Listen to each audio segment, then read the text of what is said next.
Would Morning. you believe, yesterday, Can you hear me? I was, I can hear you, but I'm doing stuff. Sorry, I'm trying to Just making sure my audio works. use on the agenda because I realize it doesn't have times on it. hospital bed. I'm on the Teams, Sarah. I'm not on the Teams yet. I know that's okay. How are you? I am good. I'm good. I'm just making sure I'm where I'm supposed to be. Yeah, I want to pull up the PowerPoint. I did go bike riding for 9 miles this morning. I'm like, I got to knock that out. Damn, girl, you win. I'm very impressed with that. I just was like, oh, Michelle, make sure you wear solid. Think about what you're wearing. That was my extent. So I'm impressed with you.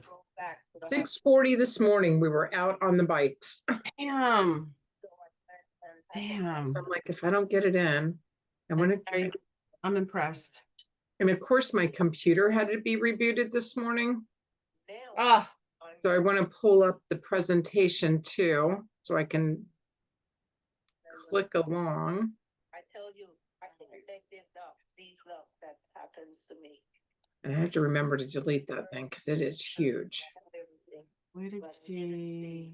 Yeah, link. So if you could send that to me. How was your evening? My evening was good.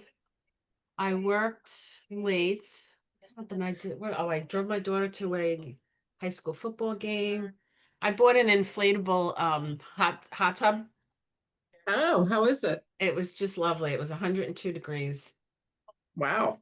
And of course, I always have to say this. I'm like, I bought it off Facebook Marketplace, brand new. So I got a steal. Oh, wow. Because I'm just so frugal. I'm like, I just would never spend $500 on some inflatable temporary thing. But let me tell you, it was the best $100. I have the little foam, so I belled and whistled it. I have a cup holder, I have little twinkle lights. I have my little gas fire pit. So when I'm in it, so my sister-in-law and then my daughter came home from the football game and then she joined us. It was really nice. And then I actually slept good. I'm like, that helped my muscles and my neck. I was like, this is good. Relaxed you, right? Yes. I could let the cat out. What are you doing, bro? You want to go out? Bro, come on. Yeah, you want to go out the window? Come on. It's my left leg. What's up? Probably wants to eat. Let me tell my daughter that. And thirdly, stupid cat. All right. Anyway, how about you? How was your night? It was good. We went, our excitement was we got our COVID and flu vaccine. So that's done. That was our excitement. And I knitted. That's now. I used to count a cross stitch years, really, a lifetime ago. Yeah. I probably did it. I don't know how many years I did it. Nothing, just for fun. And I felt like my fingers, you know what I mean? Because I felt like, oh, am I getting arthritis? My hands are kind of hurting. I'm like, am I getting carpal tunnel? And then I just, stopped doing it. So it's one of those things like knitting. I'm like, I want to pick up something. And then I was thinking maybe puzzles, something to, get myself out of this, sometimes I go down the rabbit hole with the phone. So I'm like, I have to, and sometimes you can only listen to so many like self-help or industry or, intellectual book and audiobooks. I'm like, I just want to listen to something that's like bubble wrap, just something that's stupid, entertainment. All right, I'm looking for her timeline and the script that I sent you guys. I don't know if I called it a script. Oh, yes, I did. Good. What I should be doing. So that if any burden, that's the burden. Kim is saying that she said she's getting redirected to another link and that link is not working. Did you click on the link that I sent out this morning? Yes, I did. So did I. That's how I joined. Okay, me too. We had a couple people register late last evening. because I really was trying to decrease the amount of traffic. I gotta write this agenda on here. I also noticed that I don't have the names of the presentation on this, You know, if for some of the reason overview. can't, On the agenda, isn't the slide, doesn't the slide There's have? a slide that, but we're not gonna be going back to the slide. So when I go to read, Oh, okay. I have the download. Hold on a minute. That's a okay, good so I'm gonna idea. do 9, 10, wait a minute, so, You want me to screenshot it? Or do you no, have no, it? no, no, I got it. I'm gonna Okay. write it on here because, so how long is Olga, how long is Inga taking to, for her part? How long do you have? Oh, you mean for my, well, Yeah, so Olga's 0900 to what time? To what, 0902? Inga? Hold Yeah, on, I keep I'll saying ask. Olga. That's And okay. then you're what? I think, Inga, yeah. I'm also on the Zoom with, Julie, so we just, that's okay, we just wanted to double check the time from 9 to 9:10. How many minutes were you allotted, and then how many minutes were you allotting me for the welcome?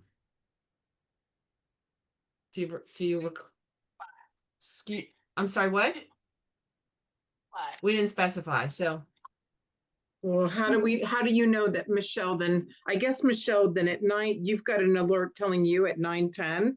Yeah, You- my little paragraph is probably about 2 minutes for the, So this is the good morning, welcome to the, there's Oh, a you mean total of 10 minutes. Inga kicks it off and introduces you. She should have a time frame. And then when she hands it off to you, you have up until 9:10 to do your introductions. so I'm doing, right, so, And then you added a couple things to it too. Slide 7. You added the survey and you added the newsletter, right? Up until slide 7. so I'm doing slides up from the beginning to slide 7, and then who's Yeah. doing 8 and 9? You are? Slide 8, No, Michelle. that's the one, so that's the presenter who's doing, yeah. Slide So 8, no, slide, who's doing the bios? Who's doing the bio for Erica? why don't you join the It Zoom says meeting? Michelle B. Inga to give Okay. sharing. Okay, I'm sorry. Alright. It says Michelle B. That's Inga to me. give sharing over to Erica. So Michelle, I believe you're doing Erica's bio, if I'm reading this correctly. Okay. So that's 9:10. Let me go back to the agenda. 9:10 to 9:50 is Erica. Go to Then poster 1, 9:50. inbox. Introduce next topic, slide 32, which I'm guessing is the poster. Poster 1. So that's poster 1. This is podium 1. And by the way, I'm sitting there waiting to be let into the Teams meeting. Oh, can someone let Julie into the Teams meeting? Thank you. Poster 1, no, that's poster 1 is enhanced. Poster 1 is enhanced patient care. Give me the Zoom link here. Yeah, because we Okay, hold on a second. Let me stop the speaker. Okay, I shut off the Zoom. poster 2, no, podium 2. Podium 2 is 10 to 10:40. And the title is, because I don't have my title, empowering. Okay, I don't have anything from there, so we're not using that email. And I need Inga. Where is, Empowering through.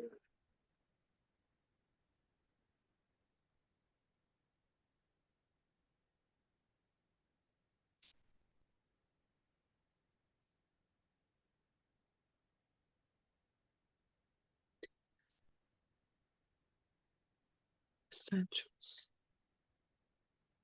Morning. All right, I have to mute one of these call. We have to mute our teams. Hold on. yes, The Teams is Yes, just a, so, all right, so 10. I have to write these down because I just have introduce next topic. So then we have poster to continuing ed, 40 to 10:50. Photo, engagement activity photo, What in the world? Okay, here we go. 10:50 to 11:05.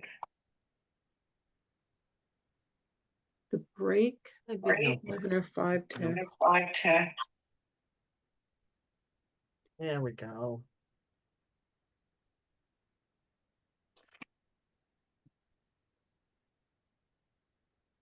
I didn't realize I wasn't muted. Sorry, guys. That's okay. All right, let me see now. I just posted the Panel discussion. Zoom meeting in the 11:15. Teams chat. Panel's discussion is 11:15 to 11:55. Inga, was there a document that, based on what I'm hearing, I'm thinking not, like that just has all the times throughout the whole thing? Other The than agenda. Just the agenda, right? Okay. That- Okay, so poster 3 is after the panel, 11:55 to 12:05. Mm. And that's poster 3. Okay, I'm doing the welcome. Very good. Michelle, did you send me a PowerPoint of that Poster slide, or was that 4. just a screenshot? It was the slide. I thought it was the slide. If it's not, then just hold on a second. It is in the download that you sent me, so I put it in there. So what Let I me- can do, Let me check if Teams will let me. I will. Hold on, copy. 12:15 to File new. What I can do 12:55. is I can put it in a new one. Paste. And then I'm gonna send you this. And then you just you can just drop it in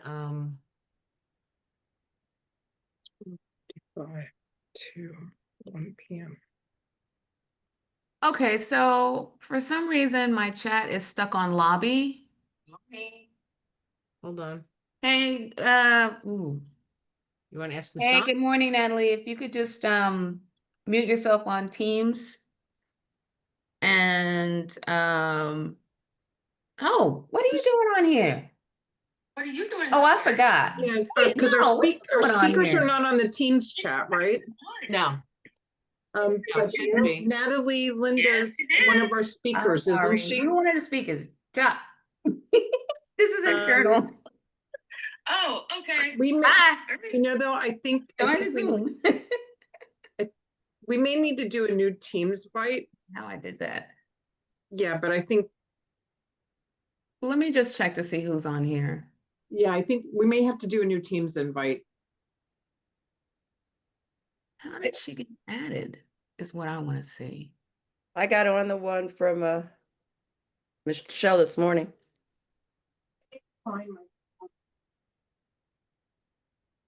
Huh.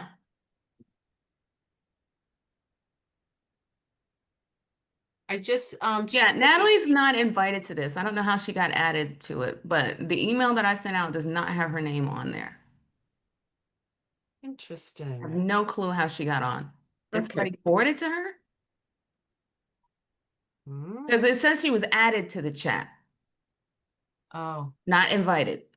all right. Well, somehow that happened. Yeah. We can Okay, so we're good. Yeah, We don't need to she's send remote. anything else out. Just check your email. I just sent you Okay, I'm checking it now.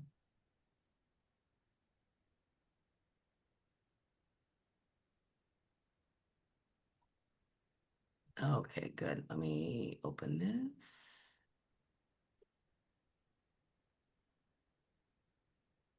I'm going to touch base with Kim. Because for some reason, she was having trouble logging in, but I think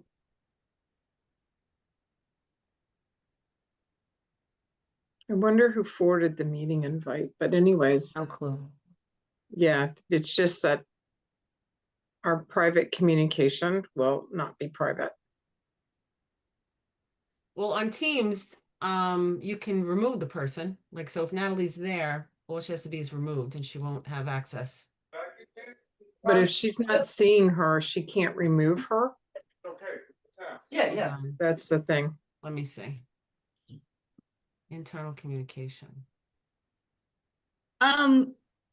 Michelle, you wanted it after which slide? Slide number 1 or after after the like slide 7? Hold on a second.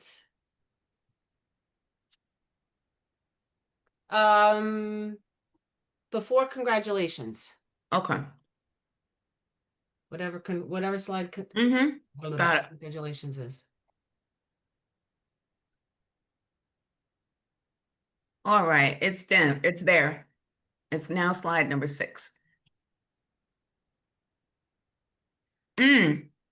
Julie, I think is on the phone with Sarah. So I'll leave that be.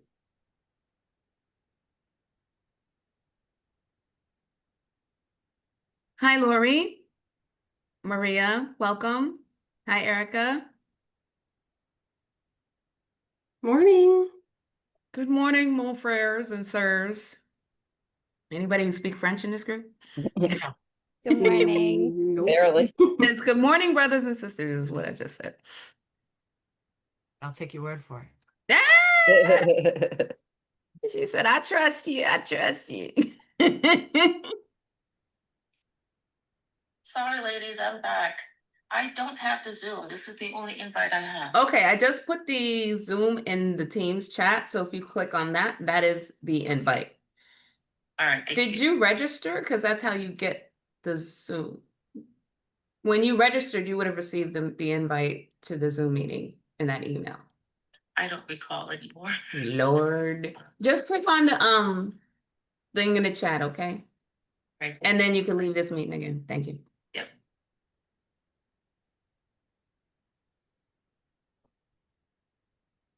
No, that's not what I want to do. I need the presenter's view. Inga, can I practice sharing real quick? Yeah, I'm actually, before you do that, I'm trying to figure out how to get the presenter's view up. Sure. Okay. Just so let me just get myself Good to situated. see you, Erica. Good to see you. You too. I saw you there, Nancy. I gotta get my coffee. I got mine. And here's the message for the day. Attitude is everything. There we Okay. go. All right. Where is the Enga? Where is the document that outlines who is speaking what bio? It's in the email that I sent Okay. after the meeting. All right, I'm looking for it. Thursday. Okay, I found it. I think.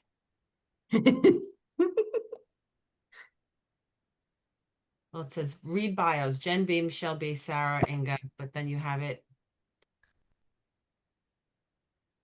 outlined. There we go. Very good. Perfect. Yeah, I need to find it myself because I got to pull it up. And the is Jen on? Be right there. Okay, Erica, let me escape and let me Where's the make you co-host for a moment.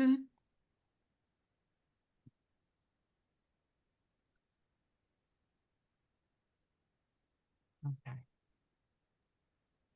Oh, that's interesting. Now my mouse is playing tricks on me. Who's speaking the congratulations and the Nancy Bolte That's slide? you. I thought you said I was speaking until slide. Okay, so that's fine. No worries. Okay. Michelle. All right, I've made you co-host, Erica, so you Okay. could practice sharing. Okay. All right. I'm gonna share with audio.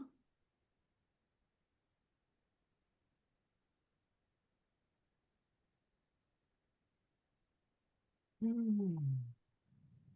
Okay.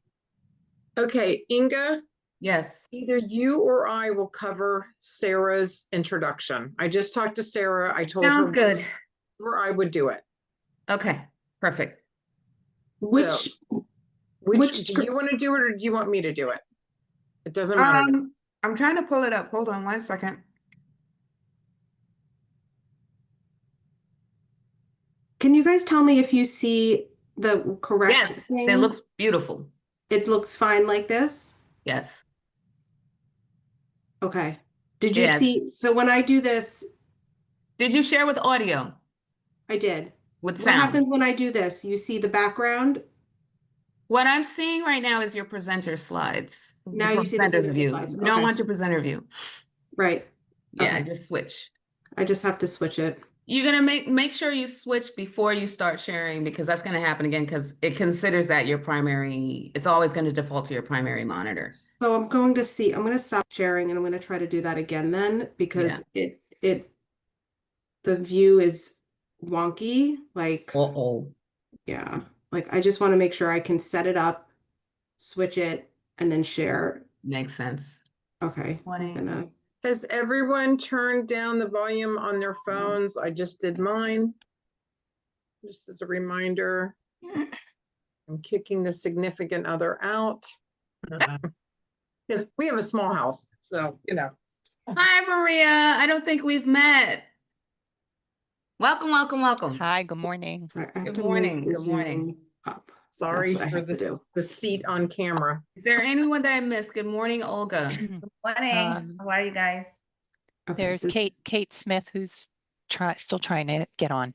She just texted me. Okay. Okay. Now I'm going to share. I'm going to share. I'm going to share with sound. Okay. And is this good? Yes, that looks good. Okay, and then I can see everybody in the side and I can share on this screen down here, and that's not a problem. Okay, thank you. Thank you. No, not a pleasure. I'm actually going to keep you as co-host, so I won't have to do it. Okay. And then when it's time, I can, undo it. So you'll be good from that perspective. And now I'm just looking for the panel questions. Is Jennifer Bush on yet? Not yet. Okay. Because she'll have the panel questions. Everyone's background looks good. Everyone's presenter backgrounds backwards. Well done, everyone. That nothing happened in between our last call. What did you, well, Julie and the recording auto started, so the meeting setup was perfect. Thank you for your assistance, Nishant. And walking through, I appreciate your patience with that. It's like Nishan is working the known for help his desk. patience. Nishan is known for his patience on our team. It's like, no, click to the left, click to the right. Deshaun knows how to have the calm voice, even though he might be inside his head going, these crazy women. Hi, Inga, can I share mine? This is Lily. Good morning, Yes, everybody. ma'am. Go ahead and practice. All right, thank you. Oh, hold on. Oh. Let me make you co-host. Forgive. How many co-hosts can we have? Does anybody know? I don't know. It's a good question. Let me see. I'm about to find out.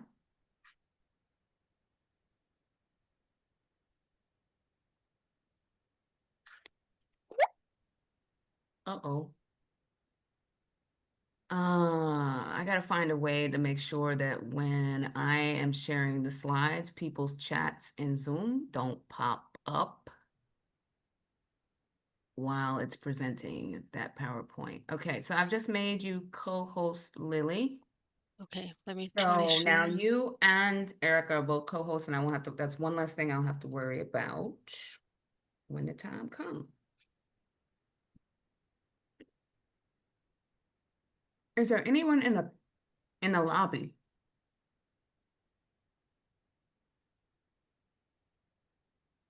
I don't see a lobby.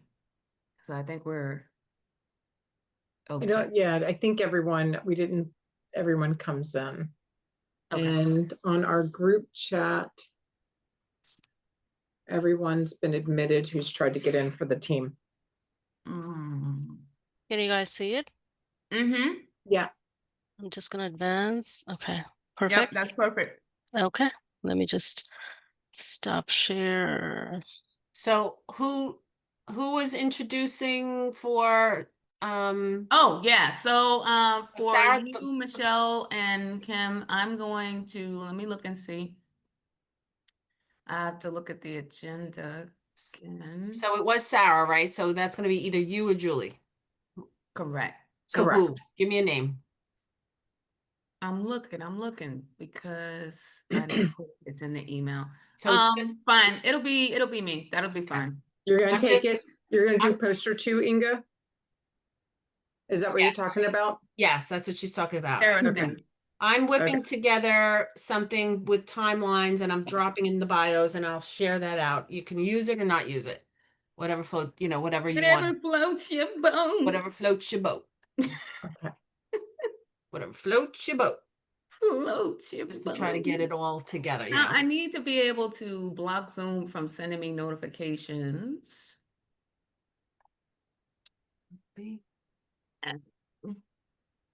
On the presenting screen. Because that's going to be an issue.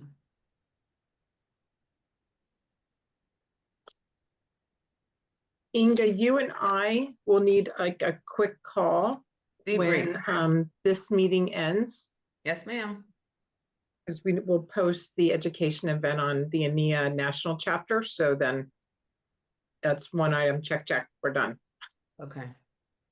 And And it looks like we have some of our attendees joining, which is wonderful. We officially start at 9 a.m. for those who are not part of the Education Task Force board and or speakers. Linda, do you need help with your background? I'm gonna look for it right now. So good morning, Okay. everyone. Good morning. The whiteboard. I'm not sure why you don't see, this is Kate Smith. I'm not sure why you don't see my video of me. Is your camera on? Is it unblocked? Is it like do you have like a little cover on your camera screen? No, I'm not sure. You why. try looking at your video settings, maybe see if there's something. There you are. You see me now? Okay, Yes. We just need your just your a couple of background. clicks. Yeah. Now we just need your presenter background.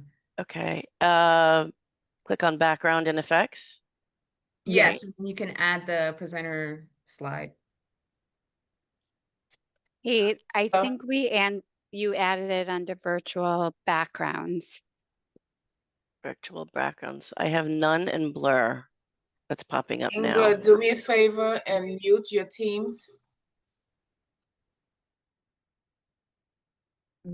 Click on the add. You should have there's a plus sign on the right-hand corner that you should see which will allow you to add the background slide when you are actually on the page. Does anyone need me to email it to them again to make it easier if you're not finding it? Yeah, if you could email it, that would be great. Me too. I don't know why. Last time it came right up and this time I don't see it. Oh, Julie, would you please email it to me too? This is Linda DiCarlo. thank you, Julie. Hello, Linda. How are you? Hello. Thank you. Mm-hmm. Well, Linda, you don't want the one that says presenter. No. Just the plain one. Yep, it'll take me just a moment. First, I'm going to send the Presenter one. presenter one.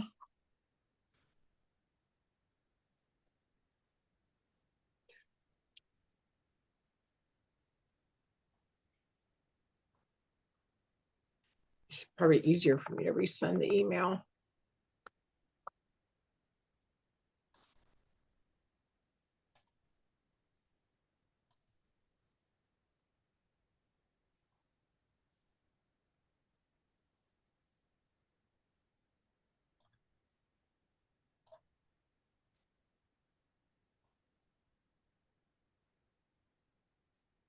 Wow. Can you hear me? I can hear. I just wanted to check. Thank you.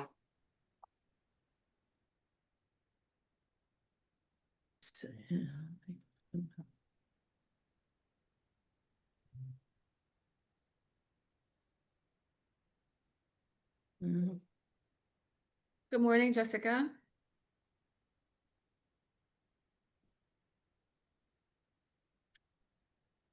Hi, Inga. Your Good morning. mine's a little different.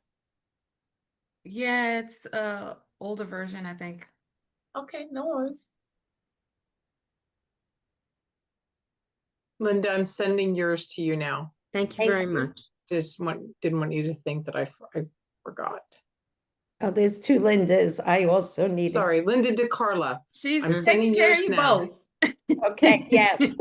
Also, Thank you. Linda's need. I'll say this, Speaker Linda and Kate, I emailed yours the presenter background. Thank you. Mm-hmm. Do you remember that little kid that was going, listen, Linda? Me Listen, and my mother calling me across the street.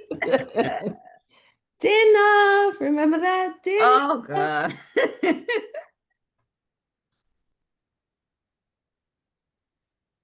Hi, Jen. Oh, I have the presenter background. It's on my desktop. It's just not allowing me to Oh, bring you it. just got to upload it. Yes. And I did it fine the last time. I wonder if it's because It's coming up you're different. entering through the link and you're not logged in as yourself. Yeah. Did you log in as yourself last time in Zoom? So if you log in as you, it'll be available. But if you just log in through the registration link, it's saying, who is this? Yeah. New That's phone? right. It's not allowing me. Yeah, it doesn't know you're you. Oh, so would you want no background then? No, we'd want you to upload that photo to this account, and that way it'll be available for you to choose as the background. Okay. Let me see. So if you go to background settings, it'll give you an option to add new. To background settings. Okay. Probably, that's probably under video. Video. Okay. Not blur my background, but adjust background, video settings, I think. Yeah, I don't see how to do it here. Adjust background and effects. Yeah, I'm in there now. So there's options of Oh, so do you see a plus sign under virtual backgrounds? If you click on virtual backgrounds, there's camera, Okay. virtual backgrounds. Okay. And then are you on where you see virtual backgrounds, where you see none in blur? None in blur. Yes. See the plus sign, the blue plus sign? Yes. Click Right. that. Add image. Desktop. And you want to add an image. Yep. There you go. You're good to go from there. Okay. I just gotta find the image.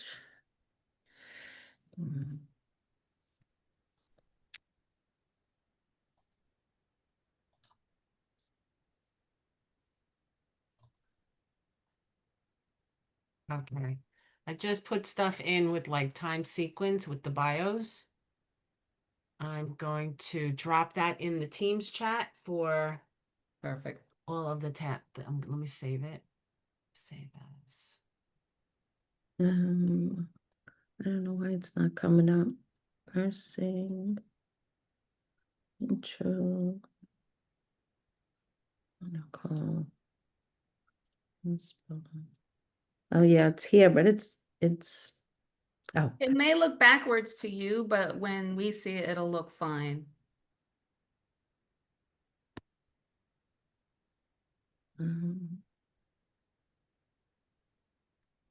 I have it. Okay. Sorry about that. Oh, All well, right. it's perfect. Look Okay. at that. Now we just need the other Linda. Thank you for your help. I'm Linda, have you working on received it. have you received it? Yes, I'm working Okay, on it. good. I'm adding it. Good. This is why we have everyone get on early. These things happen, particularly as we use Zoom at work and other meetings. You know, our backgrounds will definitely change depending on where we are.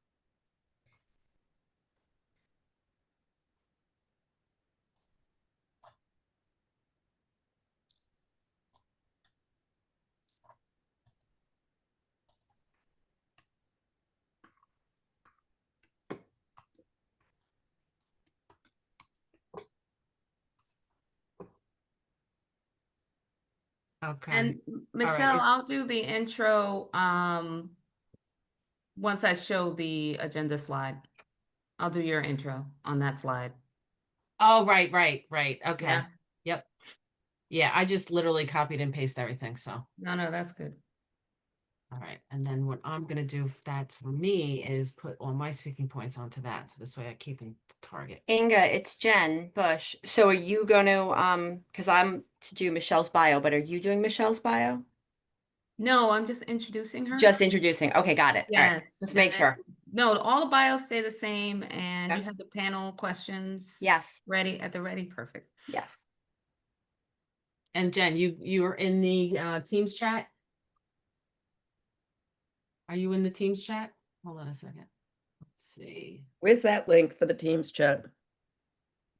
There was an invite sent. Yeah, that's for the people that have roles. Oh, I don't need it. No, you don't need not it. for You're good. speakers. Thank you. Okay, I'm gonna add Jen. There she is.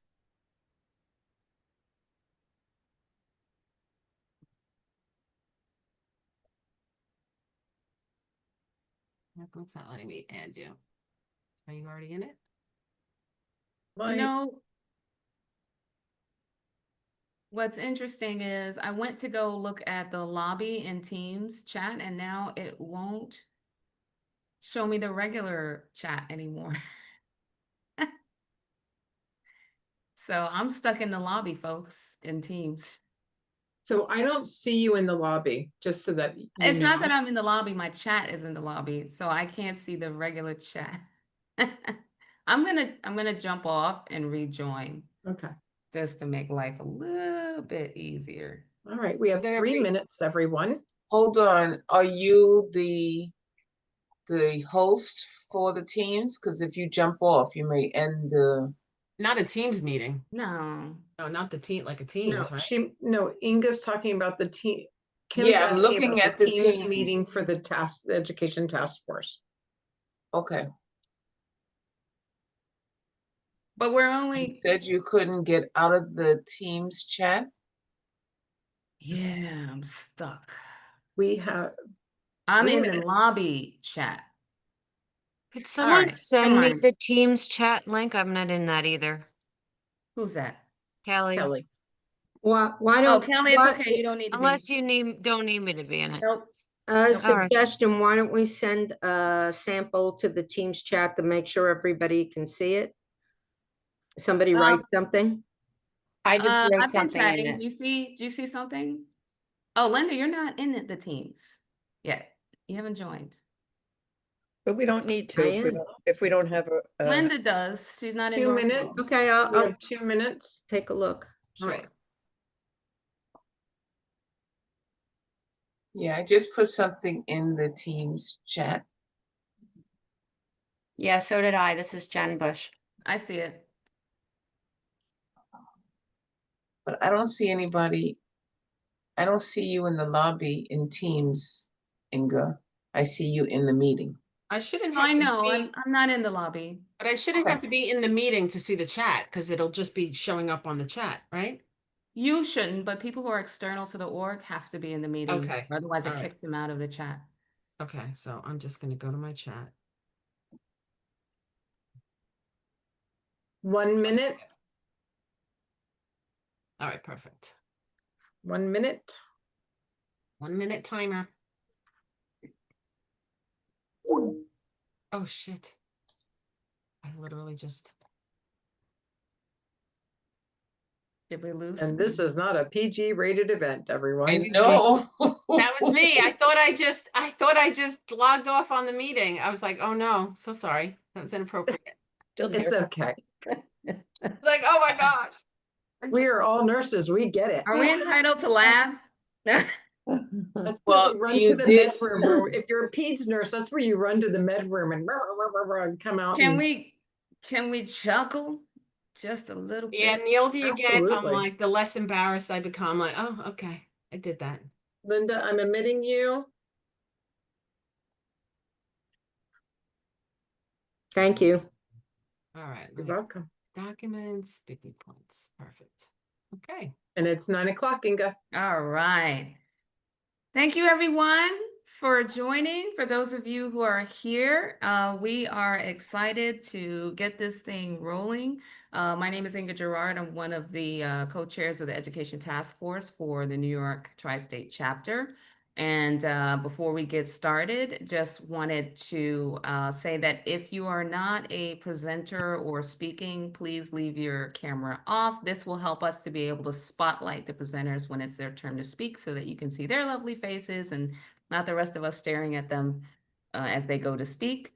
I am now going to begin sharing my screen, and I'm going to introduce you to our wonderful chapter president, El Presidente, Michelle Burke, who will get us started. And just let me know if you can see the screen. I can see your screen. What are you I'm seeing? not sure that we're in presentation mode, but I can see your screen because we can see the top of the toolbar. Right. See, can hold on one second.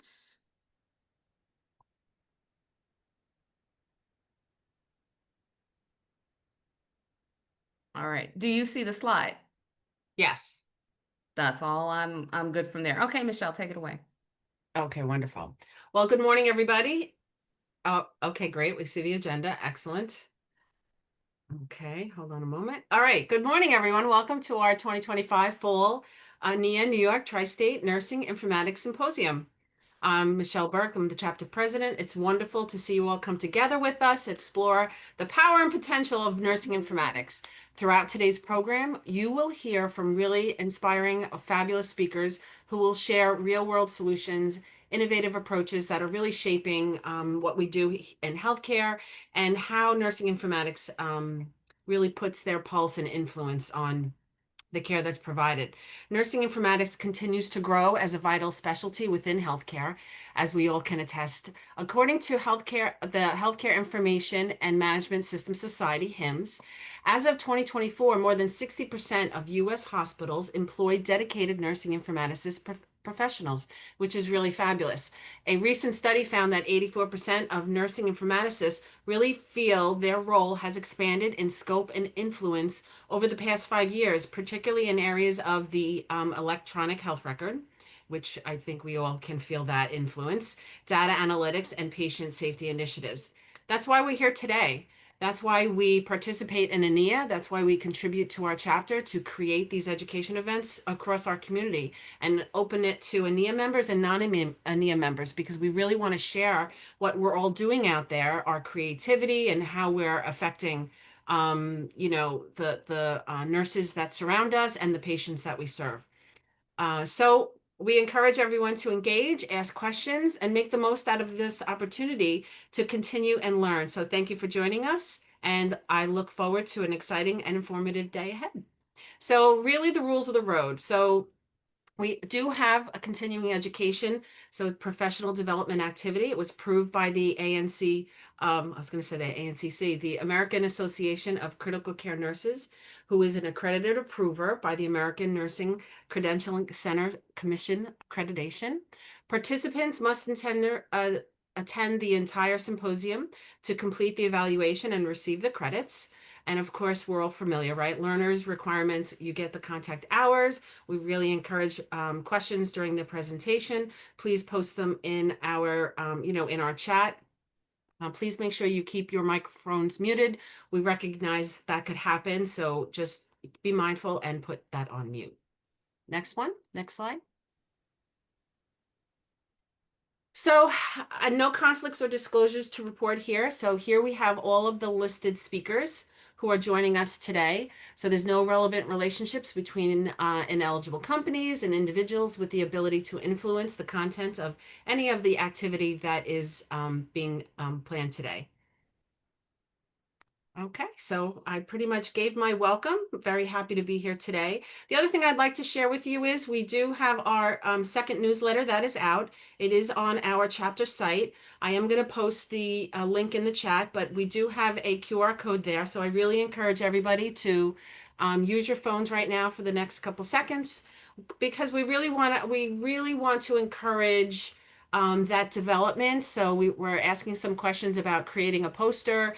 And we really would love to have that be a stepping stone to gather to gather a community to start learning together to create posters.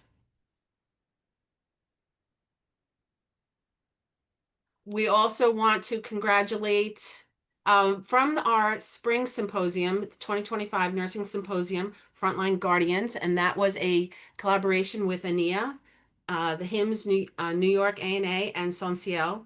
We provided a complimentary admission to the ANIA, which is here, and our winner was Camille Delorio. I apologize if I'm not saying that correctly. We also sponsored a ANIA membership to Waste Moy. So we really are trying to really sponsor that philanthropic within our own community. So we had one more ANIA member for New York Tri-State. Next slide. And we also, again, trying to engage our members. We threw it out there to all of our members to come up with a name. And that was Nancy came up with the winning name. So it was a vote for our contest, the name of our contest, which was the Fall Harvest Cornucopia of Knowledge. Way to go, Nancy. Next slide. All right, so we are moving right along. So our first speaker coming up today is Erica Zippo. And before I read her bio, I just want to, give a shout out to Erica. Erica is a longtime ANIA New York Tri-State member. She has been a past president and really instrumental in the support of our chapter. So I just wanted to say that sometimes the longer we're in our field, the longer we support. So I just wanted to give you that shout out, Erica. So Erica Zippo, Master's Prepared RN. She is certified in informatics and also CPHIMS. She's the Assistant Director of Nursing Informatics at White Plain Hospital. She's a nurse since 2003 and informatics leader since 2016, and she drives technology adoption and workflow improvements that support the bedside. Through her active involvement in national informatics organizations, Erica advances the profession while championing innovation and empower nurses. So I hand off to you, Erica. And with that, I'm going to stop sharing so that Erica can share her slides with you. So one moment as we transition. Okay, great. Let me get my screen shared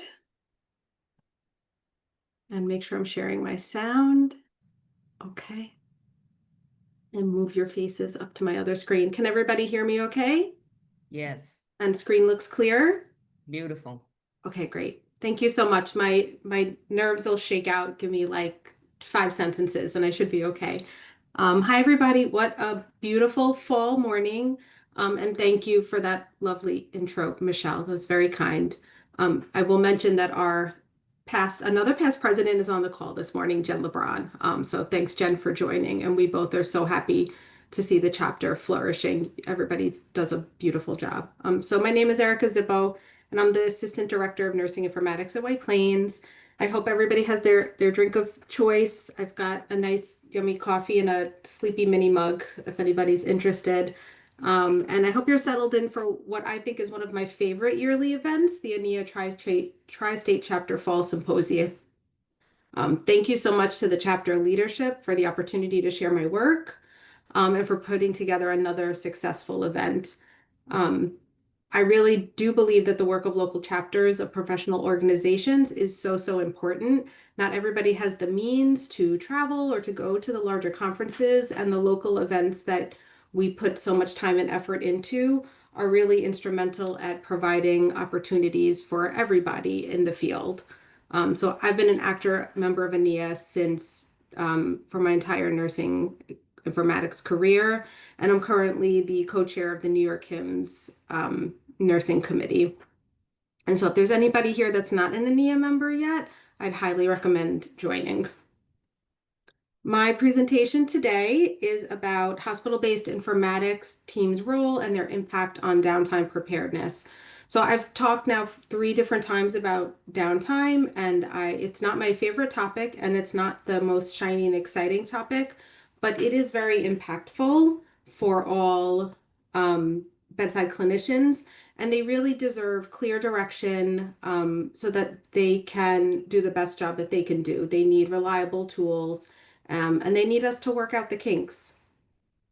As individual hospitals become part of larger health systems, we all know that our IT support is kind of moving further and further outside the hospital walls. It's being consolidated off-site, and it's quite frankly very removed from the clinicians day to day. And so our work becomes even more important, being that bridge between the clinicians and our IT partners. I have, in my past 10 years as an informaticist, absolutely observed the impact that this is having. Ooh, give me 1 second. Okay. So I work at White Plains Hospital. White Plains Hospital is a 292 licensed bed tertiary hub of Montefiore Health System. We are located in Westchester County in the Hudson Valley. I think we have some people from outside New York here, so we're like 30 minutes above New York City, I'd say. We year over year are continuing to grow in inpatient visits, emergency room visits, outpatient procedures. And as a matter of fact, we just broke ground on a new inpatient tower that will double our inpatient beds. And you're often not seeing that in healthcare. Generally, you're seeing closings, but we are expanding. We're a CMS 5-star hospital, magnet recognized 3 times, and leapfrog a hospital safety grade for 13 consecutive times. So that's us. Okay. And that's me. So I'm a labor and delivery nurse, and I worked at the bedside for 12 years. And these pictures are from my last shifts as a labor and delivery nurse. I learned to be a nurse from amazing, amazing nurses. And I carry those experiences with me as an informatics leader absolutely every day. I want to make my little arrow pop up so you can see which one is me. So what do nurses want and need and value? So they're focused on caring, they're focused on the patient experience. That's at the core of what they do. So one night I was admitting a labor patient with my preceptor, Fran, and we were doing our normal labor and delivery admission, and we stepped out of the room, and I asked Fran, I promise you this is a real story, I asked Fran if she knew the patient we were admitting. And she said, no, that's just how I treat every patient. I want them to feel at home. And that will stick with me the rest of my life. I truly believe that she had a personal relationship with them because that is what she pours into her practice. And so that's the focus of a nurse. They need tools that are quick and easy. They need the tools that are reliable. While they're very detailed oriented, they don't want a lot of fluff, right? They just want the facts, and they want them clearly, and they want them succinctly.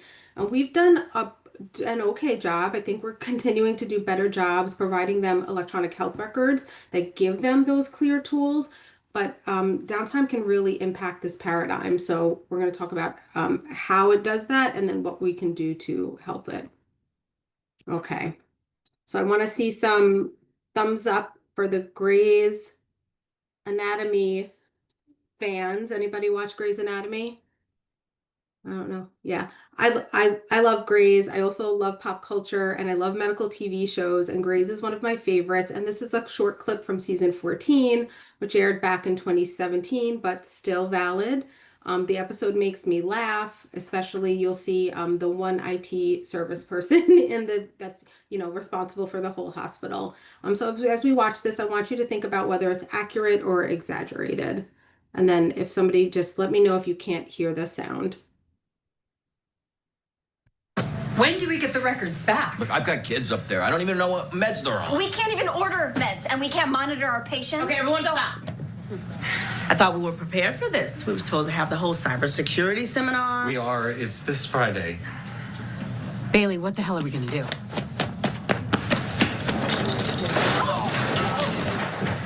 All right, see that?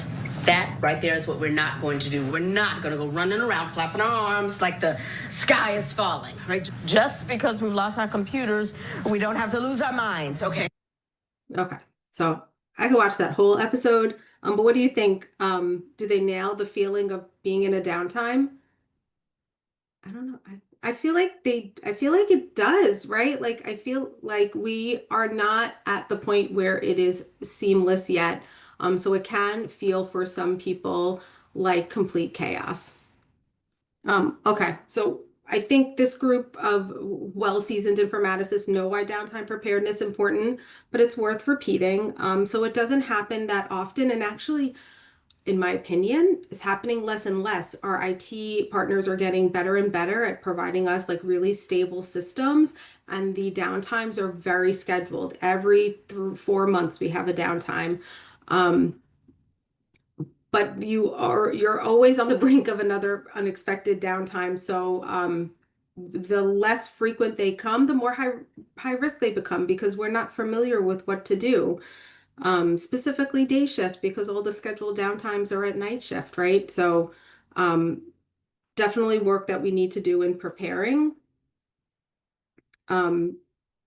Processes and policies are complex. If you've ever read a downtime policy, like I've read over and over, it doesn't make a whole lot of sense to a bedside nurse. And so we do need to translate that into actionable items for our staff to understand. And processes are becoming more complex. Every other conversation is about AI, integrations, the beds, the beds are technology pieces now. So you do have to consider downtime for every single one of these integrations that we're doing. And then lack of familiarity, right? 15 years ago, I would say that during a downtime, we would say, well, we just go back to the paper, right? We all are familiar with the paper. We're just gonna go back and document on the paper like we used to. But that doesn't exist anymore. If you walk around and survey nurses, most of them have never documented on paper in their entire career. So it's an entirely new skill set for them to learn and understand. So, Ania, another plug, provides actually a really helpful nursing downtime preparedness guide and toolkit. I use that for a lot of the basis of the work that I've done over the last few years. They recommend education, resources. Specifically, I love the focus on in-person hands-on training and forms practice, right? They identified this already, that people don't know how to fill in the forms. And then the benefit of an informatics committee or a task force and your local governance is very beneficial. Okay, so this is my story. So in 2022, I began this position and probably a few weeks in, they said, hey, the health system is going to have a March is Prevent Downtime Madness month. It was organized and driven by our version of a corporate IT, of corporate IT. They created a Microsoft form. It was 20 questions. It was meant to take nurses through and clinicians through downtime processes and tools, like let them log into the BCA, print forms. And the idea was it was like a drill and everybody would do it and learn about downtime. So my job was to champion this at my hospital. So I had to figure out how was I going to champion this for the entire hospital. So I scheduled some training sessions at different nursing department, downtime computers, and I geared it towards managers and educators. It was probably the best I can do in the time frame that I had. And it went okay. It didn't go the best. There was low participation and engagement. I couldn't track who was participating. It was very hard to access the drill. The IT had emailed it out, so we were constantly like opening emails, logging into downtime computers. It just like didn't go particularly smooth. But I'm if anything, I'm persistent. So I said, okay, I will learn from this and we will do better in 2023. And so 2023, I said, okay, we'll make it fun. We'll give it a little theme, right? Downtime drill in March, March Madness, it's game time. So we gave it a cute little basketball theme. And I utilized for change management a train the trainer approach. I identified I call them downtime drill coaches, provided 6 sessions where I educated them on downtime, the tools, and how the drill worked. I did evening sessions, day sessions, both in person and remote. I created like buttons. The buttons I got a kick out of. I don't think anybody enjoyed the buttons as much as me, but I did get a kick out of the buttons to identify the coaches. I did laminated flyers, and I ended up with like an internal Survey Monkey tool to track who was doing the downtime drills. As a note, IT didn't provide any of this. IT created the form and said, in March, you have to do downtime drills. They don't give you a process or a way to do it. They just say do it. And then what they do is email out who does the most surveys to the leadership of the hospital. So it's a lot of pressure like on your local teams to make sure that you're getting the message out. It's really hard. This is not exciting. Nobody wants to do this. And so it was better. This year was better. But the SurveyMonkey data was completely unmanageable. And I learned from another hospital that recognition of the winning departments was really influential. So I hadn't done that this year, but I was absolutely planning on doing it next year. All right. So then that brings us to 2024 and 2025. So we decided, you know what, let's utilize our LMS system for tracking. So once somebody participated in a drill, they just had to go in and say that they participated in a drill for March. People were familiar with LMS, and I didn't have to, grab the SurveyMonkey data and be constantly sharing it with people. And I also focused on some ancillary participation. I wanted to get other departments involved, try to engage the providers, right? The nurses are not the only ones that need to know what happens during a downtime. Everybody is impacted. I added a QR code for the drill on the forms, which actually was super helpful because while you did need to sit at a computer to do a lot of the exercises, it was pretty easy at this point to have on your phone the drill open and just answer it on the drill. So that solved our problem back from 2022. And then I utilized last year's winners on the flyers as a kind of incentive for people to maybe get a little bit more excited about it. And then this is a bigger picture of our 2024 and this is just 2024. Our 2024 department winner recognition, I gave them my own little basket of treats because I really did appreciate the work that the managers and the nurses were doing to participate. They're doing a million things. There's a new initiative coming out of a different department every single week. And so I really did appreciate those that were taking it seriously and participating. So I gave them my own treat. And then I also acknowledged them through our official hospital like rewards and recognition program. Right. This is okay. I have a cute another little arrow. So this is Jensine. Jensine was a member of our informatics task force, and she was extremely influential in this department, completing the most downtime drills in 2024. With the informatics task force, I was able to provide them more in-depth education, knowledge sharing, and just like meeting so often gave them more ownership in what they were accomplishing and doing and the importance of it. So I truly believe that leaning on your nursing governance or an informatics committee can really help you achieve these positive results.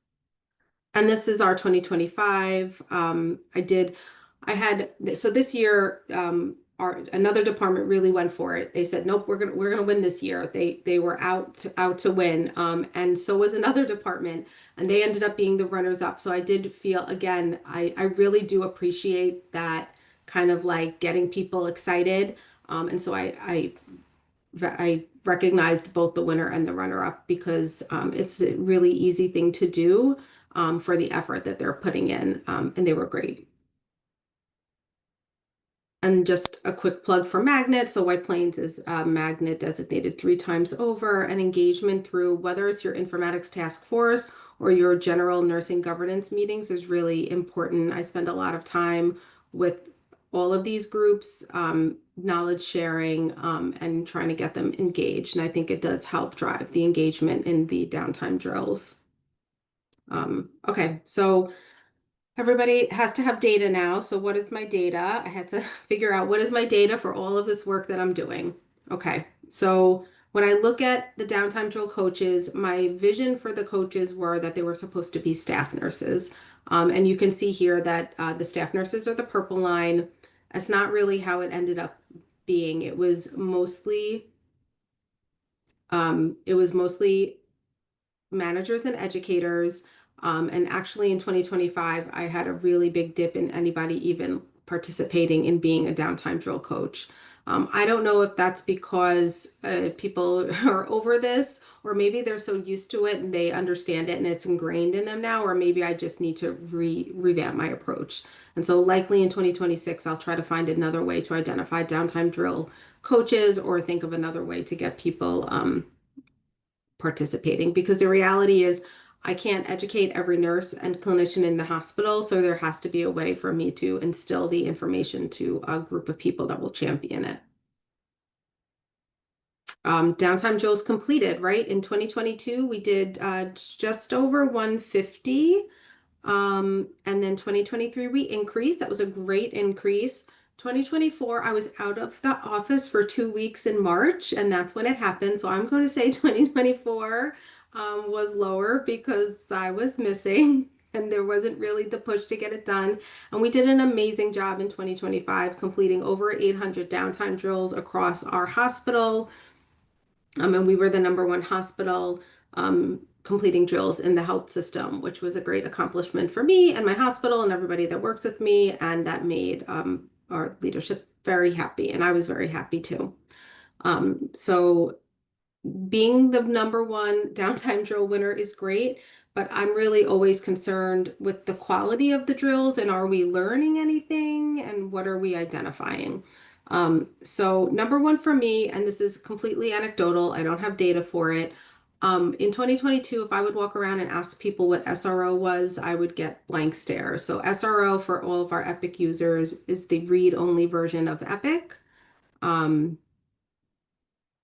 And people didn't know what it was. And I think having a read-only version of the health record is a huge accomplishment. We didn't have that 20 years. So even if I now walk around and people understand and know what SRO is and how to access it, I'm happy. That makes me happy. So that's super anecdotal, but that's like my bare minimum expectation. I want people to know that these tools exist and that they can use them. So this is a kind of a very high level list of service tickets that I was made aware of during the downtime drill month. And you can see that what this is showing you is it doesn't matter how many years you're doing this for, there will always be issues. So you always have to do this. You have to stay on top of it. Would I love to engage IT in making it so that some of these are not needed year after year? I would love that. But what's in my control is participating in drills, checking the computers myself, getting other people to understand what they're checking, and then getting those tickets open. So we're always at the ready. So what are some of our biggest accomplishments? Okay. These were really important. I take a lot of pride in this because I identified things that were live at the health system for years. So we identified a postpartum department that had no OB related ports whatsoever at their for them. And if anybody has ever worked in OB, you know that the stuff you need to know is not on the reports that they create for inpatient med surg or step down. We identified departments with no downtime printers. We identified an inpatient downtime report, which was basically the main clinical downtime report that existed. And it was, on a patient who was in the hospital for a normal amount of time, it was 30, 40 pages at best. I mean, this report was massive. We were wasting tons of paper. And what we were finding is the information on the report was being displayed in ways that were not user-friendly. The usability on it was very poor, and there was duplicate information. There was canceled orders on it, completed orders, things that nobody needs in a downtime. So we spent a ton of time going line by line of that report and cleaning it up. We found a downtime MAR report that also needed a cleanup, right? Either duplicate information or missing information. And anybody who's used a downtime MAR knows that you like sign your initial when you give a med, and then you need spots to like say what that initial is, who that belongs to. And so we added signature lines, which might seem small, but you know, that's important for nursing. They, like we talked about earlier, they're interested in the details, and that's important to them, those things that make their life easier. Also labor and delivery. I'm a labor and delivery nurse. We found that the labor and delivery report was basically empty of any delivery related information whatsoever.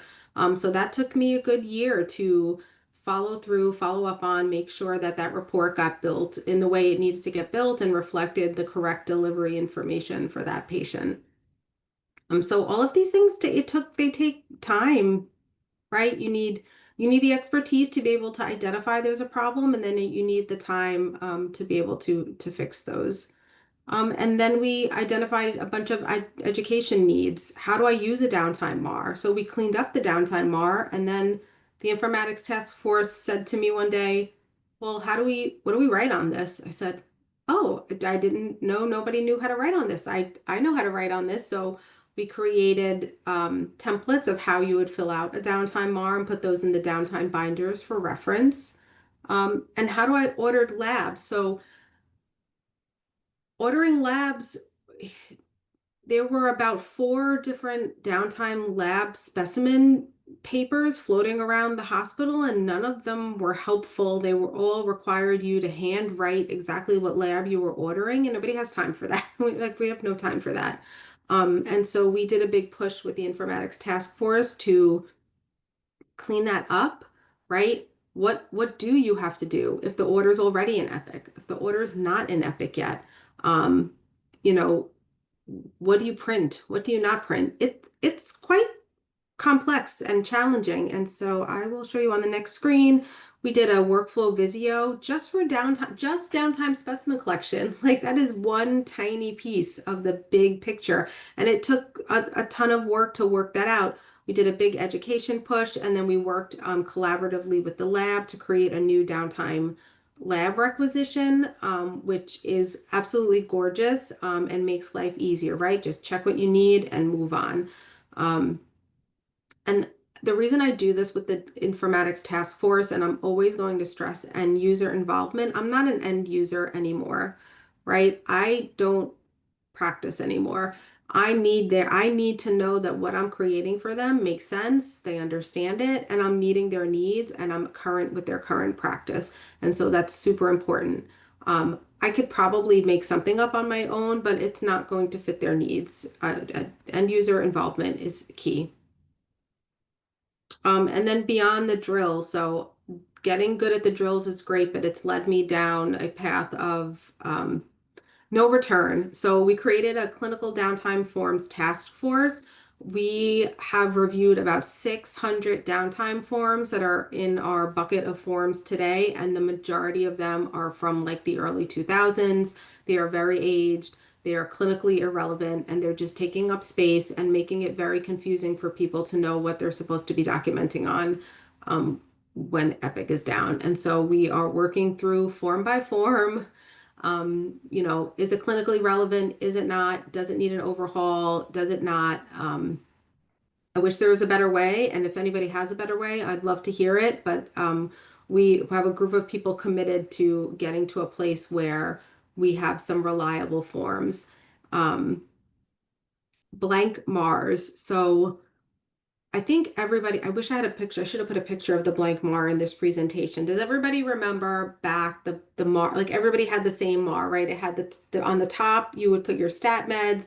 It was all the boxes, and you had to transcribe your orders. I think I know how to do that instinctively because I did it. Nobody knows what to do with that paper. Nurses don't know what that is. They don't know what transcribing orders to a blank MAR is. They absolutely have no idea. And so we're actually thinking about trying to come up with like an easier way to do that, and maybe not rely so much on these forms of the past that are not just are not familiar anymore. So we're taking that on as well. And then the way that we look at downtime forms, and this is, I'm going to give credit to my new informatics patient safety nurse, who's amazing. She basically, for her, looks at downtime forms in buckets. What do I need if Epic is down for an hour? What do I need if Epic is down for days? And I actually think that's a really great way to go about it. Focus your time on the forms that you definitely need quarterly for your downtime, right? Your vitals and your I's and O's are always going to collect labs. But do you need a head to toe assessment? Do you really need a history? Those forms are like catastrophic. A catastrophic event occurs, and now I need the full complement of everything. And so we're looking at forms in that manner. And then safety. Also, I will just let somebody know that if I'm going overtime, please let me know because I can't see anything other than my screen. All right, I think I'm okay.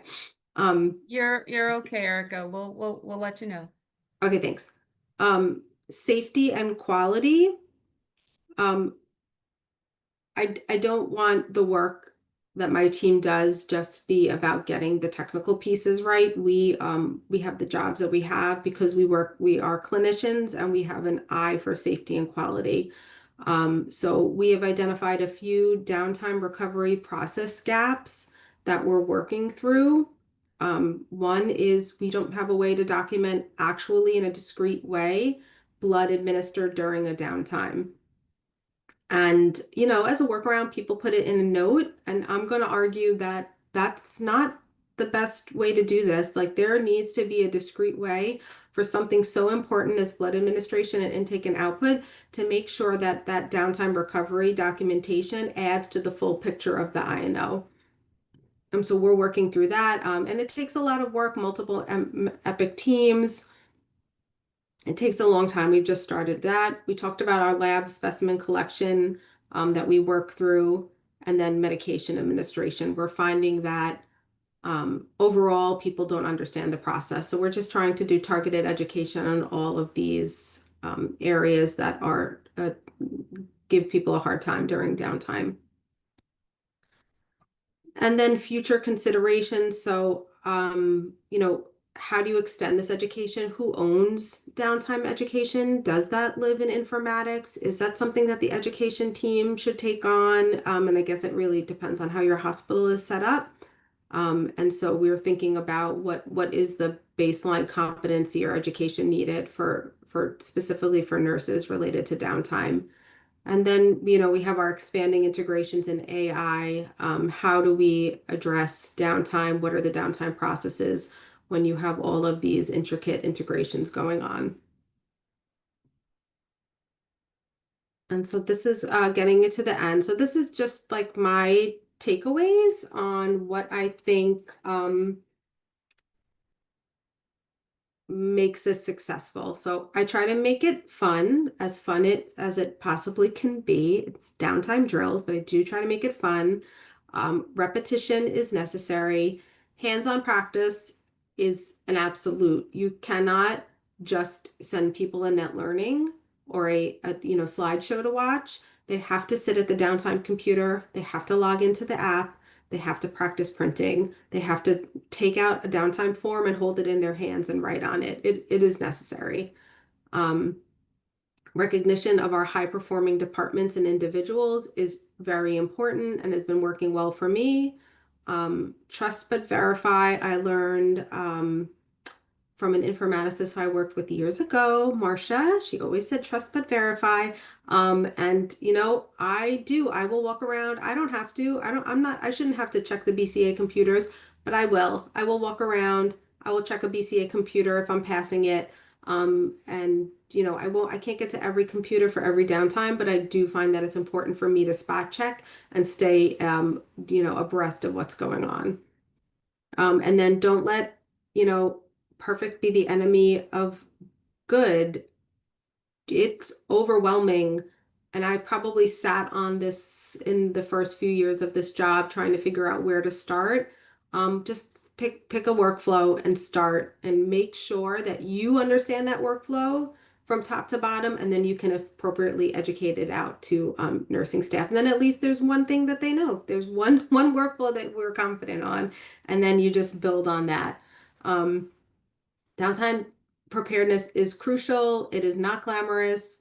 And nurses deserve us to put the work in for clear direction and reliable tools. And they're just not getting that at the high level IT downtime work that's being done, like when you think about the technical piece and for systems.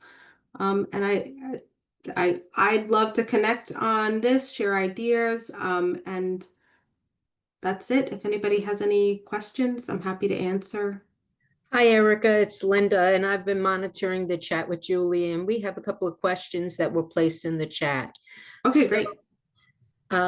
First of all, fantastic presentation. Thank you so much. One of the questions was, how do you address onboarding new hires? And the second one was, which I'll add in here, talks about these drills and how involved were clinical leadership. And is there a push, or are you doing it to include like a safety rounds to make it interprofessional for all? Those are great questions. I'm going to start with onboarding.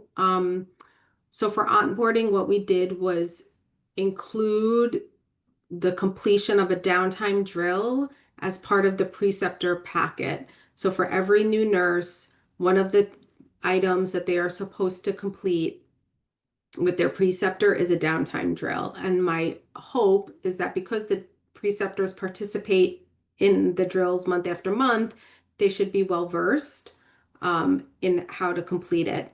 I'll be totally transparent. I wish there was a better way to do that. I'd love to be able to talk to the new nurses myself and do a short presentation, but the amount of information they need to know and everything is jam-packed into a very short amount of time now.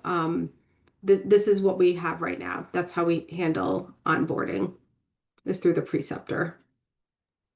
That's great. One last question. Where in the table of organization are you, and who do you report to in the organization? That's a great question. I report to nursing. I report to one of the VPs of nursing, and I have worked in both sides. So I was an informaticist in IT, and I now in my new role, I'm an informaticist in operations. I really enjoy being on the operations side, but I do also recognize what I learned working in IT has a really big influence on the impact I'm able to make today. But being on operations, you're very close with the nurses and the nurse managers and the other clinicians, and you're able to kind of really go to bat for them for what they need. Do you want me to go back to the drills and the safety rounds question? I think I missed that one. That would be great. Can And you that's repeat the last it? question. Okay. I think it's looking to see who from clinical leadership is involved in these drills. And mostly, is it just nursing? And has it expanded to a bigger picture, meaning some organizations have safety rounds where all disciplines come and join, and it's the topic of the week, the month, whatever. So I think that's what they were looking for. That's great. So my presentation was mostly focused on nursing because I'm a party of 1.5, so I'm mostly focused on nursing. But actually the drills are meant to be done by the whole hospital, and all of leadership is made aware that they're supposed to do a push for these drills. I think some departments do that better than others. I mostly focus on nursing. But they are supposed to be. And I think that's a great idea to make it one like a safety rounds and get a bigger push for it. Because it's everybody's, downtime's everybody's job. And I think I see the last question in the chat, and I think we'll end it after this, is how do you build support that if for some reason we're not on the site 24/7, how do you remain this as an active activity for downtime when you're not there? But so who supports this in your absence? I guess that's the point of the drills, is that everybody's supposed to be participating in the drills to teach them how all the tools work. and then they know what to do during a downtime, whether I'm in the hospital or not. If the question is more who pushes people to do drills on the night shift, that's an excellent question. They do them. We try to do like rounding. If we're doing any assistance or rounding, we'll do rounding at like change of shift to try to grab people and make sure they're doing their drills. I And hope I answered those okay. you did. Last question, because one will always pop up the minute you start speaking.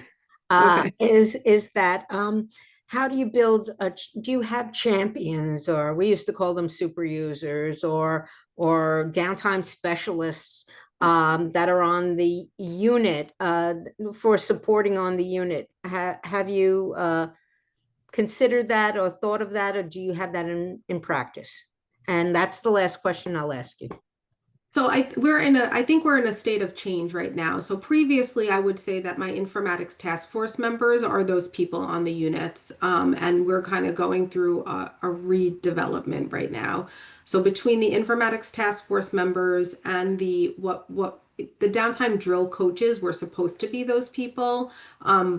But again, you can see that is just not going the way I intend it to be. So we're re-looking at how we manage that. And yes, we think that there absolutely should be at least one person on every unit, day shift and night shift, who is like the expert in downtime. And so that's something we're looking forward to probably putting into practice next year. Thank you, Erica. And I think you started this presentation with saying, talking about the ENIA toolkit for downtime, and a number of people have stated in the chat what a great foundation that is. So if you're working on building a downtime, it's a wonderful place and something to incorporate. So thank you for sharing that. Yeah, great. Thanks, guys. Thank you. Thank you, Erica. I'm going to now take back over the sharing as we transition over to the next topic, which Jennifer Bush will be announcing. So just give me one moment to grab the screen. Such a wonderful presentation.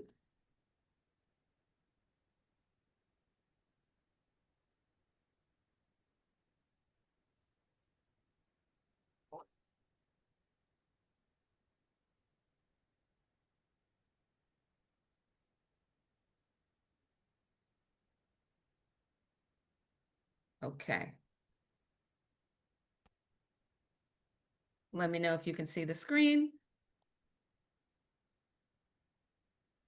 Yep. Yes, we can see the screen. All right. Jennifer, please take it away. Thank you, Inga. So good morning, everyone. I'm Jennifer Bush. I am a proud member of the Educational Task Force. I'm very excited to be here with you today, and I'm very happy to present the next topic speakers. We have 3 speakers in this topic. First is Michelle Burke. Michelle Burke is an Assistant Vice President of Clinical Informatics at Northwell Health. In her role, she is responsible for the development, implementation of CIS systems, as well as leading strategic nursing vision. She partners and collaborates with clinical and corporate leaders across Northwell to optimize EMR transformation and innovative technologies across the patient care continuum.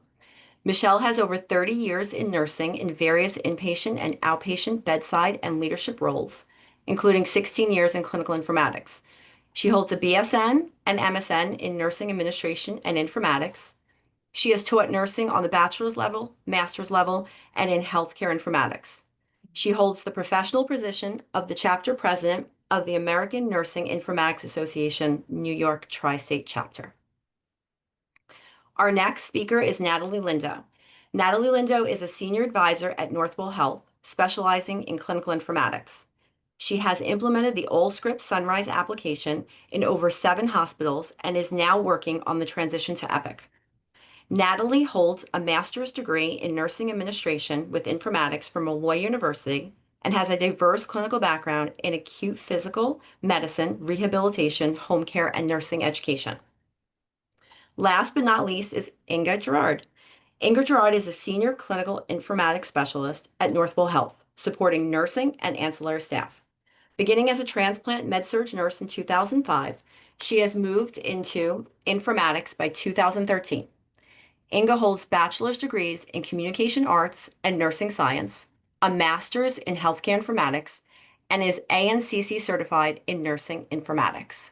It's my pleasure to introduce them today. And I just would like to remind everyone to please put any questions you have in our chat, and one of us will announce those to the presenters for you. Thank you very much. And I will now pass over to the team.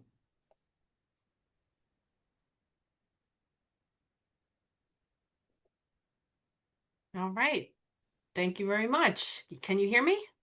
Yes. Yes. Okay, great.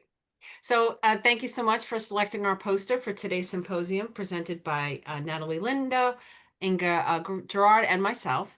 As key contributors to policy review within our healthcare system, our experience has really prompted us to reflect on, how our role in informatics is shaping clinical practice. Emerging research really highlights a considerable gap in understanding how nursing informatics connects with patient care policies, with the electronic medical records, EMRs, especially regarding quality improvement and regulatory compliance. So we always know our CMS there. Although much of the existing literature, when we really looked for those articles, examines EMR implementation and policy development independently, there really was a limited amount of investigation, the articles out there on how nursing informatic professionals integrate these domains to optimize clinical workflows and documentation accuracy. So our findings really indicate that nursing informaticists leveraging both our clinical expertise and technology insights are essential in policy evaluation, EMR updates, facilitating teamwork, and guiding organizational change, all of which are really critical in maintaining high standards of patient care and regulatory alignment. Thank you for that, Michelle. I'm now going to talk a little bit and describe our process at Northwell. So the nursing informatics team, we shape policy review in 3 key ways.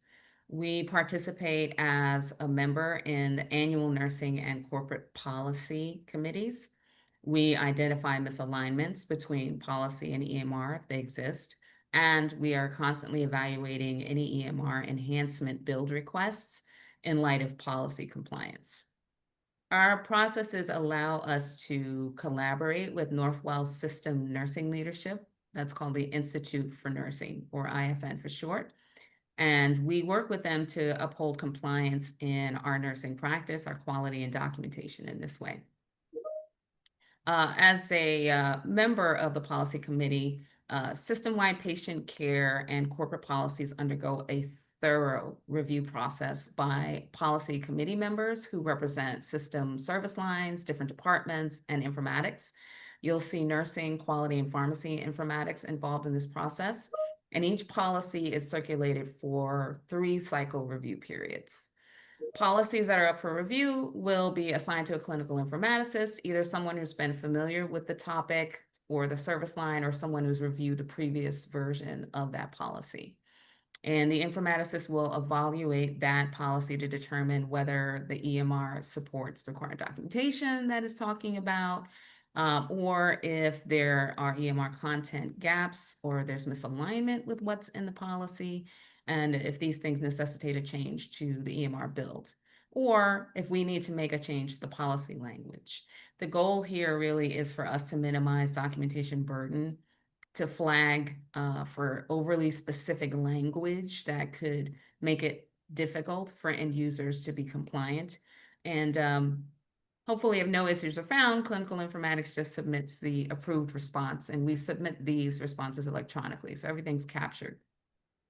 If a policy or EMR impact or misalignment is found, it's then marked as not approved by clinical informatics during that comments period, and the informaticist will then summarize their findings and any questions that we have outstanding, as well as possible solutions. We'll work with the nursing committee chair who sits on that IFN, as well as the policy owners.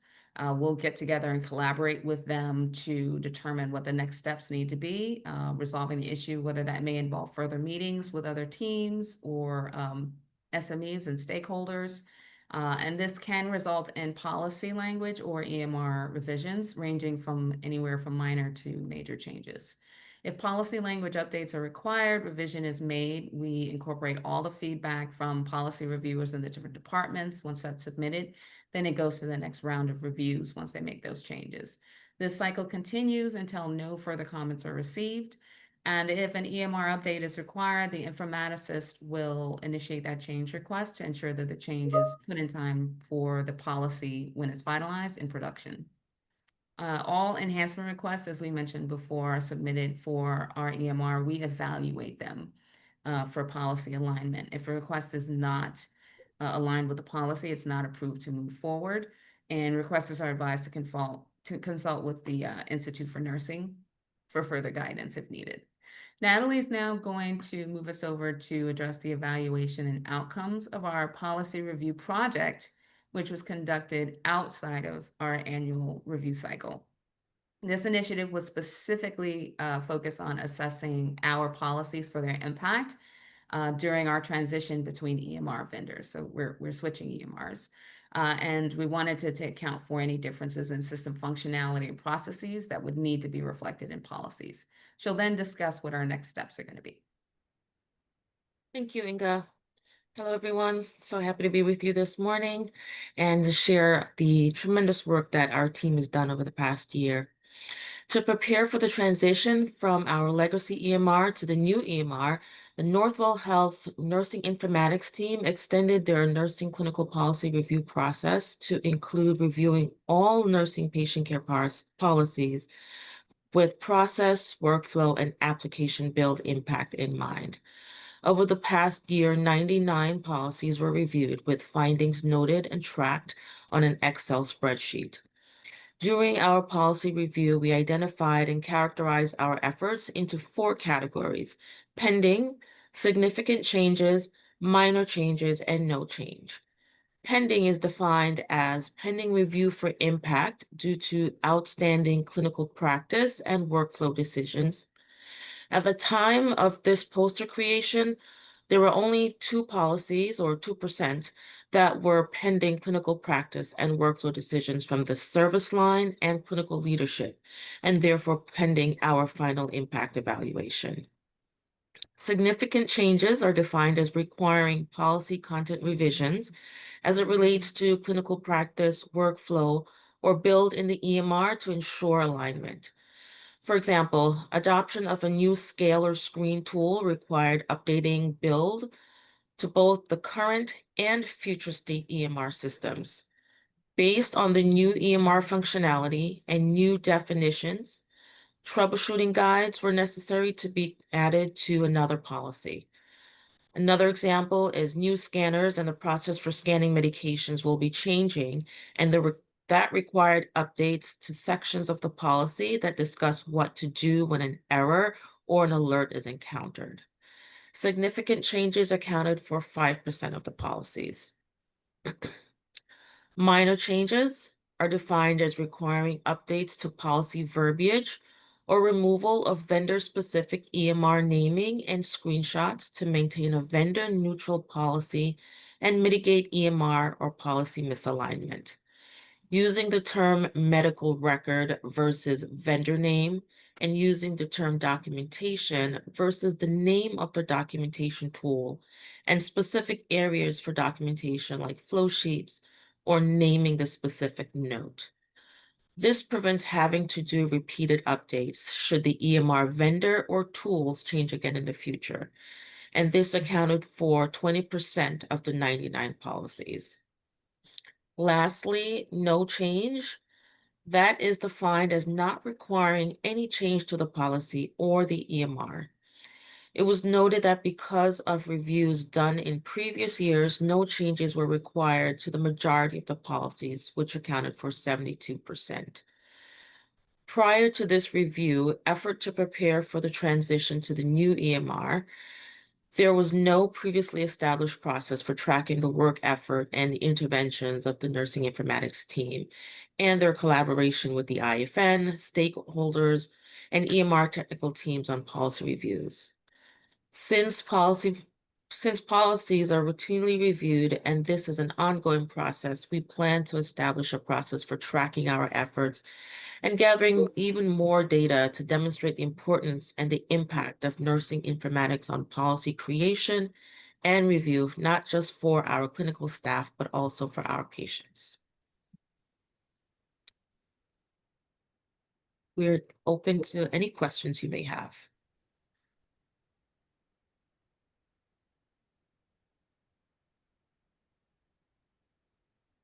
Just give me 1 second, Natalie. I'm gathering the questions for you. Sure. So one of the questions is, as an informatics department, have you always been so involved in the policy review process, or has this evolved over time? Well, I've been with this team for 13 years, and from the day I walked through the doors until today, we are very much tied into the policy process, from creation to retiring if we have to retire a policy. And I'll just say, in addition to that, we are also on the corporate policy review. So not only the patient care services, which is more the nursing policies, I sit on the corporate level, and that's like infection control, radiology, even administrative. So I just have an eagle eye. And on the corporate level, there's medical, quality, pharmacy, and clinical informatic representation. So we always keep our eyes out. Thank you both. Another question. Are the nurse informaticists engaged with reviewing the EHR design against regulatory requirements for interoperability standards? Yes, absolutely. From the creation of a tool, screen, general documentation, everything is always compared against policy and regulatory requirements. And we also have our quality informatics team that also participates in the creation of anything that we put into the production environment. Thank you, Natalie. I'm just going to keep on answering the questions until until the questions stop or my time is out. What is the impact on day-to-day operational designs decisions? How is that affecting the clinical day-to-day people? Do you want me to take that? Yes. So day to day, we usually have 1 or 2 team members will like own the policy. So it doesn't necessarily impact day-to-day operations, but that person will lead that and connect with, either quality informatics or the technical folks or the IFN. So it's really embedded within, I would say, the day-to-day operations. I don't know if Inga or Natalie have anything more to add to that. It's like a standard. Yeah, and we mostly get a lot of tickets, and any ticket request, the first criteria is, does it comply to the policy? Does it comply to regulations? If there's any question, we find an SME, whether it's a clinical or even someone on our team, and start there first to do that comparison. Next question is, does the current policy review decision, clinical support tools, clinical alerts, and/or AI, is it embedded in the solutions that you have? Yes, we do have clinical decision tools embedded in the documentation. Again, that's also compared to policy. We are obviously, with the advancement of AI, we have a growing team and efforts there as well. There's even a project to use AI to help in this policy review effort. So it's all very much tied. Okay. How are the clinical nurse specialists involved in the policy reviews? I'm sorry, before we answer that, Inga, did you have I'm going to say this will be the last question. But you can put them in the chat. We can respond to you in the chat. But just in the sake of time, we just want to be able to move on to the next one after this. But this will be the last question. Thanks. Clinical nurse specialists, they are just part of the clinical team. If there's any requests that they have as well, any questions, they reach out to us. Usually there's someone within the organization at their local sites that's has a contact with our team or know how to get in touch with our team. If there's any question or anything they need, they reach out to us either individually or they really do get to know our names and they reach out with questions and we help them either to find information, troubleshoot, or add anything they need. And they also the ones that will bring any misalignment or questions regarding policy to our attention, and we address that as well. Well, thank you, Michelle, Natalie, and Inga. Always wonderful to see you and a fantastic presentation. Nice to see you too, Linda. Thank you. And so now Julie will read the bio for our next presenters. Good morning, everyone. I'm Julie Luangus. I'm a member of the Education Task Force and the President-elect for 2026. Our next topic is Empowering Future Nurses Through Informatics, Integrating the AACN 2021 Essentials into Undergraduate Nursing Education. Dr. Linda Snyder is an assistant professor at New York Tech and an author of the book East Meets West, A Contrast in Medicine. As an educator, she created coursework teaching students to critically view healthcare trends regarding a mind-body environment approach as a board-certified holistic nurse. She is expert on chakra energy and a Reiki practitioner.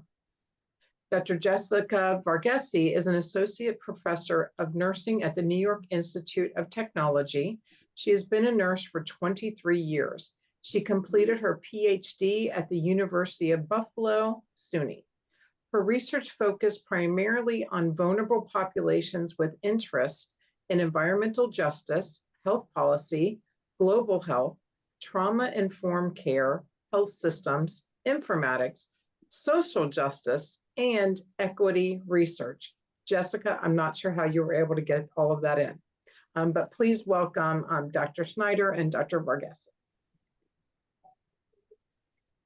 Hi, good morning, everyone. Thank you so much for this opportunity to come speak with you today. Those are my interests, not necessarily ones that I've completely succeeded with research on, but we really appreciate this warm welcome. So today, Linda and I will be presenting to you a little bit about AACN's new essentials. So on the next slide, we go over what our desired outcomes are for today. A key part of what we really want to do is explain that AACN is the American Association of Colleges of Nursing. That's basically the criteria that is used to build the nursing curriculum. So here in New York, there's no one curriculum that's across the state. Each university or nursing program has freedom to sort of do as they wish in terms of what are the required classes. But what the American Association of Colleges of Nursing does is they say, here's a document called the Essentials, and what we do is follow what those essentials are. So each program is required.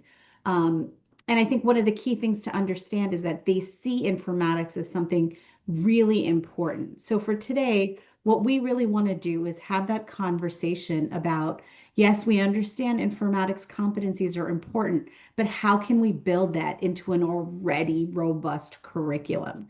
So what we want to do is have a conversation about how that builds into preparing our nurses for the workforce setting. So we have 6 learning objectives on the next slide. We will take turns kind of going over them, but the first one is really to explain the role of informatics from the essentials document. Second, we're going to describe what those competencies are. So what do they expect baccalaureate prepared nurses to do? 3, we're going to identify opportunities on how can we build this out into our courses, into our clinical experiences, into our simulation and lab settings.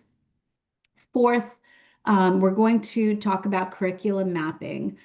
So for those of you who are in academia and you're like, yay, this sounds great, but how can I actually make it happen?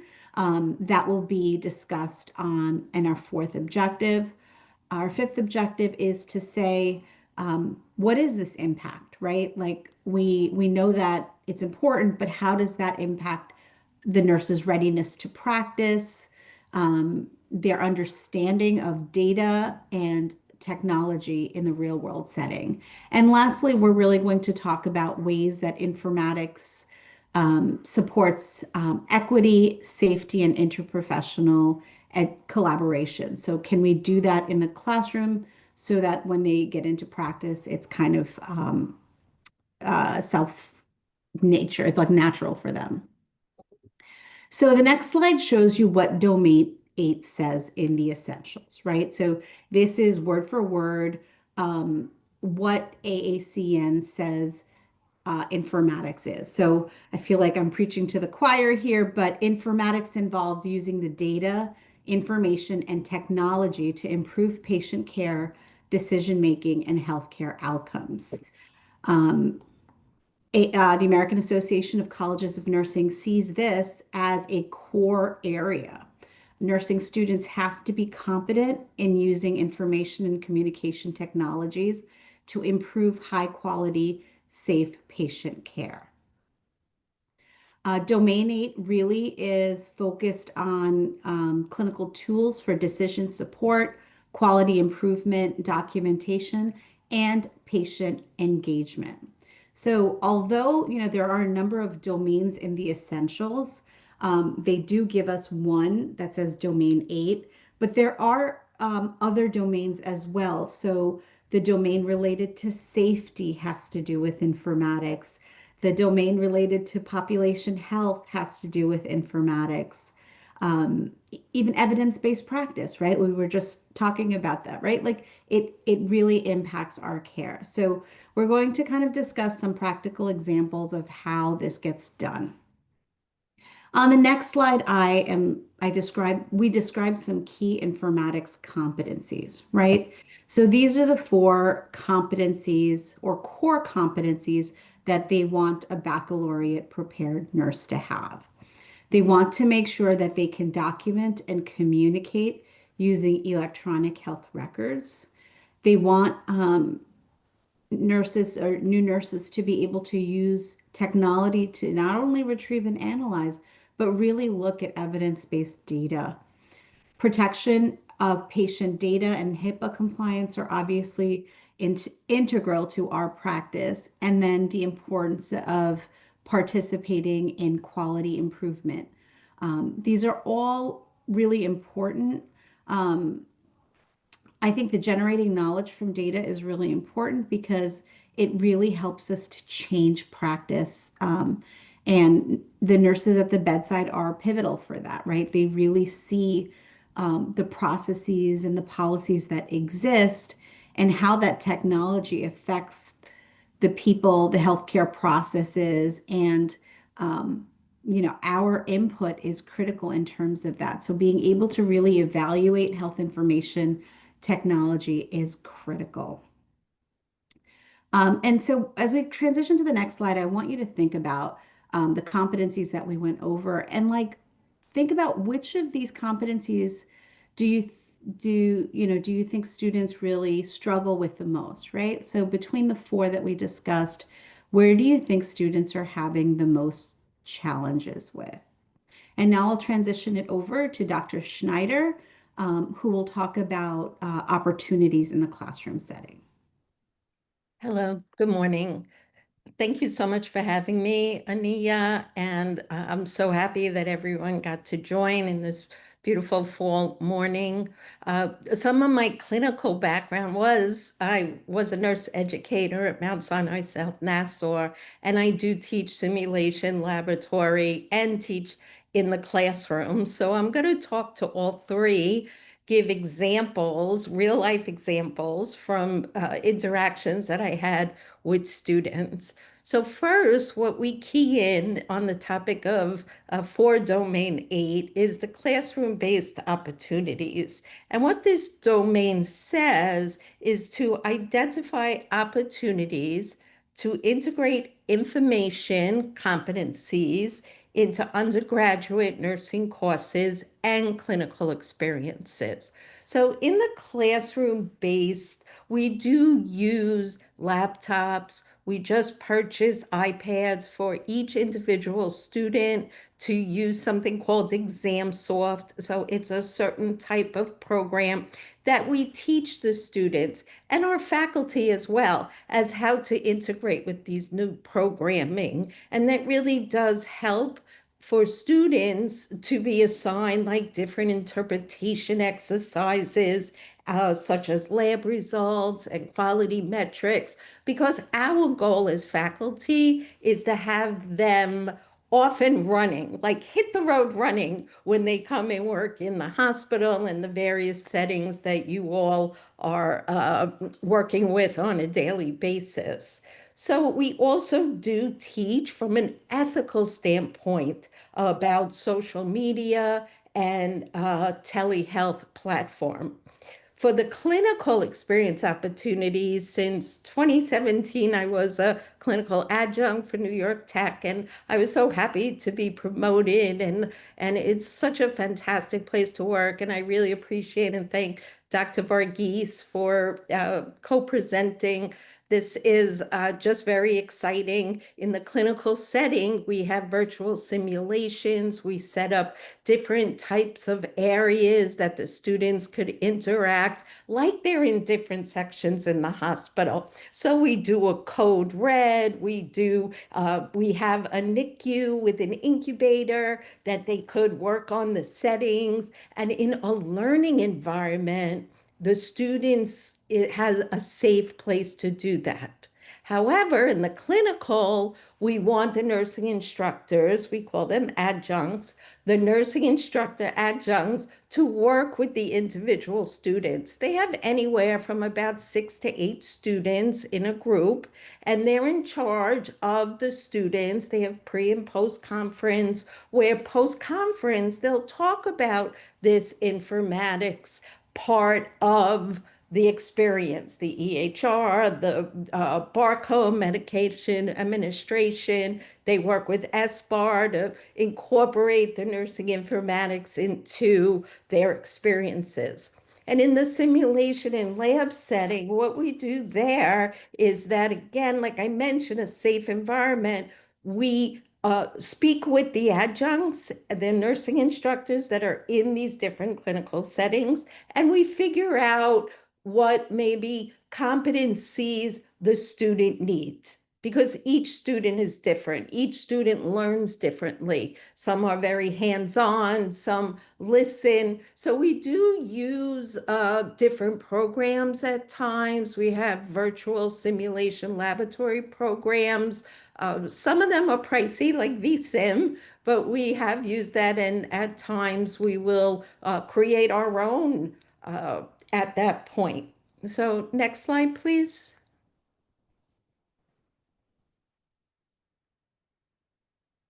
And I'm handing it over to Dr. Varghese.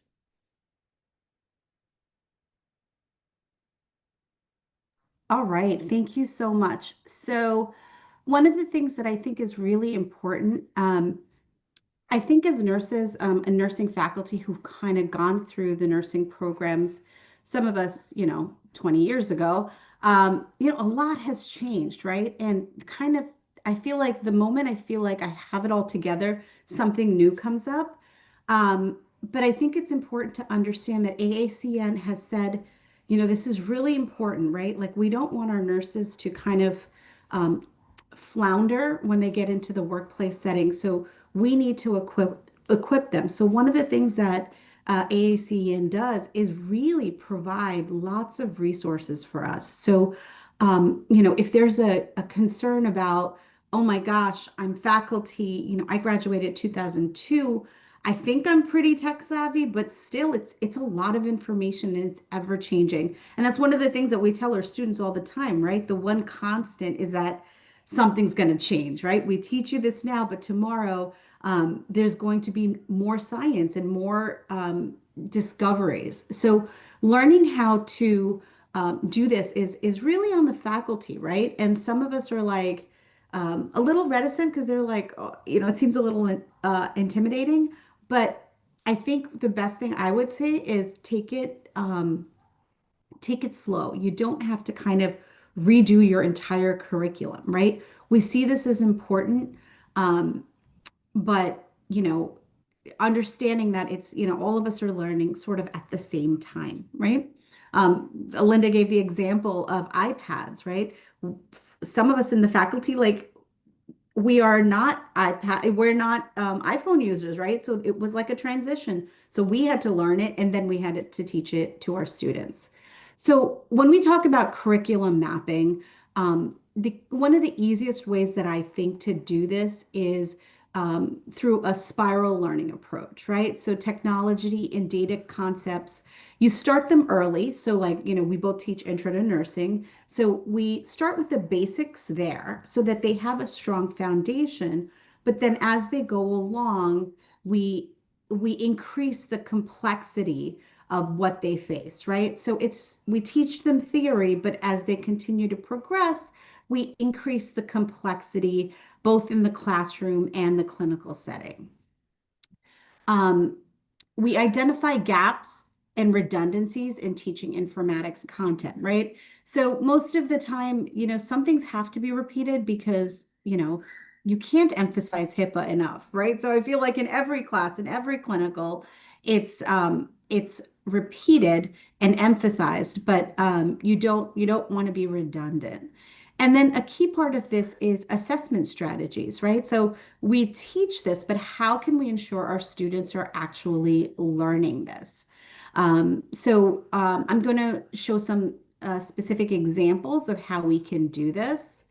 The objective structured clinical examinations, or the OSCE, if you know anyone in med school or who has gone through med school, this is kind of the template that they use in terms of assessments with built-in rubrics for everything so that you can actually see, what areas are the students doing well in and what areas do they need reinforcement. As we discussed, simulation is critical. AACN says that it's really important, especially using AI. I just talked about rubrics. AI can be used to help you create rubrics. But it's a culture shift, right? Like sometimes in nursing, we see AI as, oh my gosh, all my students are cheating. Like I've redone my curriculum where I don't have them do writing papers anymore because I'm like, well, they're just going to AI it, right? But I think it's important to understand we need to teach them how to use AI effectively. And what better way to do that than, to role model, right? So when you're thinking about a simulation evaluation, you can use AI to kind of figure that out. And then the key part, the last part, which I think is critical, is that reflection journaling. So looking at data, and that can include, what is it like transitioning from Sunrise to Epic, right? That's a big thing that's happening in a lot of facilities. Or it can be something really, I encountered a machine or a feeding tube or a wound vac that I've never used before. And this is how it made me feel. Because what we want with our students is that they are lifelong learners, right? We don't want them to kind of be like, okay, I'm done with school. I'm never thinking about anything. I'm not, they don't have to open up textbooks anymore, but I'm not adding anything to my toolkit, right? But what we want is for them to say, hey, listen, nursing is ever changing. Informatics, the world is growing so significantly, right? Like I can tell you when I graduated, we didn't have barcode scanning. So the first time I took my clinical group, I was like, oh my gosh, like I'm so glad I had a little bit of exposure and preparation before the student came into it, but it was a learning opportunity for me, right? So I think it's critical for both the student and the faculty to kind of understand that we're learning it together. Like even something as simple as the high fidelity simulations, right? Like it's not second nature for us to learn how to use them, but it gives us opportunities to teach our students things that we might not be able to do in a real world clinical setting.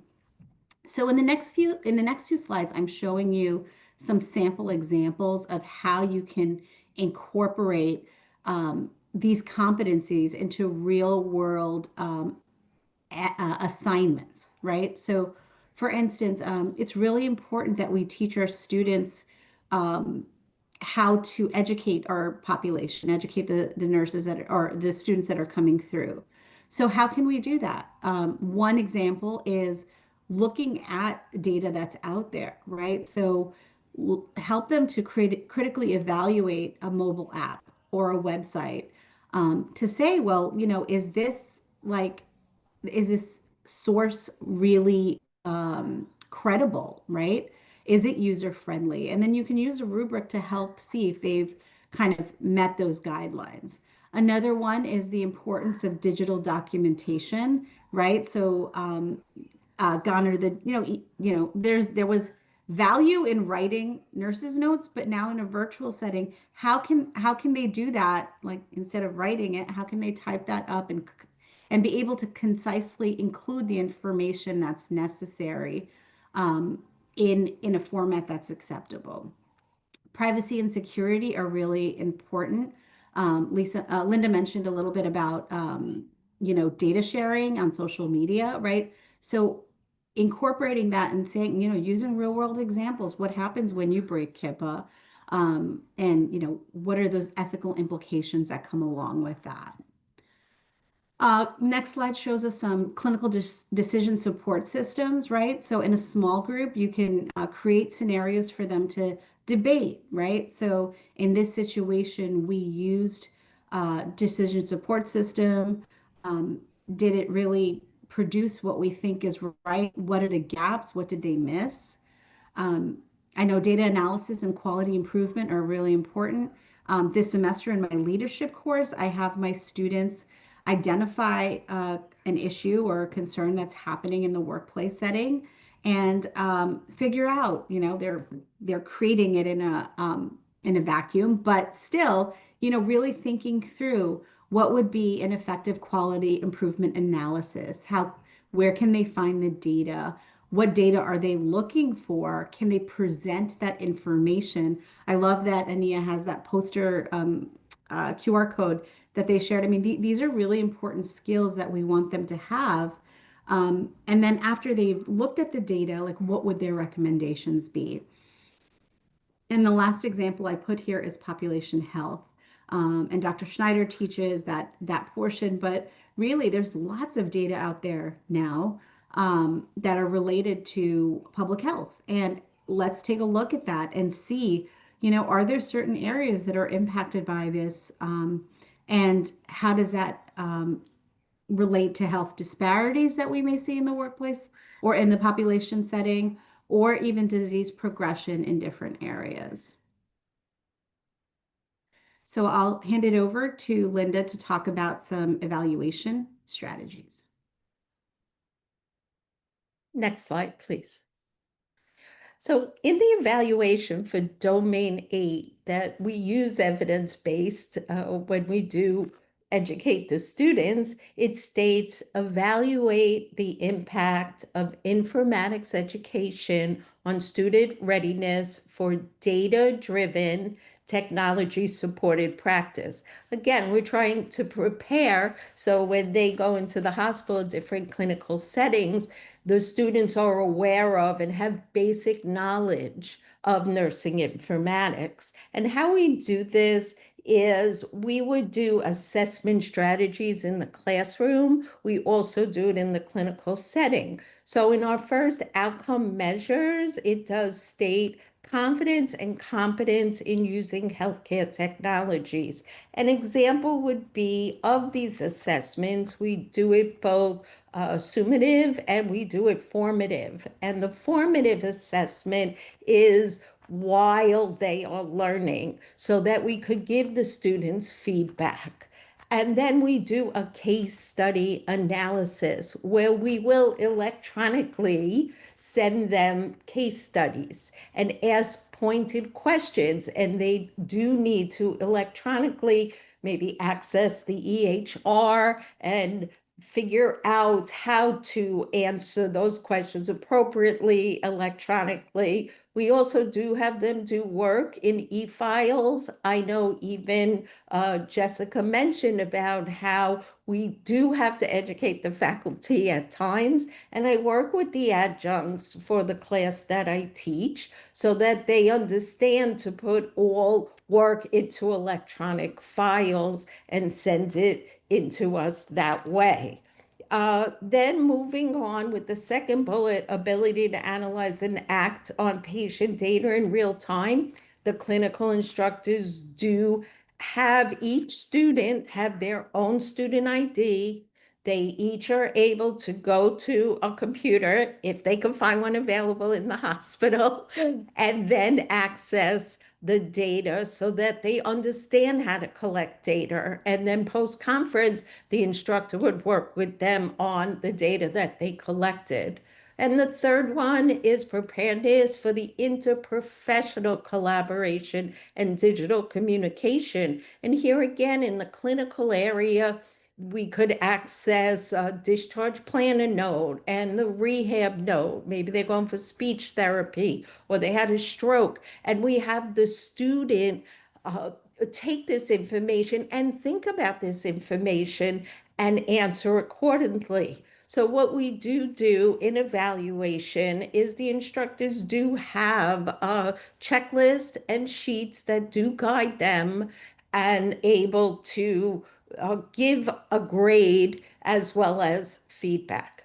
In the evidence of impact, we want to have improved documentation quality, and we do that by the assignments and projects that we give in the classroom. And again, we want to assess the usability of the EHR, use maybe perhaps an mHealth application, and again, the skills list like I already spoke to.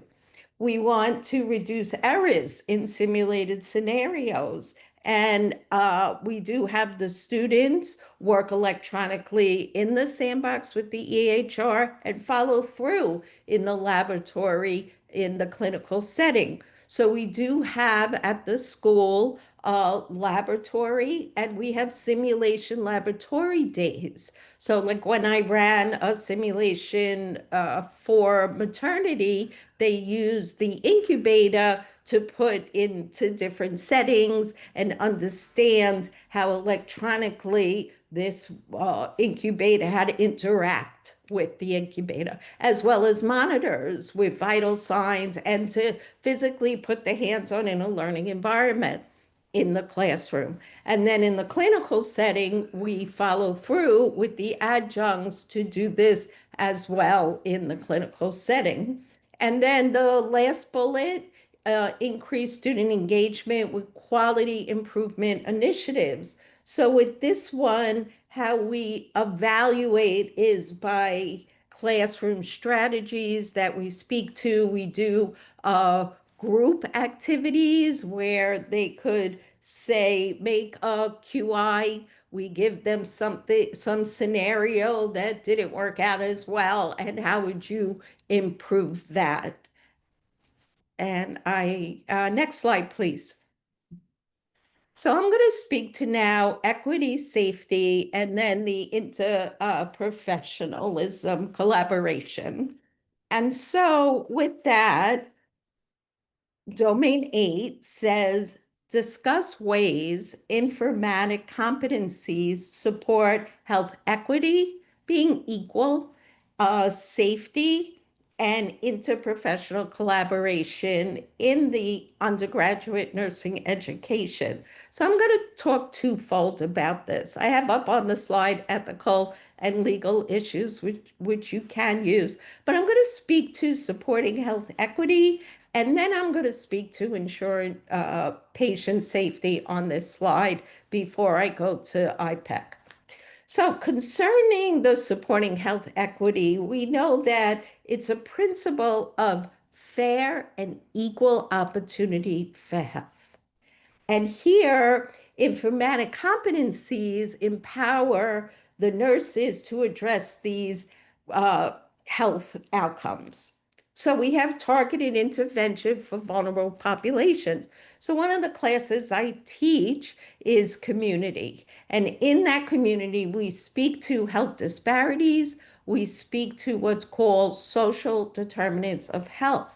And social determinants of health would be where does the person reside? Are they impoverished? Are they affluent? There's going to be different accessibilities for depending on where you are. And we speak to that. So how do we in our environment make it healthcare for all? How, as nurses, we teach our students, we treat everyone. So in that, to support health equity, we come up with different ways to do this. We have cultural competent care. So when we teach our courses, they're called transcultural nursing courses. We treat and speak to anywhere from somebody being in the NICU all the way to somebody in the skilled facility. So we go across the board with that. We also speak to the engagement of our students for access to care. So we teach the students about telehealth. So this way, if somebody's in a rural area, they're able to hopefully have access to care. And now moving on to ensuring patient safety, we do use the quality and safety education for nurses framework, and that does embody the patient safety into the nursing curriculum. So we want to reduce medication errors, and we give the students opportunity to work with the barcode administration. I remember when I was a nurse educator at Mount Sinai South Nassau, when some of the nurses would feel comfortable to just close the light when they were inside the room. And when I first asked about that, they said that they were able to see the drawers very quick. You still have to, of course, go through the 5 rights and make sure, if you remember all of this from school, the right medication, the right dosage, right time of day, frequency, and so on. We want to enhance their clinical decision making. And now with the new NCLEX, the new examination, it's all about clinical judgment. It's all about, are you safe to practice? Are you able to think about what you are actually, let's take a medication. Does that medication make sense for the patient? We still want, even in this day and age of technology and AI, we still want the students and teach the students about going through the steps. Okay. Moving on, we do continuous patient surveillance. We use data from remote patient monitoring devices, such as wireless vital sign monitors, and they get to discuss and detect changes. We protect patient data. I think every single one of our faculty, core faculty, say to the students, do not talk about your patient in the elevator. If anything, our patients are very aware of HIPAA, privacy, and confidentiality. So I'm just going to move on to the next slide, please. Or somebody, thank you. Okay. So we're fostering interprofessional collaboration. We talk about teamwork. So among the different disciplines, because we at our school work within the School of Health Professions, and we collaborate and we teach our students from all disciplines about how to access the EHR and use different sources, depending on the discipline, to access relevant data. And what do you do with that data? So we teach them about centralized patient data. We secure communication tools. We do these interpersonal simulations. We were able to get an anatomical table that every single discipline was able to use within the School of Health Professions, which have physical therapist students, occupation therapist students, we have physician assistant students, and we all collaborate and work together. And then lastly, we do data-driven care planning. So what does that mean? Well, what does that look like? A physical therapist note on patient mobility can be immediately assessed and used by a nursing student. And what does that transfer into? A fall prevention strategy that we can make a plan for safety. And next slide, and I'll hand it over to Jessica. Thank you so much. And thank you for the questions that are in the chat. So I think all of this is great. One of the things that we emphasize is we've got to do this now, right? We want our students to be ahead of the curve when it comes to the practice environment.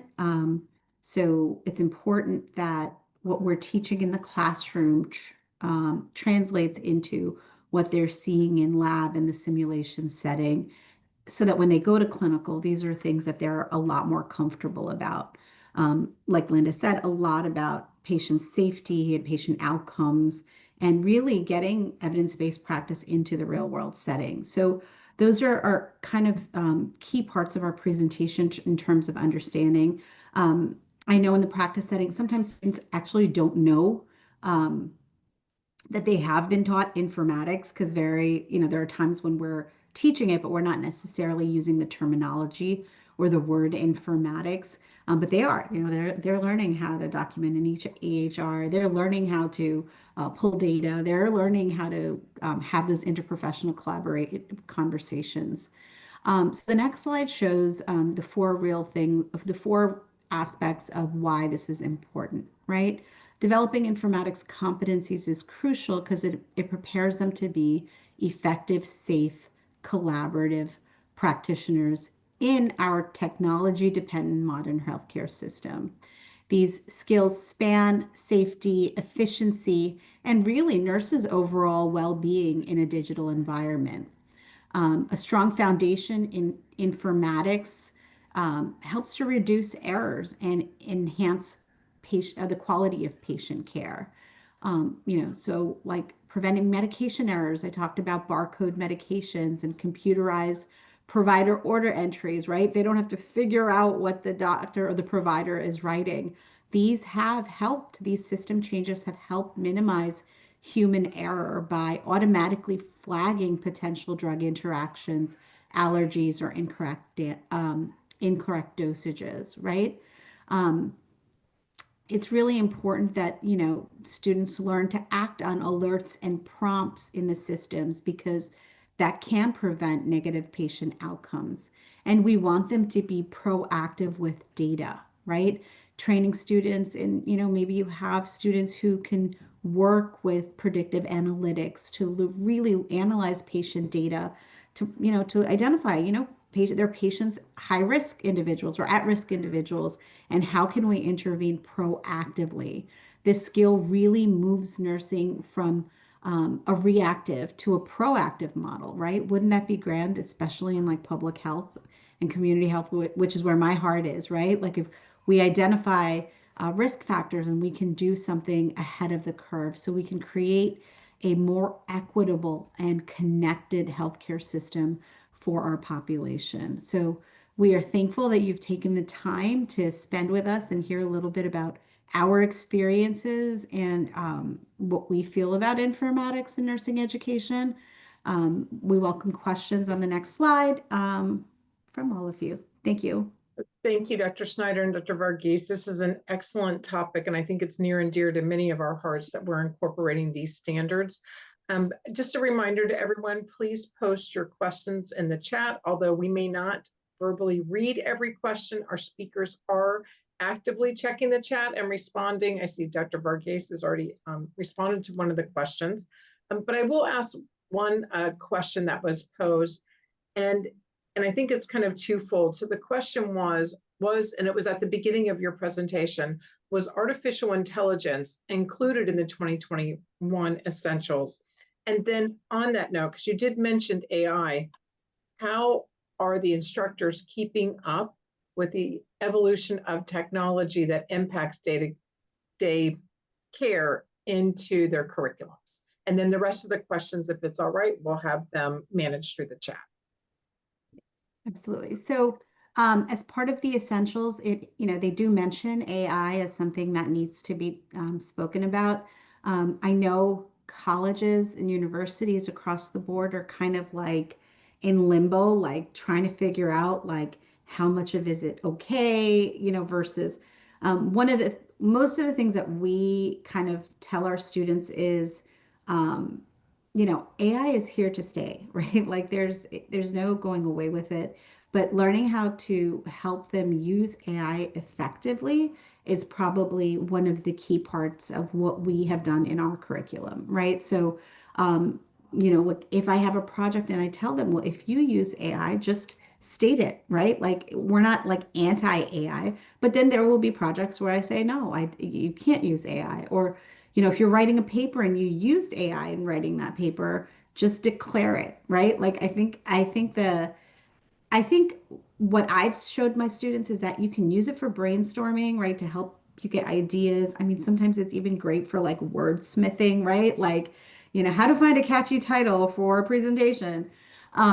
So I think that's the key part, like us as faculty, like we don't want them to be fearful of it. We want them to kind of do it, but in an ethical manner, right? We want them to be nurses that have integrity, and we don't want them to be. I mean, if they're cheating in school, they're probably going to cheat in practice too, and that's not the type of nurses we want to produce. I don't know if Linda, if you have anything else to add to that. I was going to add that last semester, I also teach community with mental health as the other part of the semester. So it's 15 weeks, so it's 7 weeks, let's say, in clinical, and then it's mental health. So in mental health, I realized at that point that the students weren't very familiar with AI. So I had them do a group project specifically with mental health. However, the part of the rubric was to use AI, identify it, like Jessica was saying, ethically, and know the different ways that AI could be used. And there were many, many different types, not just Chat GPT. And they understood then about the different types. So I did incorporate it that way, and it was well received by the students. All right. Thank you, everyone, for your questions. I'm now going to transition us over to our next topic, effectiveness of continuation education CE programs in nursing informatics. And just give me a moment to spotlight our presenters for this. You have already been introduced to Michelle Burke, who was one of our previous presenters. I am now happy to introduce and spotlight to you Kimberly Velez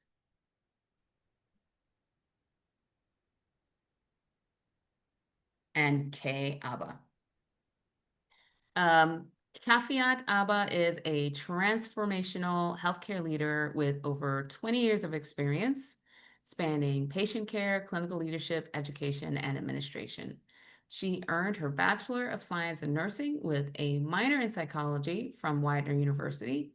She later completed her Master of Science in Nursing at American Sentinel University and is currently completing her Doctor of Nursing practice at an American Sentinel College of Nursing and Health Sciences at Post University.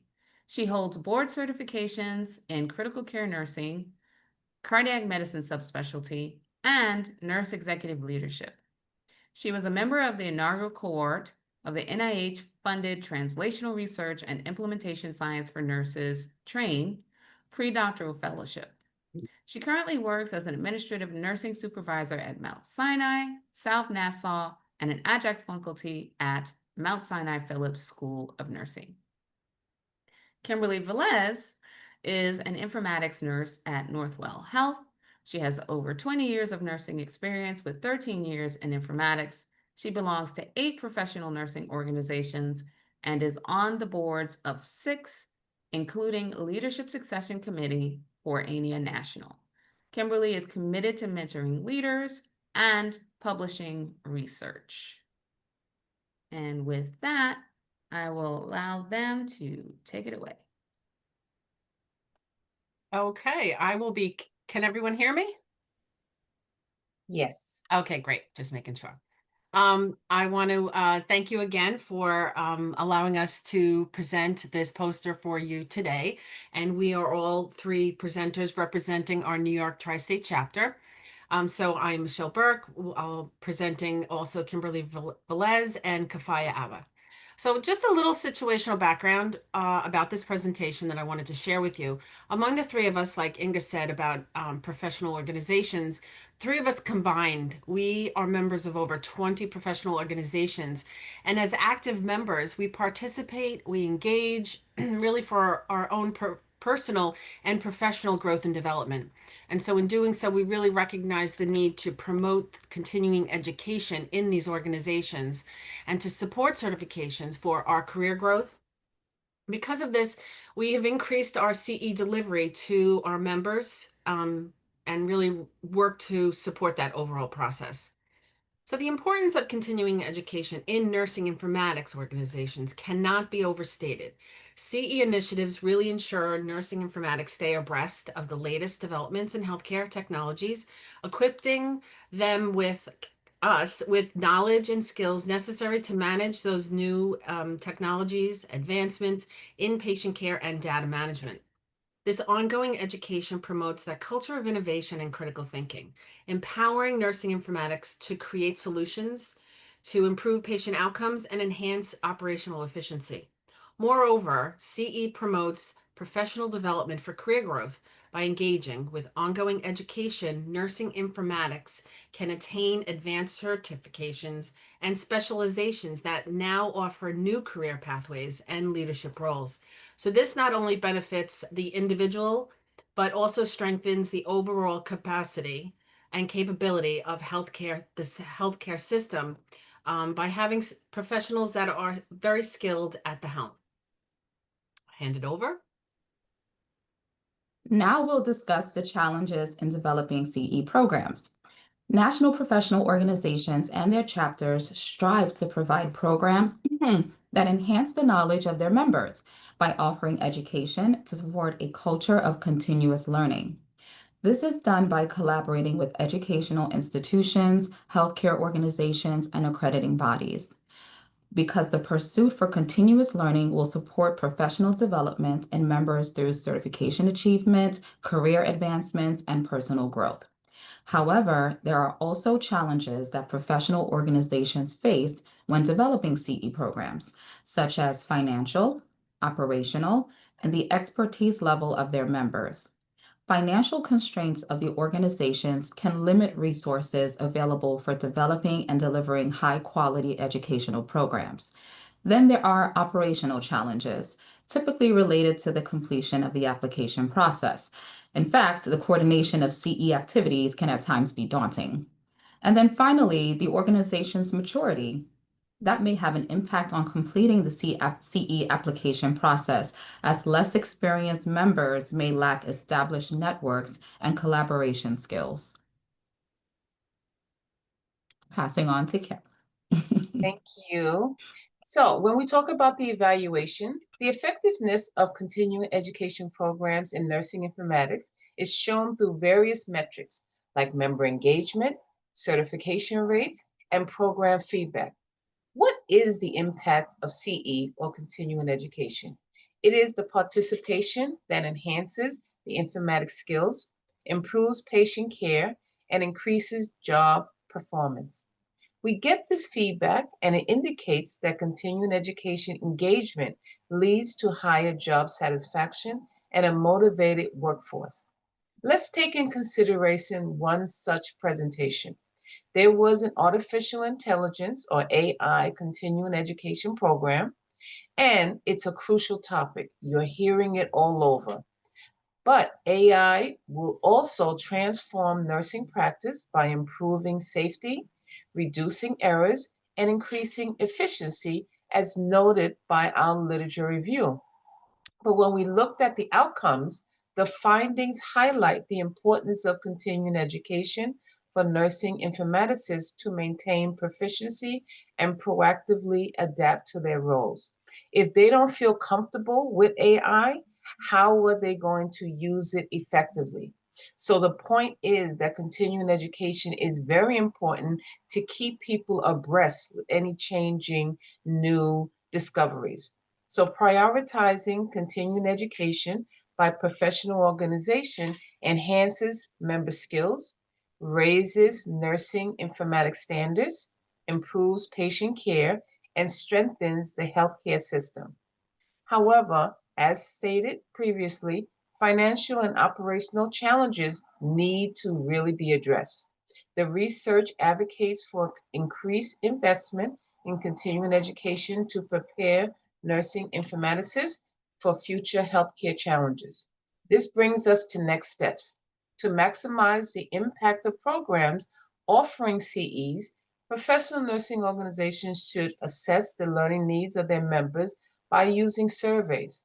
And we know that those of us that do the that CE process, very daunting, but it will help the nurse planner to tailor evidence-based continuing education programs and leverage that technology. Let's come full circle with some of the words that were mentioned before by Michelle and Kay. CE promotes a culture of innovation and critical thinking, empowering nursing informaticists to create solutions. Ultimately, we are committed to continuing education within nursing informatic organization. This will ensure that we are well prepared to address the evolving challenges in that impact nursing and healthcare. Thank you for taking the time to listen to our poster presentation. We hope your takeaway is the importance of CEs. Our references for this presentation can be found on the poster for review. We may have time for just one question. If not, put your questions in the chat for us. Thank you. Hi, Michelle, Kim, and Kay. The one question we have are informatics curriculums developed based on experience level of the student as the Benner model novice to expert.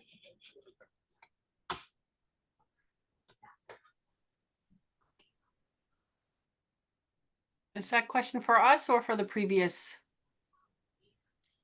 That was posted for your group.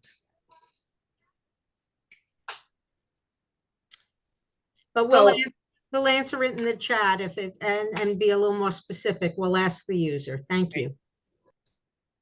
I mean, we create the programs for to make sure that we analyze the gap, because I've been a nurse planner. We kind of analyze the gap of what we feel would be best for the audience, and then we create the curriculum based upon those needs. So I hope that answers the question. Yes, and I think it also mirrors, like when we think of the ANIA conference, the way they have the topics. I'm sorry, I didn't understand the question initially. The way they schedule the topics, it'll say if it's for beginner, intermediate, advanced. So yeah, those are some the considerations that are taken into the topic. And then I'll also just add, even in people selecting different CE programs or as we develop CE programs, yes, we categorize it based off of like novice to expert, but then we'll tailor the actual educational component so that it meets the needs of the varying levels of education of the participants. So there's always something for everyone in the content. Well, thank you very much. A wonderful presentation, and thank you. I'm going to move it on to Inga. Thanks, Inga. All right. Thank you, everyone. And so we are at that time in our event to have a photo opportunity. So I'm going to unspotlight our speakers, and I'm going to ask everyone to get camera ready because we want to take a photo. I'm also going to stop sharing the screen. so that we can optimize and see everyone's lovely faces and try to gather as big of a photo as we can. All right, let's see here if I can get my screen to show more folks.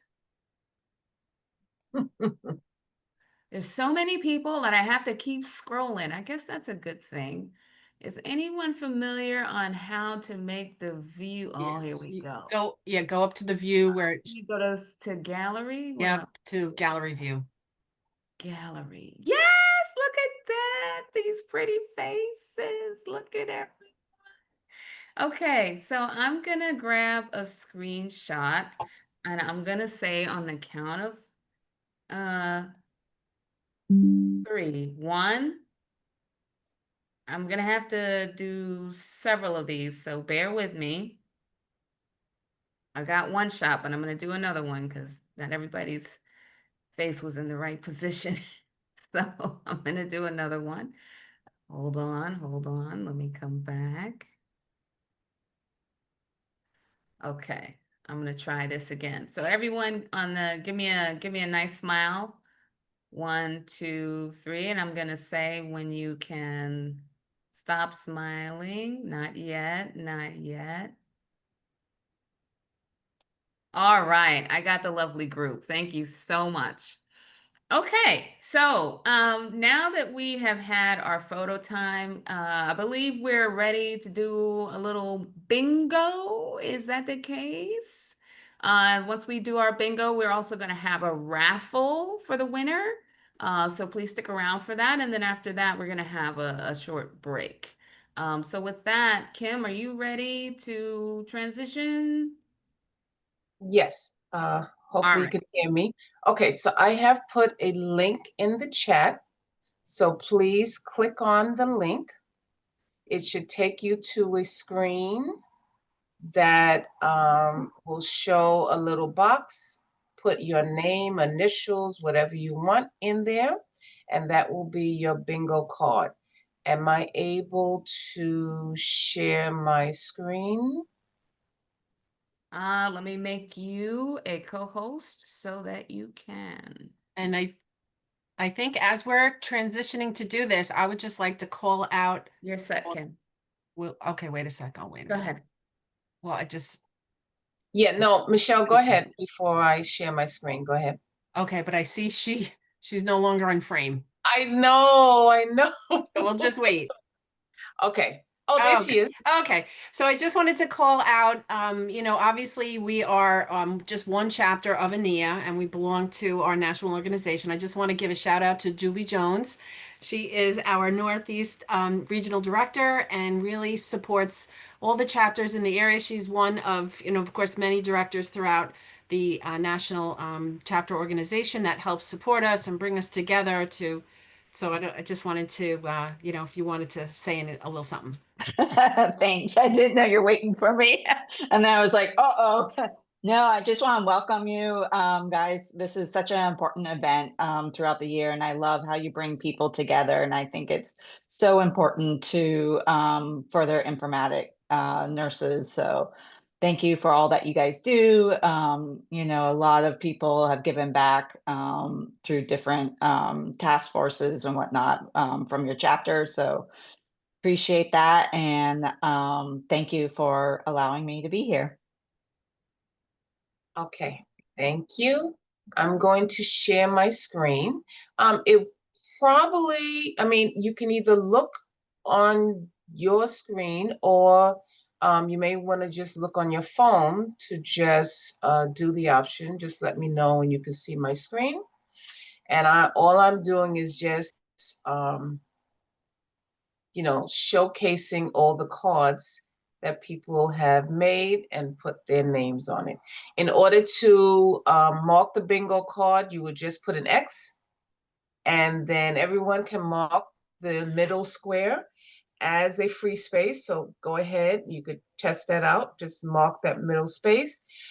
Perfect. We're going to go for the letter X.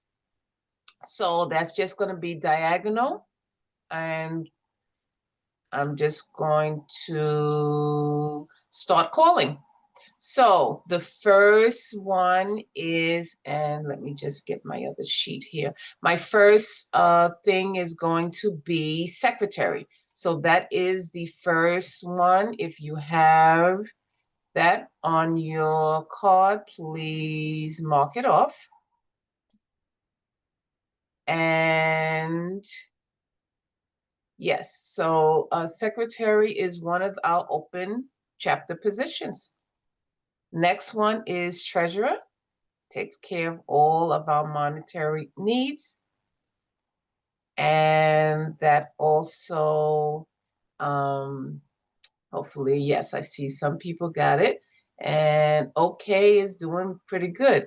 AI, we talked about a lot. That's for artificial intelligence. So let's see. Some people are doing very well. Oh, Lori, if we were going straight down, you would be doing great. Next one is training.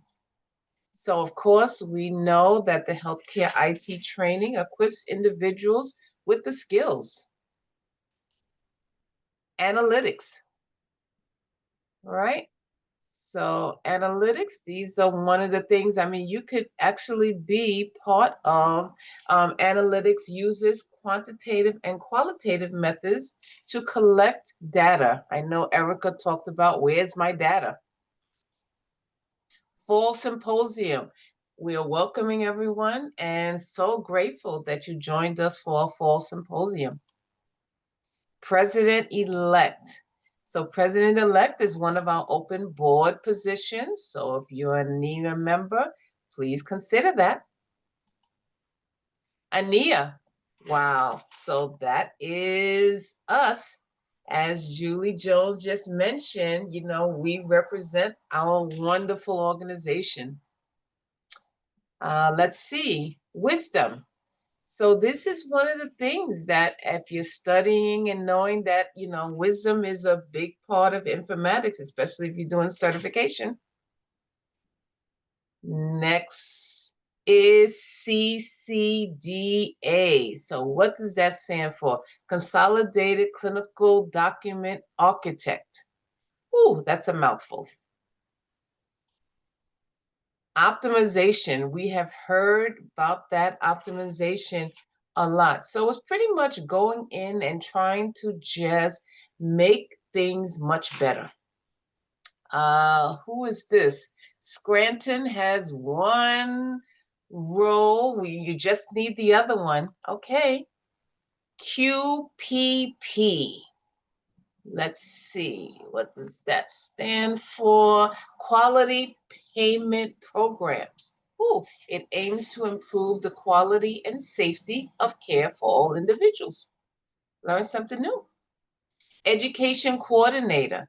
That is one of the roles that we have and part of our education task force. And I believe we do have a role on the national board for that as well. So think about if you're part of a NEA, think about that role as well. Knowledge, that's one of the key things of being in informatics is just keeping up on the knowledge. Logo contest. So that's how we created our logo. We did have a contest. I think Erica had a hand in helping do that. So we had that contest roll out. Anyone close? I'm looking at some of the cards. Got a couple people that are kind of close. Let's keep going. ANIA Tri-State, or it's actually should be ANIA New York Tri-State. That's our chapter. Ooh, let's see, Jennifer LeBron, you're almost there. Bingo. Oh, who had bingo? I had the diagonal, Kim. Kathy McKenna. And I'm just going down No, so everybody can see. We're going for the X, right? The big X? The letter X. The letter X. Oh, got it. Okay. Never mind. I thought it was okay. Yep, but you're close, Kathy. You're just 2 away. Somebody else is 2 away. Okay. All right. The ANIA national logo. If you have that on your board, go ahead. Next, CQM. This stands for Clinical Quality Measures. This helps us standardize the tools and processes used. Let's go. Education Task Force. Thank you so much for our Education Task Force that put together this wonderful fall symposium. What, Kim, what was the second one? I missed the second one. What do you mean the second one? The second word. Like at the top of the game. Was it Nia before? Go backwards. I think it was treasurer. There's no going back in bingo. No, hold on now. Wait a minute. You lose. Uh-huh. Wait, hold it. You went too fast. Okay. I'm sorry. You can't No, go I'm back. over here She's right. multitasking. You Go back. can't go You're back. right. It's cheating. No going back. Jay, listen, Tough look at crowd. the boards and you can see what. You know, people is getting out the fangs over here. Like, Oh my goodness. Listen, bingo is cutthroat now. every dab for itself. I see. All right, it's hardcore here. All right, JIN, everyone mark that. HIE, we talked about that a little. That's health information exchange. Anyone close? Y'all said CMS or informatics nurse or data? Okay, HIE. Look at you. You snooze, you lose, Inga. I'm trying to find, I might have had it, but I missed the one. BCD. Well, you can call bingo and we can check you out. And we either call you out or say, CCD. I got like the whole card basically highlighted at this point, and I still ain't got the X. Okay, let's go research. Let's go, guys. I expect to see a whole lot of abstracts. Research, we need that. Julie over here whooping learning. for joy. What is that? Oh, Excuse me? Okay. Machine Julie's over learning. Anybody close? Julie must be close. She over here jumping for No, joy. I'm just dancing. I'm not close at all. All right, CMS. CMS, anyone? CMS? Maybe. Oh, come on. Okay. Ooh, Jennifer LeBron. Listen, a couple of you are close. Let's keep going. Data. Okay, I heard data. Come on, data, mama data. just needs 2 more. Wait. Okay. I think Jen LeBron had all she needed was data. I thought so. Scroll SQL. Scroll down. SQL. Oh no, she needs one more. Wow, we almost got full card, mama guys. needs a new bag. Okay. You're funny. Ooh, somebody is close. We're not that rich of a chapter, Inga. Natalie is waiting for one. Who else is waiting for one? Ladine? Oh boy, we got a couple. Okay, is this the winning one? Come on. Informatics nurse. Bingo. Woo! Yes. Who is that? Who that? Daisy. Daisy. Okay, so let me find your We must card. verify. Don't before clear we your give out any cards. Don't prizes. No, clear your wait, cards. Daisy, I don't see anything on your card. Oh. Your card is empty. No, I have it right here. Okay, Take so a screenshot. Drop it in the chat. Yeah. Just to verify. Two daisies. I can see Oh, there's- daisies on the Yeah, bottom but right. I the see bottom a right of the daisy screen. here. Keep going down, Kim. It's on the bottom right. Oh, there it is. Trust but There it is. Oh, verify. I On the see. bottom I right. see.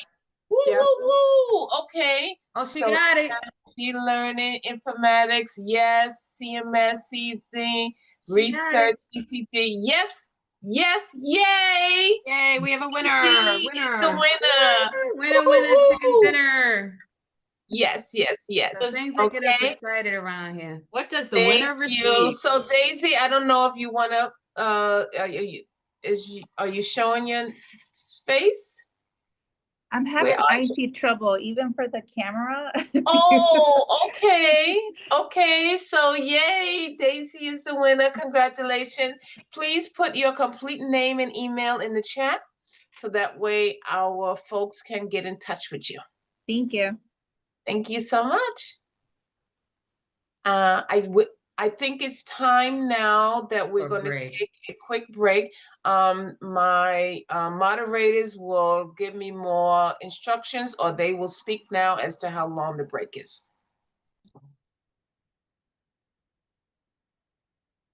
I think we're actually at 11:15, which is when we were going to return from break. So I will leave it up to our chapter president. Do we want to give a quick 10-minute break still? And then when we come time for the posters, post questions in the chat and then have the folks respond to them in the chat to kind of give us back a little bit of time that we might have lost. Any thoughts on that? Think that's a good idea? Sure. Okay. And with that, Michelle has a timer. I'm going to, hold on, pull it up. Okay, share my screen.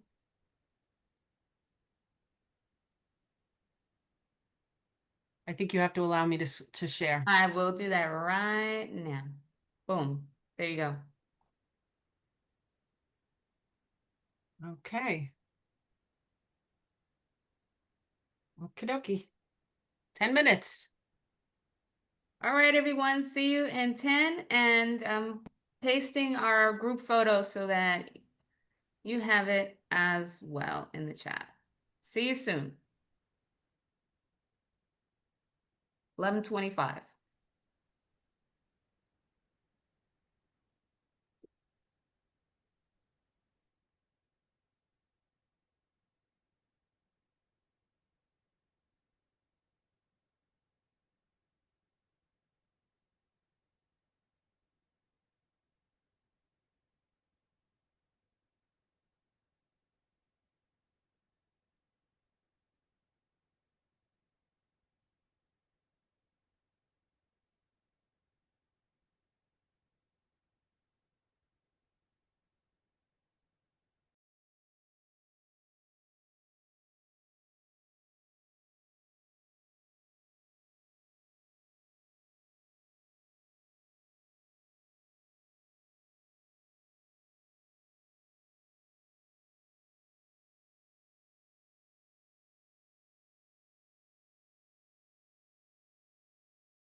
Does everyone hear that? Oh, good. Yes. I Works couldn't remember excellent. if I hit the audio button. All Very right. good. Welcome back, everybody. Welcome back. Now, can we shut that thing up? Yeah, I got it. I just like hearing it ring. That's a nice alarm. Compliments of Google. Yes. All right. Welcome back, everyone. Happy to have you. Hope you enjoyed your break. We are now going to move on to, and before I get started, I'm just going to go ahead and share my screen. Let me know if you can see.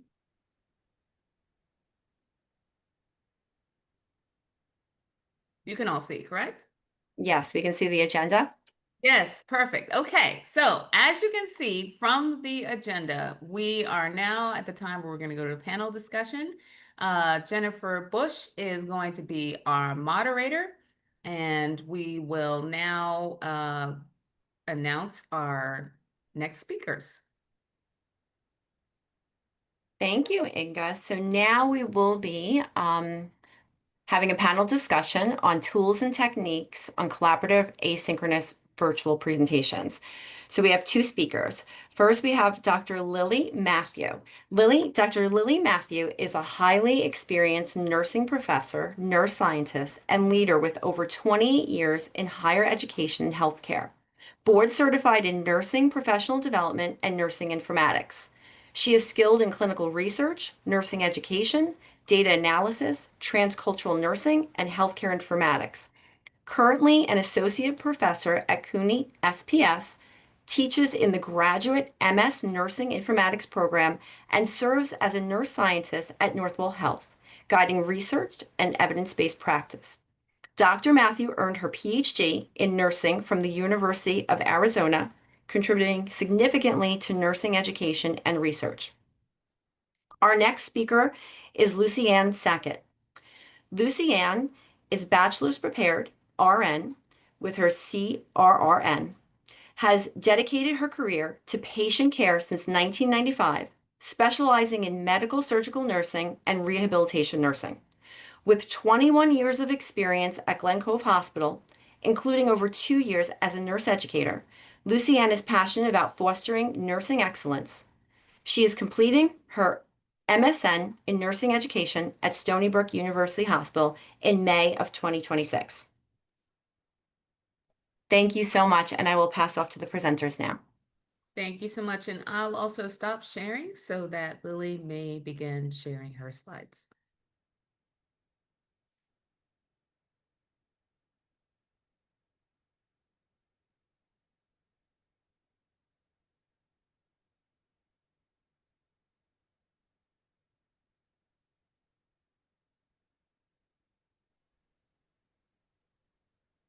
Can you all see the slides? Yeah. Yes. Perfect. Hi. Hi, everybody. Thank you so much for having us. I want to thank Lily, my co-presenter. She's taught me so much. She really has been a mentor to me. I've learned so much from her. With that, I want to welcome you to our presentation on tools and techniques for creating collaborative asynchronous virtual presentations. We'll first begin our panel with a short presentation, which will include some engaging activities and an example of a previously developed collaborative asynchronous presentation. Our objective is that by the end of this presentation, you will be able to identify key tools that support collaboration in asynchronous virtual presentations and apply design strategies that enhance engagement and accessibility. I just have to hold on 1 second. Somehow it's transitioning. So just give me a second to fix that. Hold on.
How about if we take the slides back over and we run them for you so we can continue moving forward? Oh, Lily, you're muted. I don't know if you said something.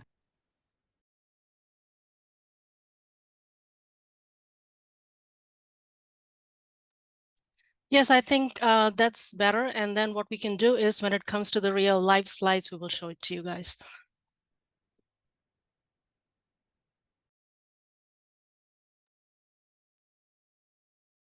Okay, great. And that's what we do, right? Pivot, adapt. We don't let this stress us out.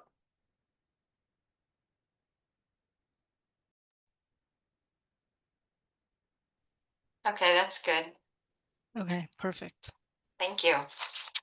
You can hear me, correct? Are you seeing the correct screen? Yes. Okay, perfect. Okay, thank you. So asynchronous virtual presentations have emerged as a powerful tool for communication, education, and collaboration. So what is asynchronous presentation? Well, it is a type of presentation where the content is delivered and consumed at different times rather than in real time. So some key characteristics include pre-recorded content, on-demand access, and there's no live interactions. And you may remember since COVID-19 pandemic, we have seen an increased use of such presentation methods. But, you know, because live formats, they have their own limitations, such as unexpected circumstances like and work schedule conflicts, health emergencies, family emergencies, which can all impact attending live sessions and presenting. Distance can become an obstacle as well. Additionally, some persons with disabilities, maybe they need more time to grasp information, and they might want to hear the information more than once. Enabling voiceover can assist with those who are visually impaired. Enabling subtitles can assist those with hearing impairments. So making the presentation accessible for anyone, anytime use is in itself empowering. And often nursing projects, we have, you know, as you know, you have multiple team members, maybe in different hospitals at different locations, and they require a high level of collaboration in an asynchronous manner. You can move to the next slide.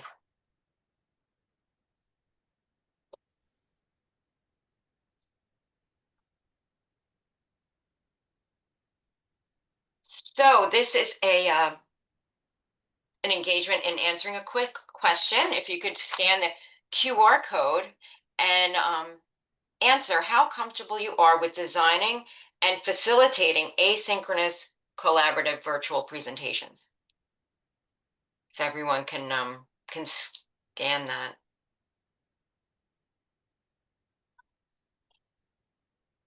Very comfortable. Is everybody very comfortable? Oh wait, 40% somewhat. Okay.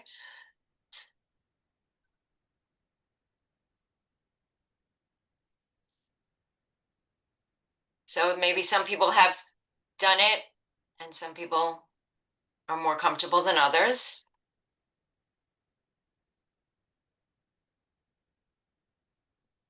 Interesting.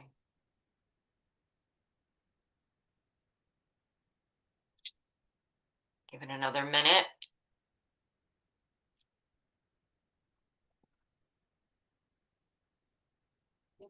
Taking time to load.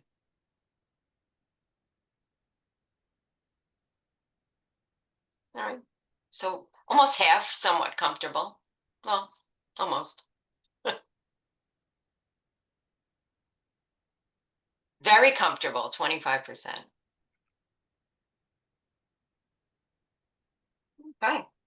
All right, you can go to the next slide.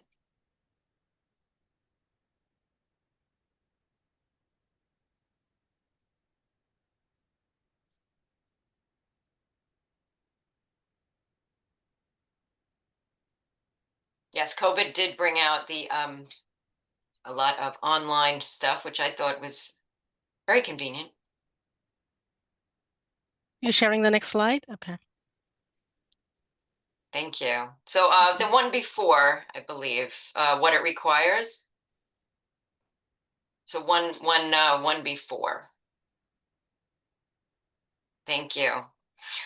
So to develop asynchronous and collaborative presentations, you will require 4 major components. Intentional design, strategic tool selection, thoughtful facilitation, and then also prompt and effective feedback are important. You can go to the next slide.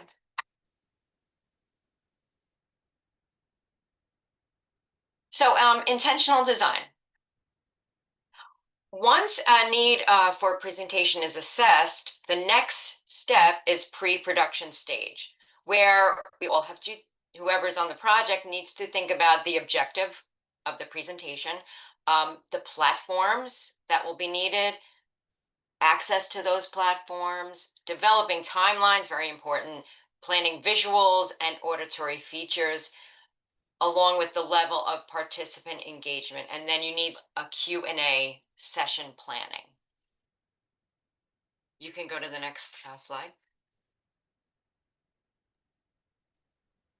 So I'll take over from here. Thank you, Lucy, for sorry for all the glitches, but this is something that happens and we are making it work. So that's also a collaborative work on this to have a successful presentation. So for strategic tool selection, some of the important question to ask is what is available? Especially when you're talking about collaborative presentations, as Lucy said before, sometimes all of us belong to one organization and we have common tools that we can share, which is pretty much, made available to us by our organization. It's purchase tools. But when we have members in our team that are not that are external to the organization, they might not have access to that. However, interestingly, I have found out that if you ask your IT to bring in an external team member, they will allow it as long as you can put a ticket and request them to share a particular document or a file or a folder with an external collaborator. They might allow that, but that has to be put in as a request if you have members in your team that are from an external organization. Obviously, cost has to be free. We don't want to pay anything extra for anything, especially when we work for organizations that have so many tools purchased for us already. It's always good to see if we are able to use those tools for the entire team members. Now, in an event where IT tells you that, no, you're not able to share something from our shared drive due to security issues, then obviously we have nothing, we don't have much of options but to use other tools like Google Drive, where we can use the Google Cloud and place in our presentation so that even external folks can collaborate. So Google Drive has always worked for that. But one thing that you have to ensure, if you are the facilitator or if you are the team leader, that you got to make sure that everyone has access to it, and access not just to view it, but also to edit it. Sometimes we share a document, but we have never given them an access to manage or to edit. But also there has to be a trust in terms of this one document. Everyone is working on one document. So it's important to let them know that if you're editing, leave a comment for the other team members to follow as to why you're editing or why this should be removed. So then it becomes in an asynchronous manner. So you don't have like multiple gazillion versions of a presentation. You have just one main presentation and everybody's editing it, but they're also leaving a comment as to why they have changed this or changed that. It actually works really well. And also, discuss with your team actually what is going to work for them, what is accessible for them. And again, it's asynchronous manner, so it's not live, so which is kind of very beneficial because you can go in and develop your content. But we'll talk about how important it is to kind of facilitate this in a timely manner. Once we know that we have a presentation that we have to do, we have to work ahead of time. And it's important that we set some guidelines very clearly from the get-go as to how we're going to do this and how we're going to develop the content. So next slide, please. So some of the tools that we have been successfully using it for, like MS365 applications, it's phenomenal. But again, it has to be folks from your same institution. Northwell OneDrive works beautifully for us because most of our team members have been at Northwell, but I have collaborated with external. And for that, we have ended up either taking permission from the IT. In some cases, depending upon what it is, if it's like certain hospital data in it, maybe they will not allow it. So might as well, use Google Drive or Dropbox account that you can use that we all are familiar with. A PowerPoint presentation has worked phenomenally. I mean, it's easy. I mean, people try to look at other tools, but I find this very powerful, actually. Now, PowerPoint presentation is not just content, but it can also add in a lot of things. Like right now, you saw the MS form that we put in. We were able to plug that in. So you don't have to go pull like another poll everywhere or bring another thing that does not integrate with PowerPoint. So PowerPoint is advancing, and we will show you how we have used this even to develop videos now in an asynchronous manner. So MS365 applications are phenomenal. There are so many of them. Some we are comfortable with, some we are not, and some we are learning. So now Microsoft Forms integrates with PowerPoint and also audio, video editing, and many other things. However, if you have a drive, you can use that as a video hosting platform. But again, the access becomes an issue. So other video hosting platforms like YouTube, Vimeo, Panopto, VoiceThreads, these are all different video hosting platforms that you might have access to through your organization. So you can use one of them without paying more for a video hosting platform. Google Workspace, if you don't have MS365 access for your team members, then Google Workspace has really worked good for us. Like they had these docs, there are slides, but again, they might have limited. So I would say that at some point you will have to, take it out and host it somewhere else. So important thing is, always speak to your team as to what is available in hand, what you can work with, and what is it that everyone will be able to manage. But we definitely, tool selection is one of the major things before even you decide to develop a presentation. So engaging with your team members who are a part of that presentation is important to know what tools you have in hand to work with. Next slide, please. So this is very important, thoughtful facilitation. I mean, it's good to have team members work together in an asynchronous manner, but it's always important to have someone who will facilitate this. You can either get a team leader or have an option open for anyone who wants to lead this. Why I say this is because you want to have someone who will keep in touch with the rest of the team members, will also lead the process. Again, I'm not talking about more of a leadership here, but more of facilitation in a very thoughtful manner. So there are some things that we have learned is, work ahead of due dates. You know that in 2 months, you have time. Most of the conferences, at least you have like a month or two to start working on a presentation. So definitely work ahead of the due dates, have a timeline set with everyone, check out with everyone if this works for them. Engage in a collaborative manner, I would say asynchronously as much as possible, because all of us have work-life balance. We don't have time to meet live. So leaving it in a manner where you can go in, edit, make changes, meet your deadlines, it's very important. A quick message, an email, or a chat version just to follow up. The facilitator can follow up with that person, and always be open to kind of address any difficulties they might be having with the content. The way we do it, Lucy can, and we have done that many of this asynchronous presentations collaboratively. I mean, I would usually start off with a format, just an open outline of what kind of presentation we're going to develop. And then I'll ask them, what slides do you want to work on? Which content part you're comfortable with? Usually we go by expertise. Whoever has contributed to that part of the project, they are better off in developing that content. So same thing happens with the content. And also I give them like, full, use whatever visuals you want to use. If you want to bring in another engaging tool, so be very open as a facilitator, to, let the creativity has to flow, right? So we want this to be creative. So allow them to choose any portion that they want to work on, and then edit, revise, fine tune, all way before the deadline. So we don't have last minute panicking things, or, we don't have time now, or maybe few slides are not done. So it's good to keep in touch on a weekly basis. When I'm at Northwell, I have a dual role. So usually I go in once a week, and it's that once a week, if we are facilitating a presentation, I would just follow up with everyone, saying, okay, where are we with this? Do you have any difficulty or issues? Sometimes it's just a team chat, as simple as that.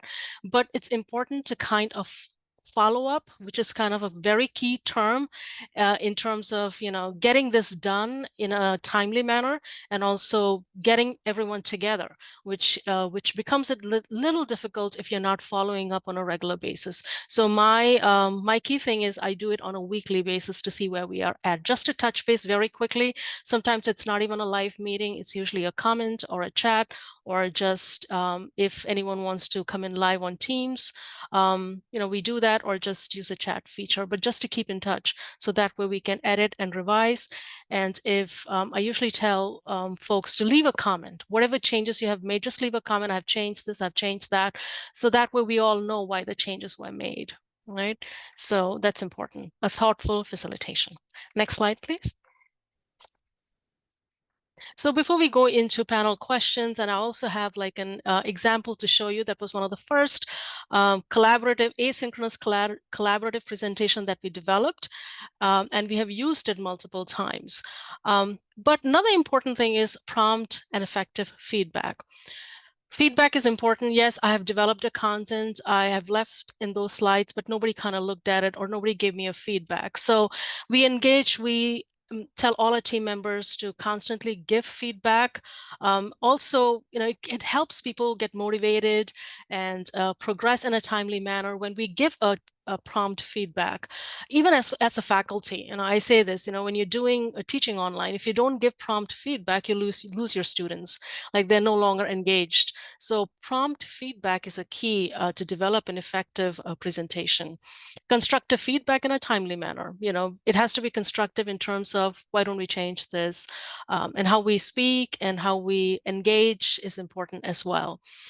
Now, it's important that we have a understanding with our team members, and it's very clear as to who is working on what, and also be flexible.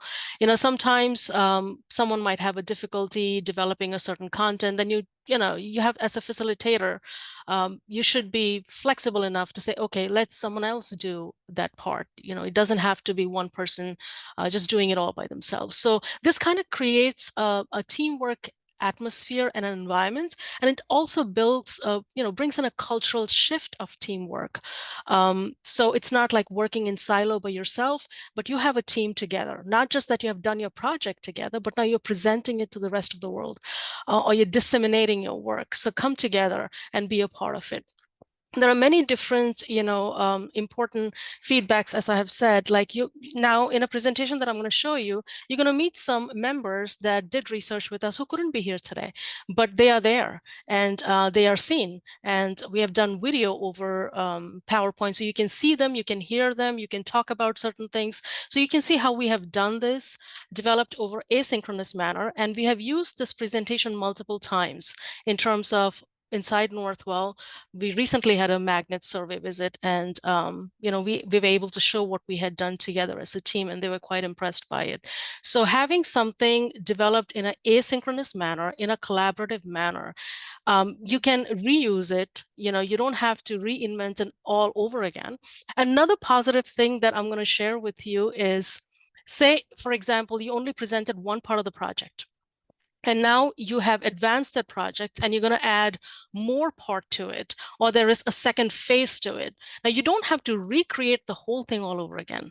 You can actually go back to your original presentation and add more content and remove, and then redo it that way. So you're not wasting time in reinventing the whole presentation all over again. And we have elaborated this from the time that we have developed. We have completed phase 2 of the project. So now we're going to take the first one, edit, and add the second one, and redo the same presentation as a video. So what I'm trying to say is it actually saves time, and you can use it multiple times, not just one time. So I think the next slide is the video. So I'm going to show you an example of how we did this for the first time with my Glen Cove nurses and the research team. So I'm just going to share my site so you can see the video live.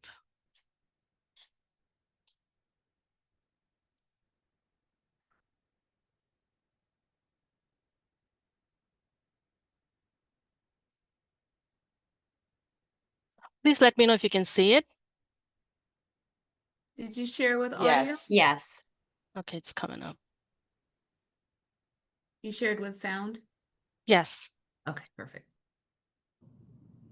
Hello everyone, and welcome to our presentation of a research study titled Impact of Using Handheld Mobile Devices on Barcode Medication Administration Overrides among Registered Nurses and Respiratory Therapists in a Community Hospital Setting. Listed on this slide are names of our research team members and presenters today. And here on our first slide is the poster presentation that we created for this study. This research investigated if using handheld mobile devices for medication administration reduces BCMA override events among RNs and RTs, also to identify any differences in the types and frequencies of reasons reported for BCMA overrides across different hospital units. Studies show that implementing mobile BCMA applications like the Rover app significantly improves staff compliance with barcode scanning. For example, one study found scanning compliance peaked at 93 to 94% after implementing a mobile BCMA app in the emergency room, with staff reporting increased ease of use. Literature review has indicated that using handheld mobile devices for scanning has yielded positive results, such as saving nurses significant time each day and improving BCMA compliance, particularly in emergency departments. However, research on HHMD impact on BCMA overrides across various specialty units within a community hospital setting, involving interdisciplinary staff like RNs and RTs, was an identified gap. We utilize data, information, knowledge, and wisdom, a nursing informatics framework to conduct our study. Significance. Barcode medication administration, BCMA systems are designed to enhance patient safety by significantly reducing medication errors. To maximize the effectiveness of BCMA systems and ensure patient safety, it is crucial to evaluate new applications, analyze override events, and address technical factors that influence their safe use. This retrospective quasi-experimental study examined the impact of implementing HHMDs on BCMA override events among nurses, N equals 208, and respiratory therapists, N equals 20. Data from BCMA compliance report collected 6 months before and after HHMD implementation were analyzed to compare override events between the pre-HHMD scanner and post-HHMD Zebra phone periods. We observed 20,149 BCMA override events over 12 months. Overall, override increased by 3% after switching from scanners to HHMDs, while RNs had a 3.2% increase in override with HHMDs. RTs experienced a 28.6% decrease. These differences were statistically significant. Override events in most areas of healthcare settings decreased. The emergency department, critical care, med-surg, and tele units all saw statistically significant decrease in overrides ranging from 4.6% to 12.8%. However, the adult rehab saw a 10.6% increase in overrides, while the perioperative unit had a similar 3% increase. Among RNs, statistically significant decreases in override events were noted in most areas. The emergency department, critical care, med-surg, and tele units all saw decreases ranging from 3.6% to 12.4%. However, the perioperative unit saw a 4% increase, and the adult rehab unit experienced a 10.2% increase in overrides. For respiratory therapists, significant decreases in override events were noted across most areas. The adult rehab unit was the only area with an increase in override, but it was a small 1.4% rise. Analysis of BCMA override reported reasons, initially categorized into 49 types and then grouped into 10 broader categories, revealed that technical malfunctions were the most common reason, accounting for 71% of overrides. Barcode-related issues represented 14.1% of overrides, while emergency situations made up of 6%. The remaining categories, including medication-related, device-related, medication administration, COVID isolations, patient-related, human factors, and others, each accounted for less than 4% of total overrides. When comparing BCMA override reasons before and after, significant differences were found among RNs but not among RTs. RNs saw a decrease in overrides related to technical malfunctions, emergencies, devices, medication administration, COVID isolation, and other reasons, but an increase in overrides related to barcodes, medications, patients, and human factors. RTs generally had fewer overrides across all categories. Implications and recommendations. Mobile technologies for medication administration, like handheld devices, show promise in reducing BCMA overrides. Closely monitoring BCMA overrides, identifying areas for improvement, and understanding override reasons are crucial for developing targeted interventions that enhance compliance and patient safety. To minimize BCMA overrides, prioritize increased technical support to address malfunctions and implement alternate patient identification methods like biometrics for challenging situations. Additionally, enhance EMR capabilities for automatic override detection and provide education to mitigate human errors in medication administration. Reducing BCMA overrides starts with understanding and addressing staff-cited reasons for overrides within the EMR. Analyzing BCMA compliance data reveals trends and patterns, enabling targeted interventions that improve compliance, enhance patient safety, and minimize medication errors.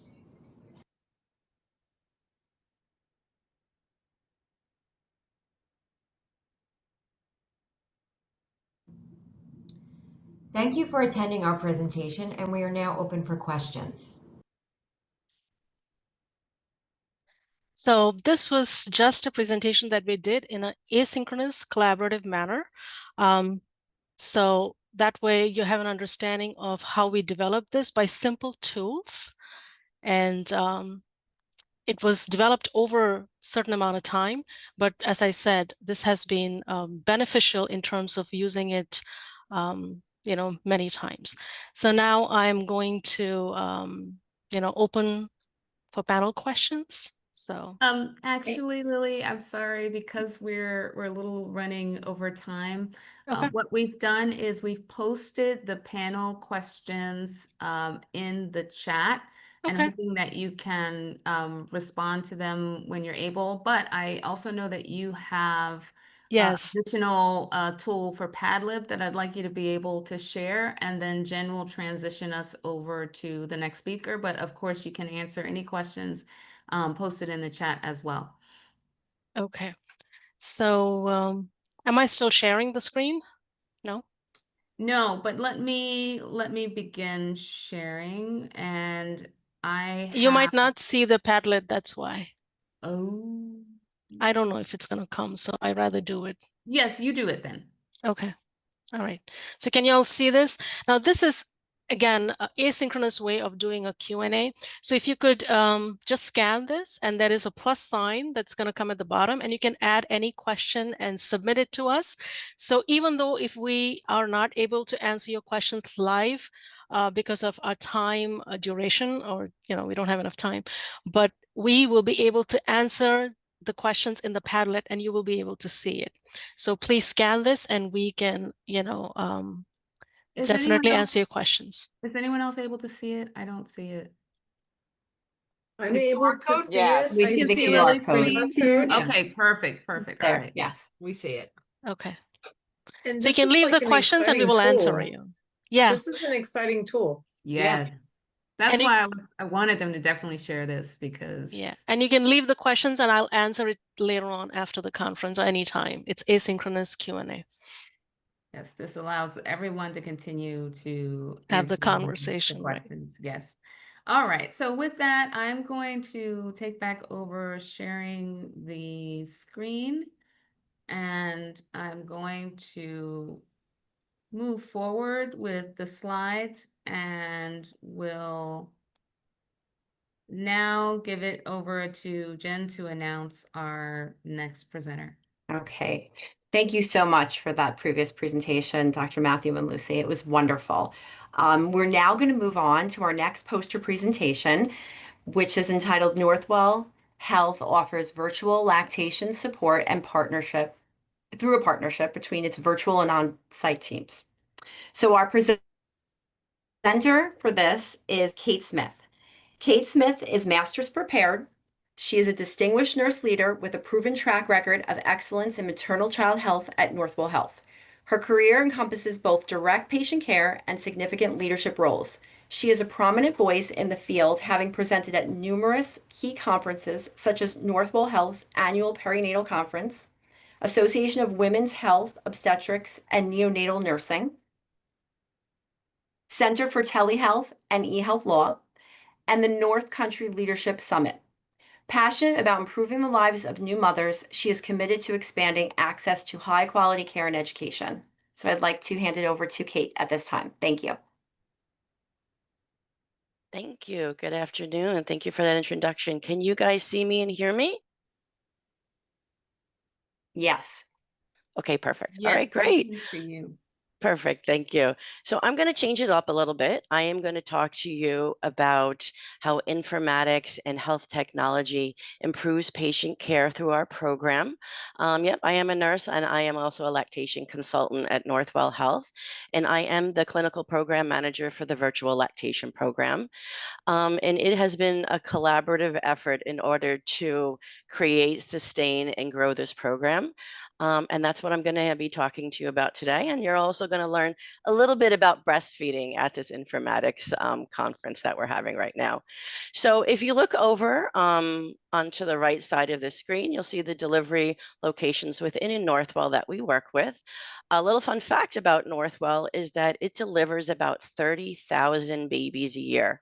So 30,000 babies a year is actually about 1% of the deliveries that happen in the United States a year. Which is really amazing. And we work with those 10 facilities that are listed right there, starting with the LIJ Medical Center and then going down to Peconic Bay Medical Center. And we work with them regarding our virtual lactation program.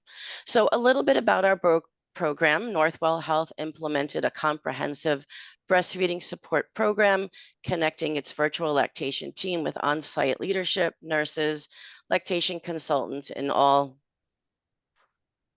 Did it change for everybody? It Yes, changed for me. apologies. Okay. All right, So good. sorry. Yeah, no worries at all. So about the background, it's really just a collaborative effort that we were talking about. So how did this program even start? So this program started through COVID, where moms and babies were being discharged about 24 hours to 48 hours after delivery. They were going home. They weren't really getting the education that they were expected or needed. And then they were going home and they really weren't with their families, right? Grandmas and grandpas weren't coming over, friends, aunts and uncles, they really weren't able to support moms after delivery. So Northwell Health came up with this opportunity and saw the opportunity to help moms. This originally started, this virtual lactation program started with just supporting Northwell employees. And we were able to do that and remote in and see them and answer their questions regarding feeding their babies. And then there was another opportunity where we saw the demand for this, and then Northwell said, yeah, let's open it up to everyone that delivers within Northwell that wants this opportunity. So we were able to remote in and see many patients after delivery to help them learn about breastfeeding and support them. And then back in 2022, Northwell saw another opportunity and we became a billable service. So we are now a full billable provider service for all patients that we see. So why is breastfeeding so important? Why do we want to educate our moms regarding breastfeeding? So also regarding health equity, we are able to remote in and see all these patients. So the U.S. Preventative Service Task Force found that breastfeeding support increases the likelihood that mothers breastfed exclusively for the first 6 months. So we want to make sure that we support and educate our moms so that we can increase the breastfeeding rates. Breastfeeding difficulty should be addressed in the critical first days and weeks after discharge when it's most important. So we really work and collaborate with those 10 facilities to make sure that we can see these patients right after delivery when breastfeeding is the hardest. And we've also worked with Informatics and IT to get these reports running for us and to make sure, you know, that we can chart in the electronic medical record, and to also help us with becoming a billable provider and billable service to make sure we can bill within the electronic medical record. The next bullet point is regarding a $3 billion per year in additional medical costs for U.S. mothers and children are attributed to low rates of breastfeeding. So what does that actually mean? Well, listening to Dr. Varghese a little while ago, we want to be proactive with our moms and babies, not reactive. And what that really means is we want to decrease those health risks, you know, after and how breastfeeding really supports decrease these health risks for moms. A few of them are including decreased health risk for hypertension, diabetes, cancer, including breast cancer and ovarian cancer. And with newborns, you know, breastfeeding also reduced the risks later on in life for them to get asthma, diabetes, and decrease obesity. So lots of good things regarding moms that can breastfeed. Only 1 in 4 infants in the United States is exclusively breastfed by the time they're 6 months old. And the American Academy of Pediatrics really wants moms to breastfeed for up to 6 months after delivery. So our program is really there to remote into these patients, support them, educate them, and empower them to make the best decisions for themselves and their babies. So how do moms even know that our program even exists? Well, there's a number of different ways that we've worked with and collaborated with the health facilities in order to do this. So if you go into one of these health facilities, you should see at the bedside a little tent card. On this tent card, it says, it educates them about our program. They can scan that QR code and reach us to schedule an appointment. They can call patient access services to schedule an appointment. They can email us. And the last one, which we do now, is they can go into Northwell Health provider online. They can look for lactation, and they can look up one of our lactation, one of our consultants and book an appointment online, which is really awesome. It makes it easier for them. So we try to make it as easy as possible and collaborated with a number of different areas within Northwell Health to make this program thrive.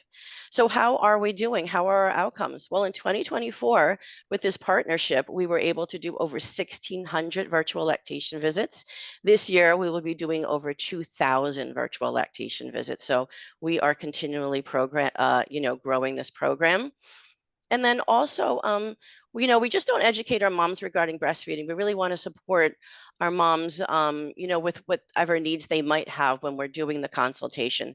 So we had a number of different escalations in order to different disciplines. The biggest discipline that we work with and refer to help our moms is with behavioral health.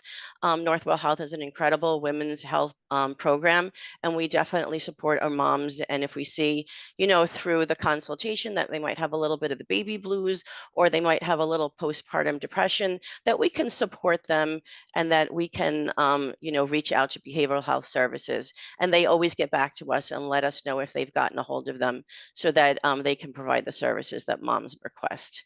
So if you look over to here on the right part of the screen, where it does list the different facilities within Northwell that do offer OB services, you will see the statistics. The top line, LIJ Medical Center lists 28%. So what that means is the number of deliveries that Long Island Jewish Medical Center had, they refer 28% of their patients back in 2024 for us.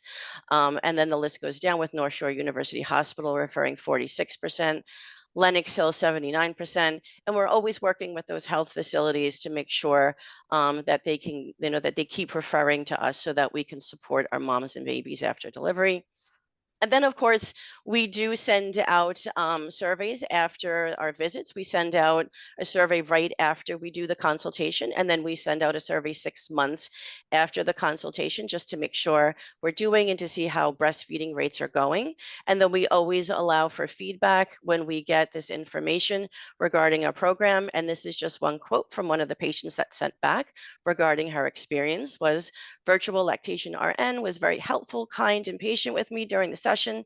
She helped me problem solve plan, actionable steps towards helping me feed my baby. I truly appreciated her help via our televisit. I found it so convenient, helpful. Thank you. And that's what we're really all about, is just making sure, with health equity, that we can reach out to all of our patients no matter where they are. We make it easier for them with telehealth. We make it convenient for them. And thank you so much. Thank you so much for that presentation, Kathy. Very excellent information and so exciting to see. In the interest of trying to get us back on track, if you have any questions, please post them in the chat. Kathy will be able to answer them there. But we do want to move to the next person just to try to get us back on track. And Michelle will be reading the presentations for the next two speakers. Hello, everyone. I'll be reading the bios for our next poster. We have Maria Puciccio. Maria is the Director of Professional Development at Northwell's Virtual ICU and Center for Virtual Health, bringing 31 years of diverse healthcare experience to her role. With a master's degree in nursing education, Maria has excelled in various capacities, including clinical nurse, educator, nurse manager. Her extensive background spans multiple settings as med-surg, ICU, telehealth, showcasing her adaptability and depth of knowledge in the field. Maria's career depth reflects a deep commitment to advanced nursing practice and education, particularly in the innovative realm of virtual health. Lori Lean is a Nurse Master's CPPS. She has 22 years of experience in nursing, quality management, and leadership.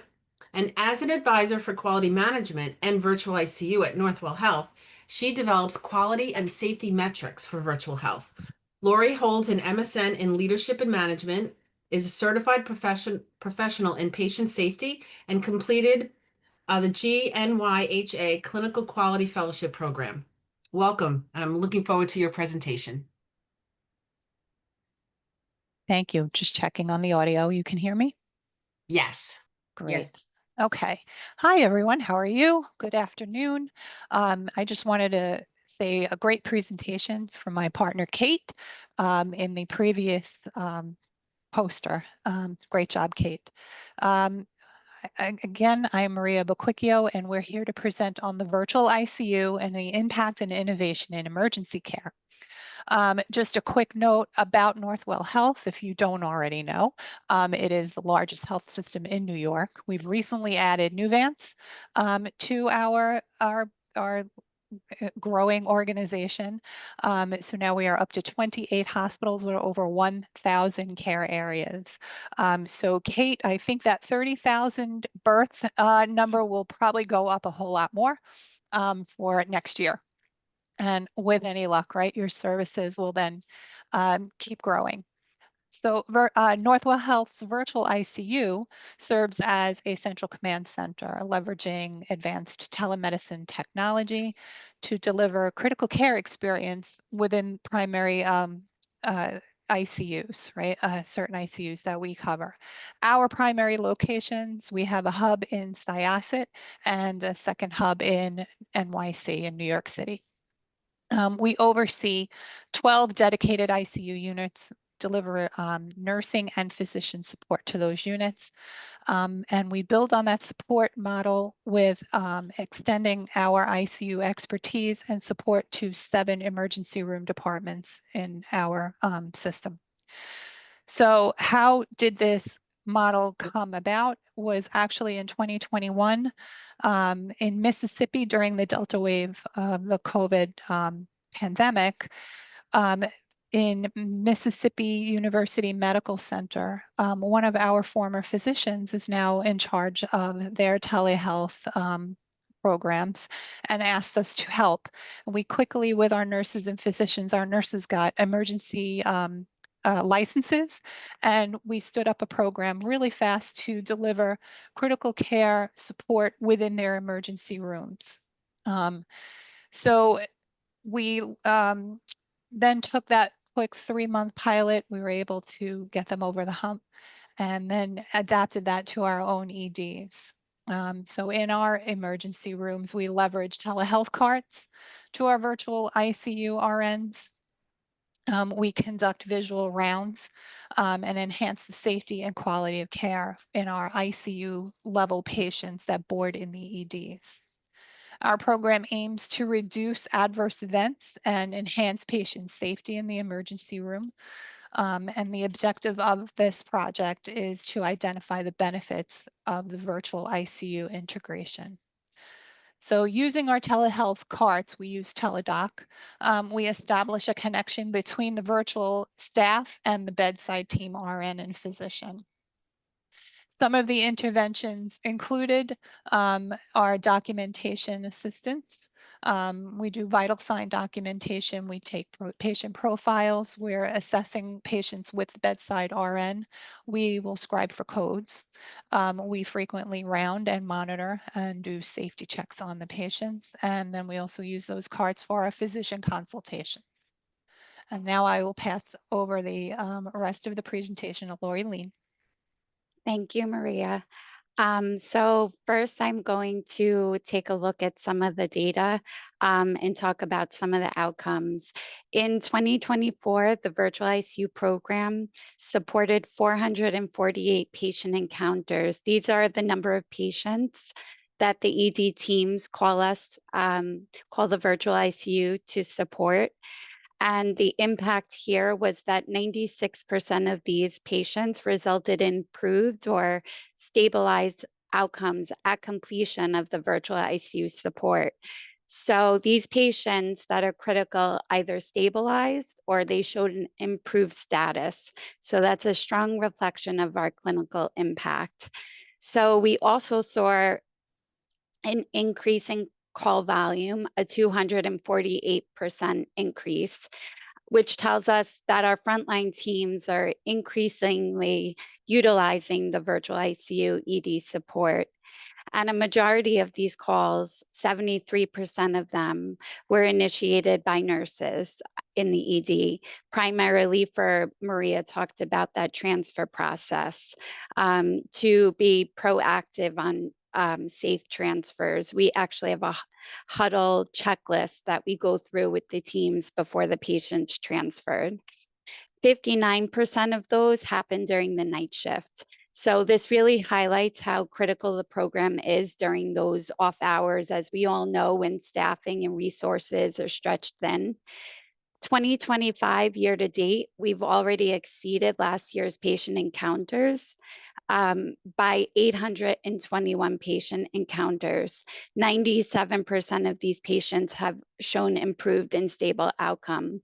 So we nearly doubled last year's total encounters. So, which really goes to show the expansion of the program and the additional sites of the EDs in Northwell that we've expanded to.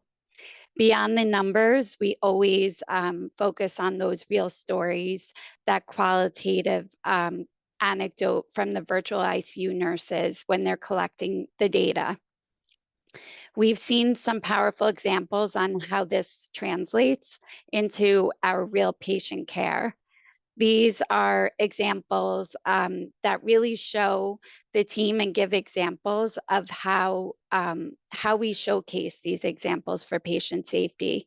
One case involved a patient with respiratory failure who recovered quicker due to a timely adjustment of BiPAP. Ventilator adjustments. Another was an example of a patient that had cardiac arrest, and the virtual ICU nurse was able to scribe for that code, which was able to streamline the communication and alleviate some of the on-site tasks so that the nurses at the bedside can really focus on the patient care. In addition to the data, we collect more qualitative feedback where we do collect comments. This one here was ED staff alerted for the RN scribe during a cardiac arrest, and there was great communication by the staff. So we do show that as recognizing the team on site and their excellence in care and integrating the care with us. This kind of feedback really shows the engagement of the bedside. So what we do to share that feedback, we routinely report out this data and these successes to executive leadership, to ED leadership. We share it at regional quality meetings. We make sure to highlight these great examples of nursing collaboration to recognize our partners in that proactive engagement. So really to wrap everything up, the increased use of virtual ICU with the ED nurses, especially during our high acuity night shifts, really shows that strategic importance in that critical care emergency department.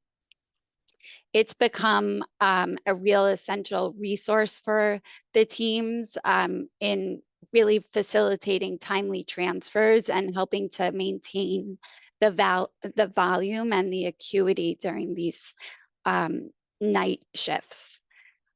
We do also help the team to facilitate transfers when they're needing to prevent any unstable transfer and really to promote a patient safety event.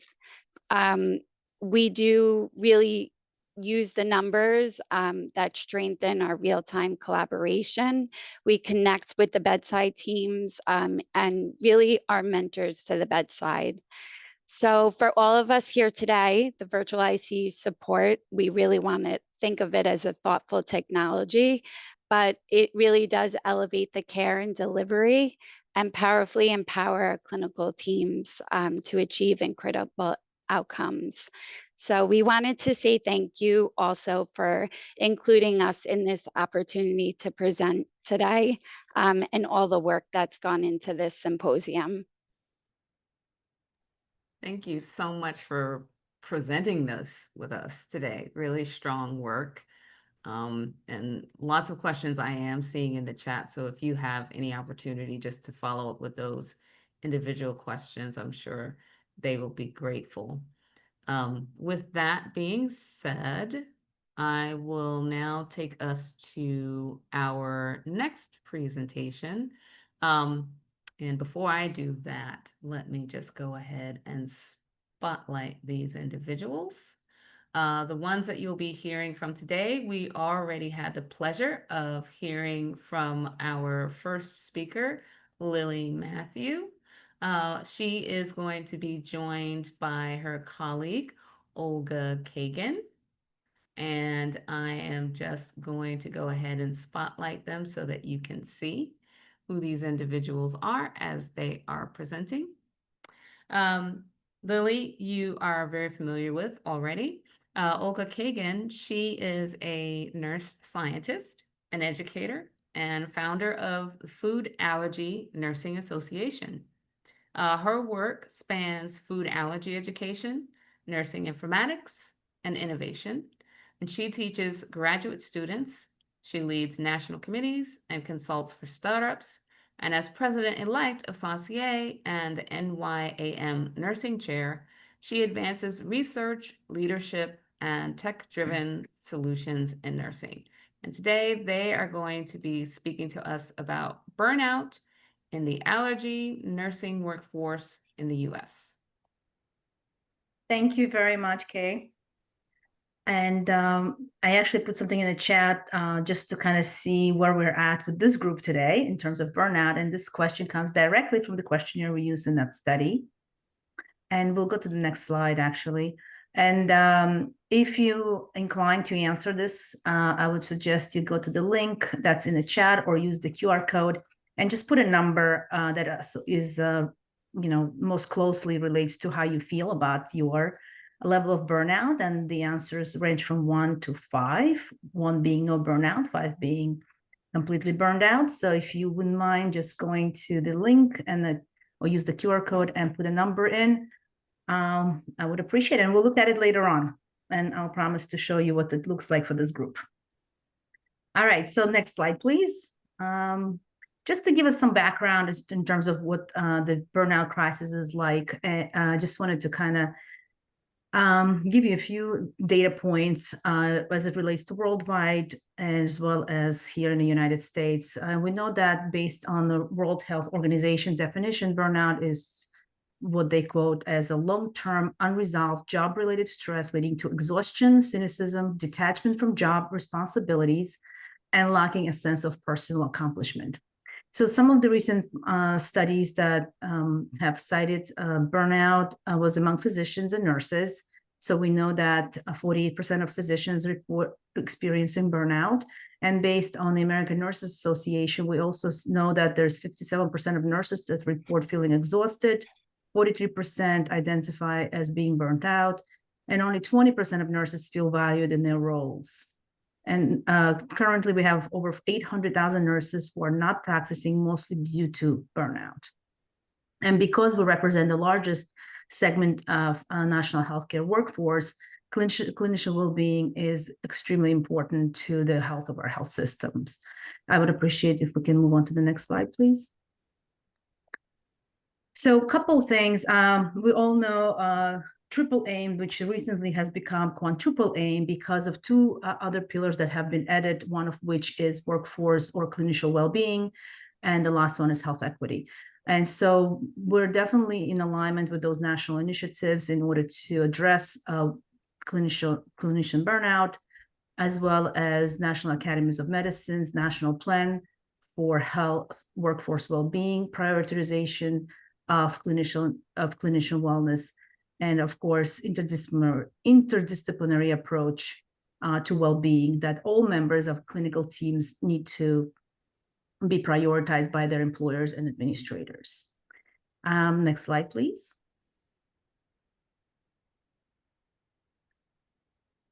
So I just want to talk a little bit about ambulatory care nursing and burnout because of nurses working in food allergy are typically part of this ambulatory care ecosystem. And there's not a lot of research, but some that's already out there does show that that ambulatory nurses experience burnout just like those nurses working in critical care setting. And they have experienced similar challenges, including work-life balance, insufficient organizational leadership, and job-related stressors.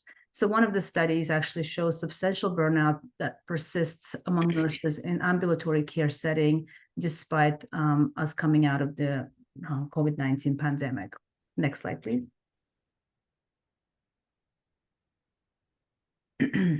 So to better understand, the reason we wanted to focus on allergy nursing is because it's an understudied population. In fact, there's not a recognized specialty in that space yet. However, this specialty is growing, and we still don't know the size or the constitution of that nursing workforce. We also don't know what the burnout among those nurses is, but we do know that they have direct responsibilities for patient care. They participate in clinical trials and research. They work with interdisciplinary care teams, deal with care coordination, administrative tasks, and many other responsibilities when it comes to management of chronic allergic conditions, especially as we see more and more of them on the rise. We have 1 in 13 children and 1 in 10 adults today that have food allergies, in addition to other allergic conditions that are on the rise, including IG and non-IG mediated, such as alpha-gal syndrome, eosinophilic esophagitis, FPIES, etc. So those newer conditions pose additional burdens on clinicians in order to diagnose and manage those conditions. So at the moment, as I mentioned, there's no consensus on the workforce size. It's an extent of burnout among those nurses in the United States, and that's very difficult, makes it difficult for us to develop targeted interventions. So our study was focusing on two things. It's kind of understanding the demographic constitution of that group, also measure prevalence of burnout and factors associated with burnout in that subspecialty. And I will go to the next slide, please. So just to kind of give you a quick overview of our design of the study, it was descriptive correlational study. We used a previously validated mini-Z survey and some demographic questions. We also had an option for them to enter comments, which we analyzed, and we'll go through those later. It was approved by a Molloy IRB, an exempt category, and we did have embedded consent in the survey prior of the participants submitting. We also reached out, we sent an email to professional organizations to disseminate the survey. We use social media networks in the allergist practices to share it with nurses in that specialty group. We did also had inclusion and exclusion criteria. Participants had to be English proficient, work in the allergy subspecialty, and be practicing in the United States. The survey was pretty short. It took about 7 to 10 minutes to complete. And we then used statistical analysis tests such as descriptive statistics, correlation, cross-tabulation, and chi-square, and logistic regression. And we did use SPSS version 28 to analyze our data. And I'll turn it to Dr. Lily Matthews to go through the results. Sure. Can you guys hear me? Can you hear me? Yep. Yes. Yes. Perfect. Okay. So for the results, we looked at demographics based on all those who responded to the survey. The highest response we got was from New York, then Colorado, California, Texas. But you can see in the map that, we had respondents from many different states, but not as much as we got from New York.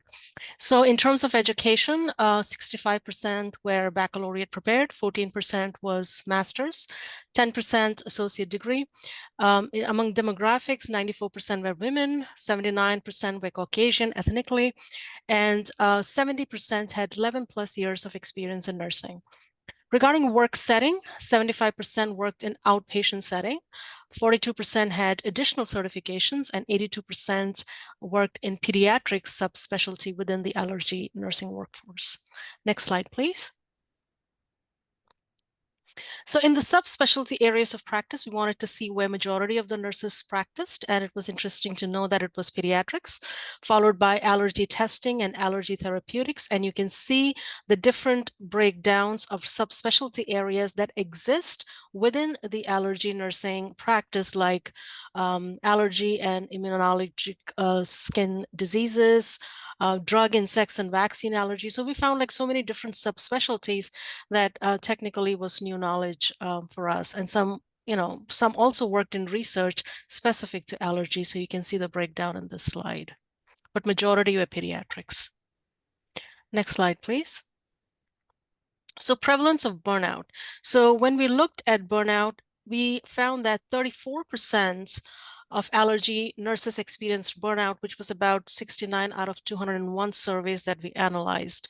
And then we did do logistic regression model to kind of identify predictors that contributed to the burnout. And we found predictors that would account for about 41% of the burnout. So the burnout rate is slightly lower than that reported among practicing allergists, which is like 39% among them, but it still has a significant concern for the workforce. Next slide, please.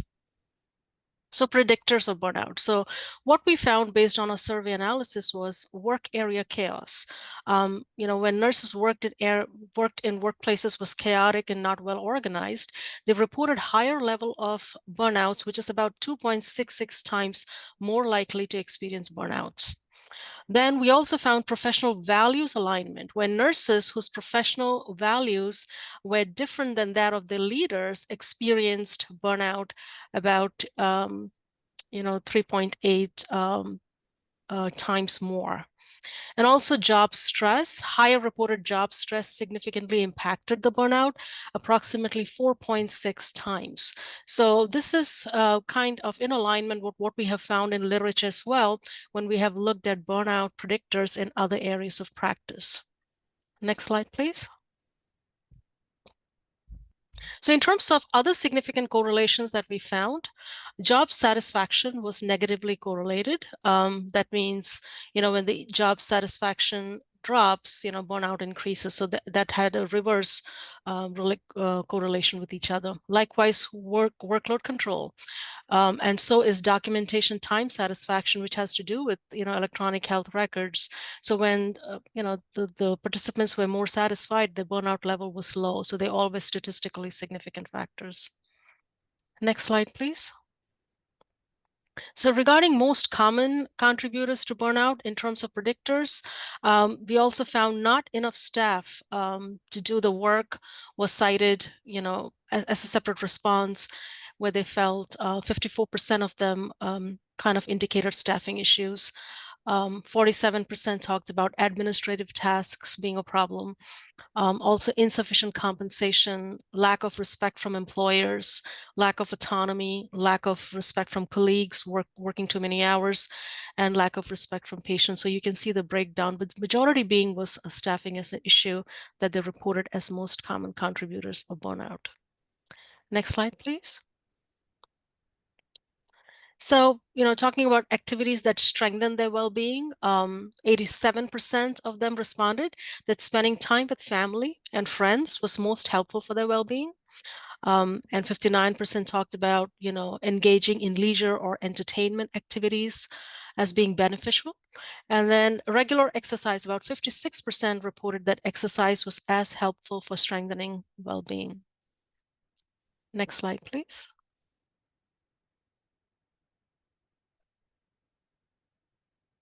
So I'm going to hand over to Dr. Kagan to talk about the textual analysis of data.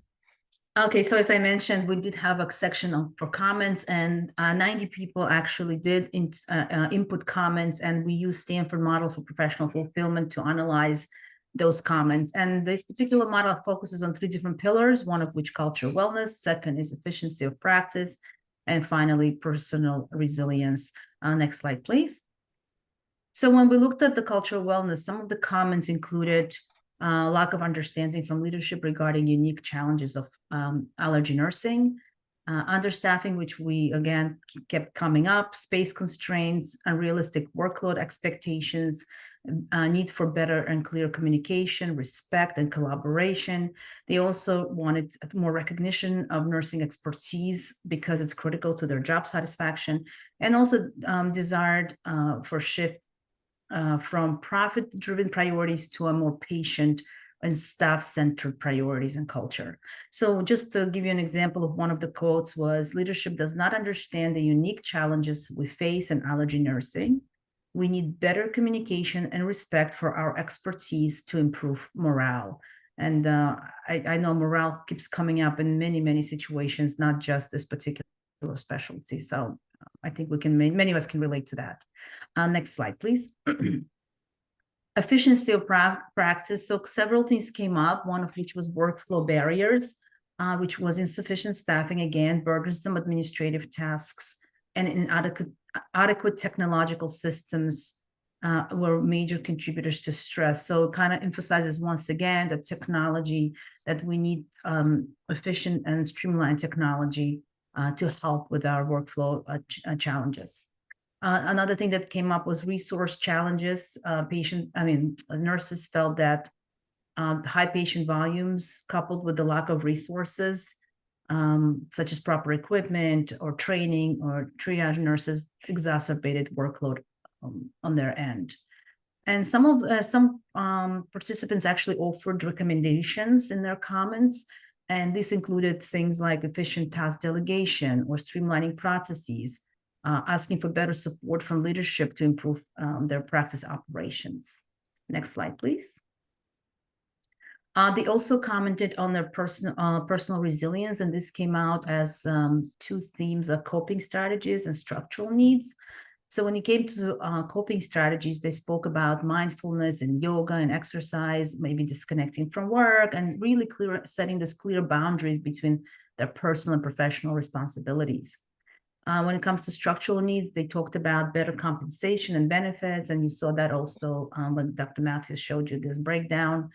Remote work and flexible schedules, which we're now able to offer with alternative models of care, which don't yet exist in that particular specialty, and professional respect and meaningful contributions.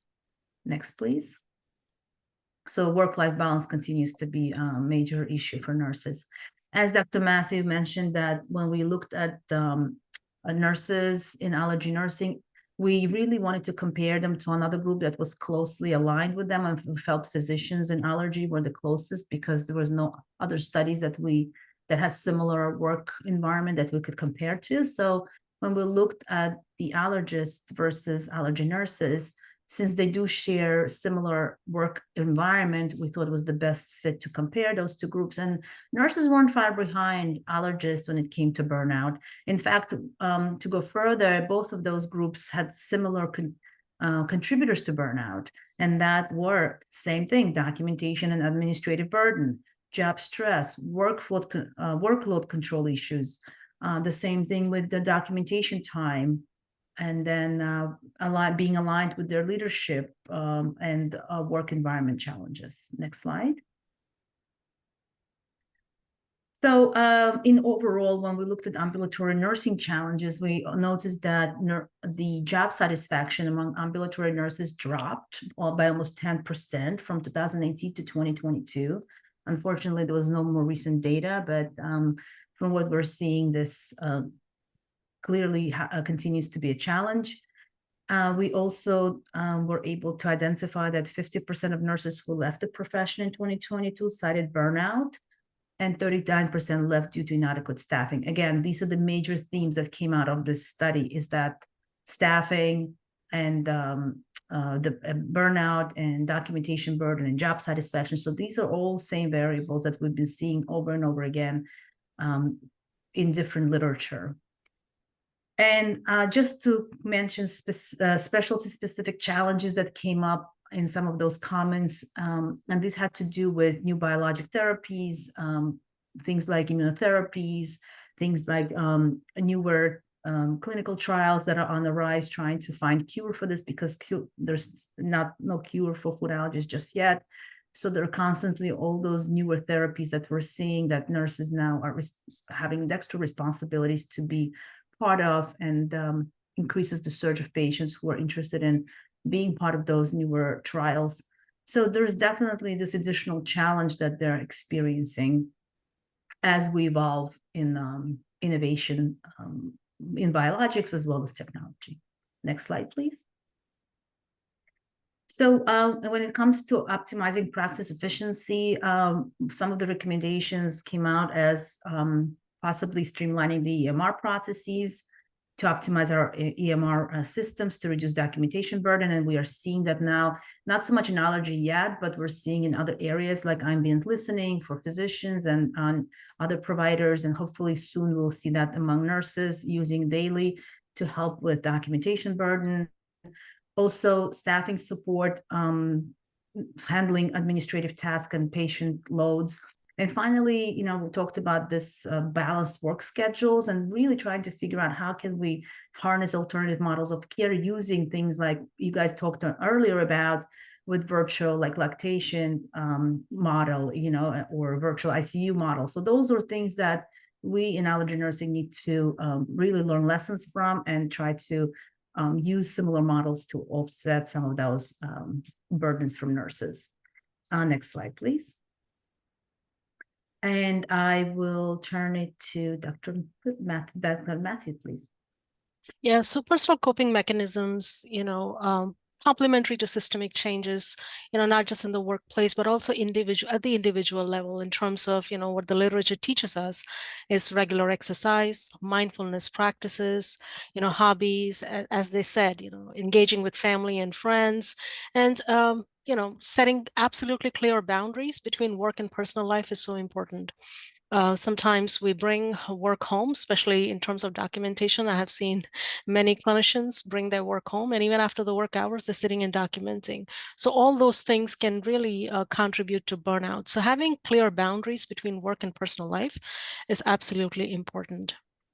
And self-care, we can't emphasize enough about self-care. It's integral component to our comprehensive wellness and initiatives. Sometimes I say this, you're replaceable at work. If something happens, your job is posted the next day, but you're not replaceable at home and for your family. So self-care is absolutely important, and it should be a priority for all of us in nursing. Next slide, please. So some of the organizational strategies that we recommend is obviously technology optimization to streamline any kind of administrative and documentation tasks. Also tools to balance workload in terms of, patient load, and also with AI coming into the picture, so many acuity-based assignments, fatigue scales and scores and all those things are coming up. So I'm positive that we'll find better tools how to manage workload. Absolutely flexible scheduling promotes work-life balance. We all know that. Staffing always comes up again and again. So having additional staffing with also retention incentives, as Olga said before, we are seeing a lot of turnover. So how can we retain our staff? What can we do to engage them and to address burnout and kind of prevent burnout? So we don't lose staffing at the bedside. And also we need new care models, and with all the new technology in place, AI augmented care and new care models with virtual remote monitoring and all those systems, they might really help in improving our organizational strategies to mitigate burnout. Next slide, please. So professional development and support, as we know, it's so important. You talk about career growth, peer collaboration opportunities to work together, to participate and, engage in wellness initiatives. We are seeing this happening, in our healthcare setting. Also mental health services being available. However, we do have certain challenges. Many nurses don't belong to professional organizations or hold certifications, and they don't have a broader network to connect. So we encourage, right from nurses being in nursing school to kind of get involved with professional organizations. And actually the school that I teach, we have that as a benchmark, that our nurses will participate in professional organization as a program outcome benchmark. And we have seen a significant improvement in nurses connecting and networking with professional organization at an early stage in their careers. ANA has, well-being excellence, as you all know about it, was launched in 2024. It has a program that is evidence-based, and it, it gives us tools to enhance workforce wellness, employee satisfaction, prioritization, fostering a culture of safety and healthcare, and also retaining a nursing workforce. Next slide. So available support services, we have shared some before, but here it is. American Nursing Association has encouraged certain tools that could be implemented, like mHealth applications, telehealth applications. There are guides that are available. There are podcasts that are available. All this kind of help, to improve the work-life balance. Also, we have additional professional resources that you can refer to from the American Holistic Nursing Association, Greater Good Science Center, Healthy Nurse, Healthy Nation initiative, Pause a Moment, stress management activities, and also John Hopkins initiative of R3, which is renewal, resilience, and retention for nurses. So these are some available support resources. Next slide, please. So conclusion, what we found was 34% of allergy nurses report experiencing burnout. Work area chaos, job stress, and lack of professional values alignment were significant predictors. Lack of support staff and administrative burden were also major contributors. So what we recommend is, integrate institutional interventions, foster personal coping strategies, target specialty specific risks based on research, and also to cultivate a culture of wellness. So burnout among allergy nurses is complex, and it can impact both workforce sustainability and patient care. So future research, we want to expand to survey allied health professionals and international nurses to fully address this pressing issues of burnout. Next slide.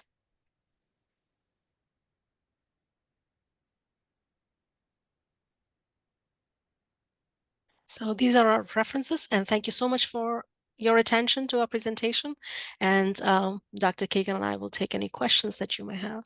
I don't know if we have any time, but Yes. if you had a chance to answer that poll question, I'll be happy to share the results. We do have time, 5 minutes. Okay, so questions, and I'm happy to share the poll results if people have had a chance to answer it. Let's see. Am I able to share screen or not? You can, yes. The poll was about which EMR you use at your institution. The link. Really? Yeah, Yes. they might not have. Oh boy, did I give you the wrong link? Hold on, let me go back. So the link was right. It was just the QR code that Oh. didn't seem to work. Okay, so don't use the QR code. I guess the link. All right, I must have gotten the wrong QR code from my. Okay, let me go. I'll You can share. share now. I made you co-host. Fantastic. Okay. So share. All right, so it looks like we had a couple of people respond. So there's a QR code here if you are able to scan, because I think not everybody was able to scan. This should be the right QR code then. And then I'll repost the link. No. Is it still the wrong QR Still code? the wrong one. That's so strange that it's having this wrong QR code. Yeah. What informatics solutions exist in your organization is what I'm seeing. So. Oh, this was the second question for burnout. What informatics solutions exist in your organization to mitigate burnout? So that's the question number 2, which I didn't know if we had time for, but you're welcome to respond to that as well. Okay.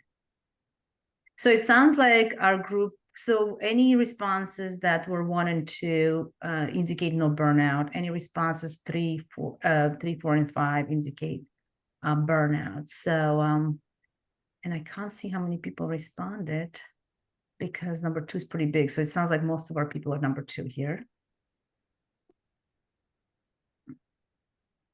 And this is the second question. Which informatics solutions exist in your organization to help with burnout? So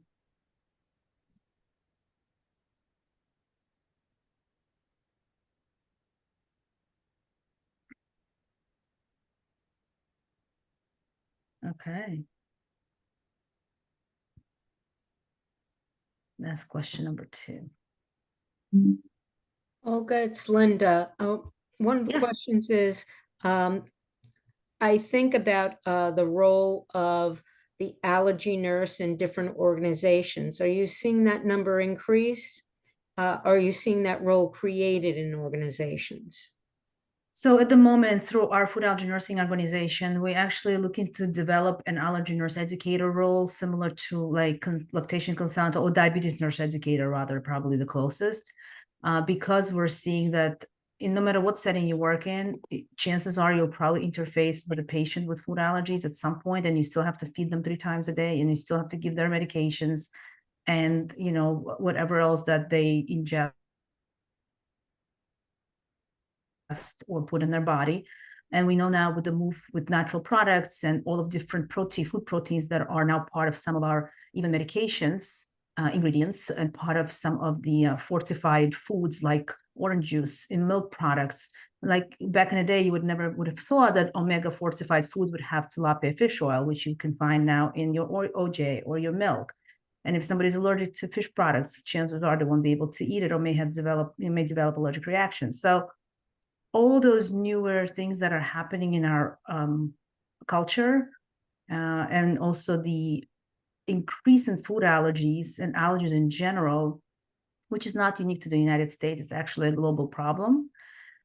It just gives us something to think about. And in our nursing curriculum, we don't cover those newer conditions. And so when nurses graduate, they're not well versed on what to look out for and how to take care of those individuals with those comorbidities. And that's why the Food Allergy Nursing Association was born. And that's why we're focusing on this research at the moment, because we're trying to really understand where we're at. How can we facilitate better practices and knowledge generation and dissemination among all nurses, so they are prepared to care for those individuals no matter what settings they're in. Thanks, Olga. The second question is, with all these changes in the government and the attention on what is in our food, I'm hoping your organization will play a large role in being the clinical person, supporting or looking into whatever decisions are made. I hope there'll be some connection with that. Yes, actually, because we are the first nurse-led nursing organization in that subspecialty, and we're global. We actually have membership all throughout the world, from Asia to Australia to Africa and Europe. Primarily, most of our nurses are from the United States, but we've gotten several requests to help with policy already, and we've been able to support certain legislation here in New York and also across the United States, including California most recently, so that we can make life easier for those living with food allergies in terms of labeling disclosures, policies with stock epinephrine available, similar to what we have with Narcan, and defibrillators in public spaces. So including now in Suffolk County, I believe now we have police officers carrying EpiPen on them. And the first week of that legislation being in effect, they actually saved a life already. So we as nurses are trying to really have our voices heard in that space as well. So I welcome anybody who wants to make a difference and help us grow. Amazing information. Thank you so much, Olga and Lily. We really appreciated your presentation. Lots of engaging, thought-provoking information that you provided for us. With that, that is a wrap. I'm going to hand it over to Julie, our president-elect, to take us on home. So what an informative day. I was really excited when I saw the topics and the caliber of the speakers who had submitted abstracts, but just hearing the presentations really gave much more knowledge, and how one can see informatics is at the root of all the clinical care that we're providing today. So I'd like everyone to join me in thanking our speakers who took the time to share their knowledge with us, and for all of our attendees who are supporting us with this education event. To receive your continuing education credits, we have a QR code on the screen and a link. It'll be available until midnight, October 18th. So you have 2 weeks to receive your, complete the survey evaluation, provide your feedback, let us know what you thought went well, what could be improved. We will also email this to all of you, in addition to several education and networking events that are coming up in the local, sorry, Georgia and Tennessee, but are coming up in the local area. Some might be virtual as well, but we will send that out to you. And before we end our event today, our president, Michelle, has a raffle she's going to run with some ANIA swag. So Michelle, take it away. Thank you. Okay, can everyone see my screen? I can't tell. Not yet. No, There not we yet. go. All We right. see your, just so you know, we see your desktop. Okay. All right, it's the wrong screen. Hold on. That's a nice screensaver. All right, tell me if you can see it. I never Now know. we see it. We can see it. Okay, so I put everybody's name. We omitted obviously our ANIA National and our chapter members. So I'm gonna all your names have been listed. And let's see who our winner is. I never win these things. I don't know who K Smith 4 is. That's That was one of your presenters. All Yeah. right, Case Smith. So Right, Case. all right, good. Just as long as we know who it is. So we have we'll reach out to you, make sure we get your address, and we'll do one more. Close. Let's try it again. Oh, do we want to remove her? Oh, Oh, I didn't. That's okay. that's okay. If she wins, we'll just hit it again. You can take me out too. That's okay. Oh, there's another speaker. Wow. Wow, the speakers are lucky today. What's going on here? All right, Case Smith. And I think, well, let's just quickly do one more. We're right at time. We're going to remove. I'll do that the right way. We have some great Aeneas swag, so we've collected. So we really wanted to share that with our group. I hope Linda, it's Linda, you want it? All right, we'll remove you, Linda. Yeah. We'll do it again. And this was wheelofnames.com for anyone that wants to use this in your own organization. Susan Smith. Yay. All right, let me make sure. Really, Susan, you almost had it. Susan, Susan, I if think you won something last year, if I'm correct. I don't know. So, which would okay, be we had Maria, amazing. we had Kay Smith, and we have Susan Smith. Susan Smith. Okay, Yes, I'm wonderful. pretty sure Susan won something last year. I'll have to go I back to did my win notes. last year with You them. Right? did. I thought so. No? Yes, I did. I won last year. That's Okay. right. That's what I thought so. How about that? So we're going with you when you play Lotto, Susan. Okay. Sounds like a deal. Come back Okay. I know next year, see which you'll get the car. Okay, yeah. I know it's 101, and before anyone drops, Julie will be sending out to the participants some information about future events that we are having. So please be on the lookout for that. And then go ahead, Julie, is there anything else that you wanted to announce? It will also include the link and the QR code to the CE evaluation in the event that you didn't have an opportunity to click the link, scan the QR code. It'll include that as well. Don't forget, midnight, October 18th, that is your last opportunity to obtain your continuing education credits. Julie, Take care, everyone. Have a great day. Cheers.